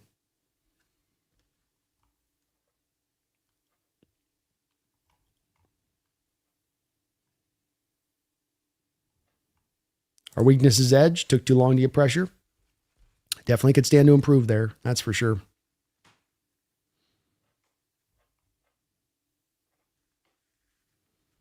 Trap Cat, I can't wait to see what Fleury does with these tight ends, from catching or even just using them for blocking. He sounds like he was very impressive in the interview process. Like he blew them away. He didn't just kind of quasi win this job, or the guys in-house weren't given good interviews, and so he just kind of won it because of that. But he really came in and took this thing and said, this is mine, which is encouraging. Baker Elprez, thank you, man, again for the $5 donation. Very, very, very kind of you, brother. Brando, if there was a division game where all the division teams up to play the other divisions, do we win each game by 30? Cards can be on the pom-poms. Team up to play the other 30 divisions. Do we win each game by 30? I mean, I do think that we would dominate it. I do. Yeah. I mean, that's, as I've said, we were best division in football by far last year, by far. And then also probably the best division in football for like the last 2 decades at least. And I think you could make an argument of going even further back than that, Banker, right? Every 3 teams in this division won playoff games. 2 of the teams ended up as in the conference championship. And none of these teams have really lost a lot through the offseason to where it's going to be significantly reduced. But I think you run roughshod through these divisions pretty cumulatively. Every one of these divisions has at least one. Most of them have 2 just piss poor teams. 2 can't get right teams. Sad part is, like you say about the pom-poms with the Cardinals, is that we'd who I feel bad saying this, but like who do the Cardinals actually get out on the field on the first team on either side of the ball, Banker? Like who's starting? I mean, they literally may not have one guy.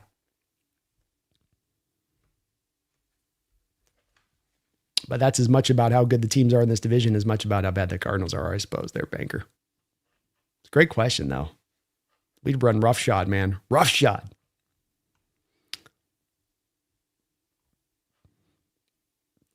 Randy, Rams trade Byron Young for Myles Garrett, then Browns trade Byron Young to the Seahawks. You never know, man. You never know on that, Randy. It's a possibility.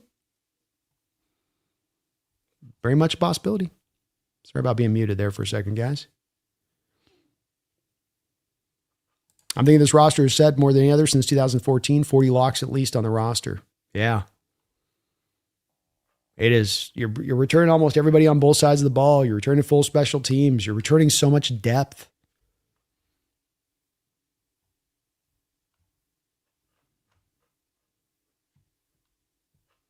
Dig to Brandon.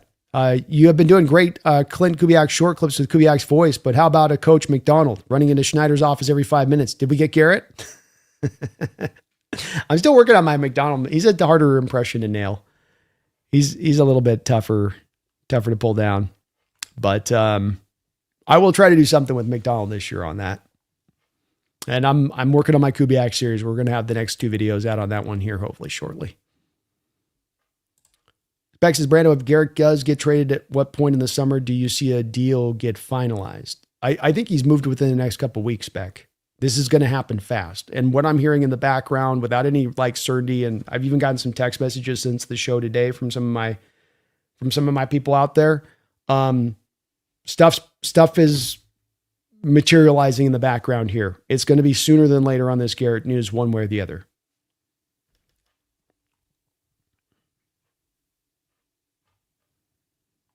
Catalyst, thank you for the $2 donation. Appreciate that.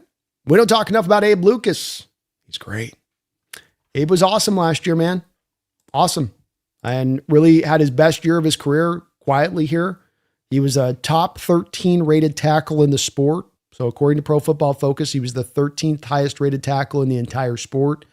He was good both as a run blocker and in pass protection.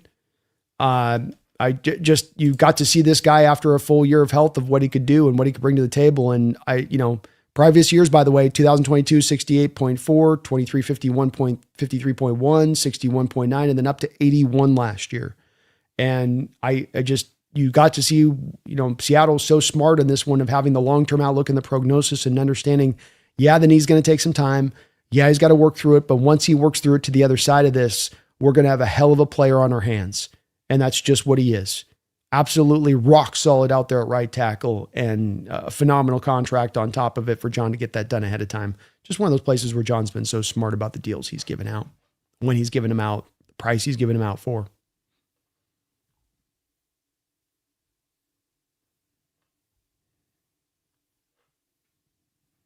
Now listen, how we managed to keep John Benton and all the offensive line depth and have Bo Stevenson, good job. Hell of a job, man. How hard is it for these teams just to find the replacements, much less to keep all the depth in addition to that? Even Josh Jones, catalyst returns. And how important was Josh Jones for us in those couple of days that he filled in? Abe is an Everett hero. Yeah, Kevin. And I hail out of Mukilteo, so that's kind of Everett adjacent. Yeah, a little bit. Just a wee bit there. All right, guys. Well, we are about 4 hours on into the stream today. I think we will start to put a little bit of a wind up on that at this point. Thank you again for all the donations and support today. You guys have been just tremendous as ever. I do think, Mari Kai wasn't bad either out there, Spec. I mean, that's where it's like you're bringing both your 2 backup tackles, your backup right guards, your starters, your backup center. It's so hard to put an offensive line together that's great, and then to be able to return all of that depth. And you're seeing it across the board on this team in every direction. And it's wild. And it's, as you're sitting on all this cap space and as you're sitting on all these draft picks, as you have so many directions you can go as far as possibility on the table now, Seattle's in a hell of a position now in the future, folks. This isn't going to be a 1-year deal. This thing is set up really well into the future. And the job John has done, and that's why I got to finish up. My voice is starting to, the job John has done has been absolutely wild and fantastic to get this much set up in this way, because so much to when you become this great as a team, you're having to then make tough decisions. The Rams haven't made the tough decisions yet. They got 4 guys. They're going to probably end up having to make a couple tough decisions on this sooner than later, because they're at that stage of things in the Super Bowl window. They're at that window starting to close down. Your window's just ever widening up still. Not closing down, widening open. You should be stoked by that. You should be jacked by that and know that this team, regardless of whatever Rams do, or whatever happens with this Garrett trade, or whether it goes down the stretch over the next couple of days as far as some moves that might happen here, that this team is still well situated and suited to be able to get right back at it this next year and for the future years to come. And that's a great position to be in. It's just awesome on every direction of this team right now. Your champions, your salary cap's great, your coaching's phenomenal, your executive and your front offices are awesome. You're probably going to be bringing in a fantastic new owner here that's going to be committed to winning and bringing all of the purse strings that are a necessity to making that happen. It doesn't get better than this, folks. It literally does not get better than this. Breathe it in, savor it, enjoy this. Look at those other fan bases out there that have to sit there in hell, in purgatory, in black holes that they cannot get themselves from without under bad ownership, and appreciate what you got here, because the ground that you stand on is solid and your future is bright, and this team might just be getting ready to go and repeat again. So I hope you guys are stoked. I hope you guys are ready for this thing. And I know you guys are, so I shouldn't have to ask on that. All right, let's see. We got last couple questions on in here. Yeah, Josh Jones was underrated, man. And you got him brought back. And that was the guy that came in there and filled in for you that second Rams game where you had to put up all those points in that game to win it. Trap, fun stream. I'll remember that like. Thank you for reminding me of that, Trap Cat and History Worth. Thank you for letting me know about the mute there as well. Appreciate you too, History Worth. But if you guys can for me on your way out the door today, hit that like button. I know it's a little thing, but it's a big thing that helps me out. Maybe if you can get subbed up as well. Big thing that helps me out here on the channel. If you could do so there too, that'd be a big helping hand to me. If you could hit that on that side, would appreciate it. Catalyst, you have a good one, man. Yeah, Richmond sounds like he's been looking really good. And don't underrate those guys you brought in as backups as developmental guys. Hell, we never know if maybe the light bulb comes on here for Haynes sooner or later. Yeah. Have a good one, Spec. Seahawks Daddy. Go Hawks, man. Go Hawks. Appreciate you, bro. And thank you for all of you guys for liking that stream. Well, let's finish this up here. We don't know if Myles Garrett's coming on in. We don't know if it's going to be here, but it don't matter. Why? We did not care. Because we don't care. We don't care out here in Seattle. Does not matter.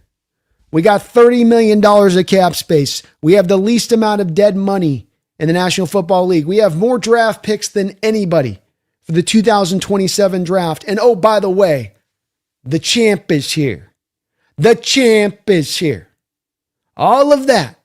So you let the national media proclaim the Rams the champions in May. You let everybody talk about every other team but us right now. Let them do all that empty talk, because it ain't going to amount to a hill of beans when we get to the regular season and we are just too good. We got just too many resources. We got just too many extra moves we can take to push this thing past. So understand, no matter what happens tomorrow, no matter what deals are done, whether we land Garrett or whether we not land Garrett, we got the money, we got the means, we can build it bigger, we can build it better, we can build it better. And with John Schneider, we know he will do so. So you should have the faith here. You should have a deep ingrained faith of this team and know we're riding high, baby, and we might just repeat next year. But just in case you don't, just in case there's a couple out there that get a little worried about this, they're thinking we don't have a chance to be able to do this. It's just so hard to repeat, Brandon. I don't want to hear that talk.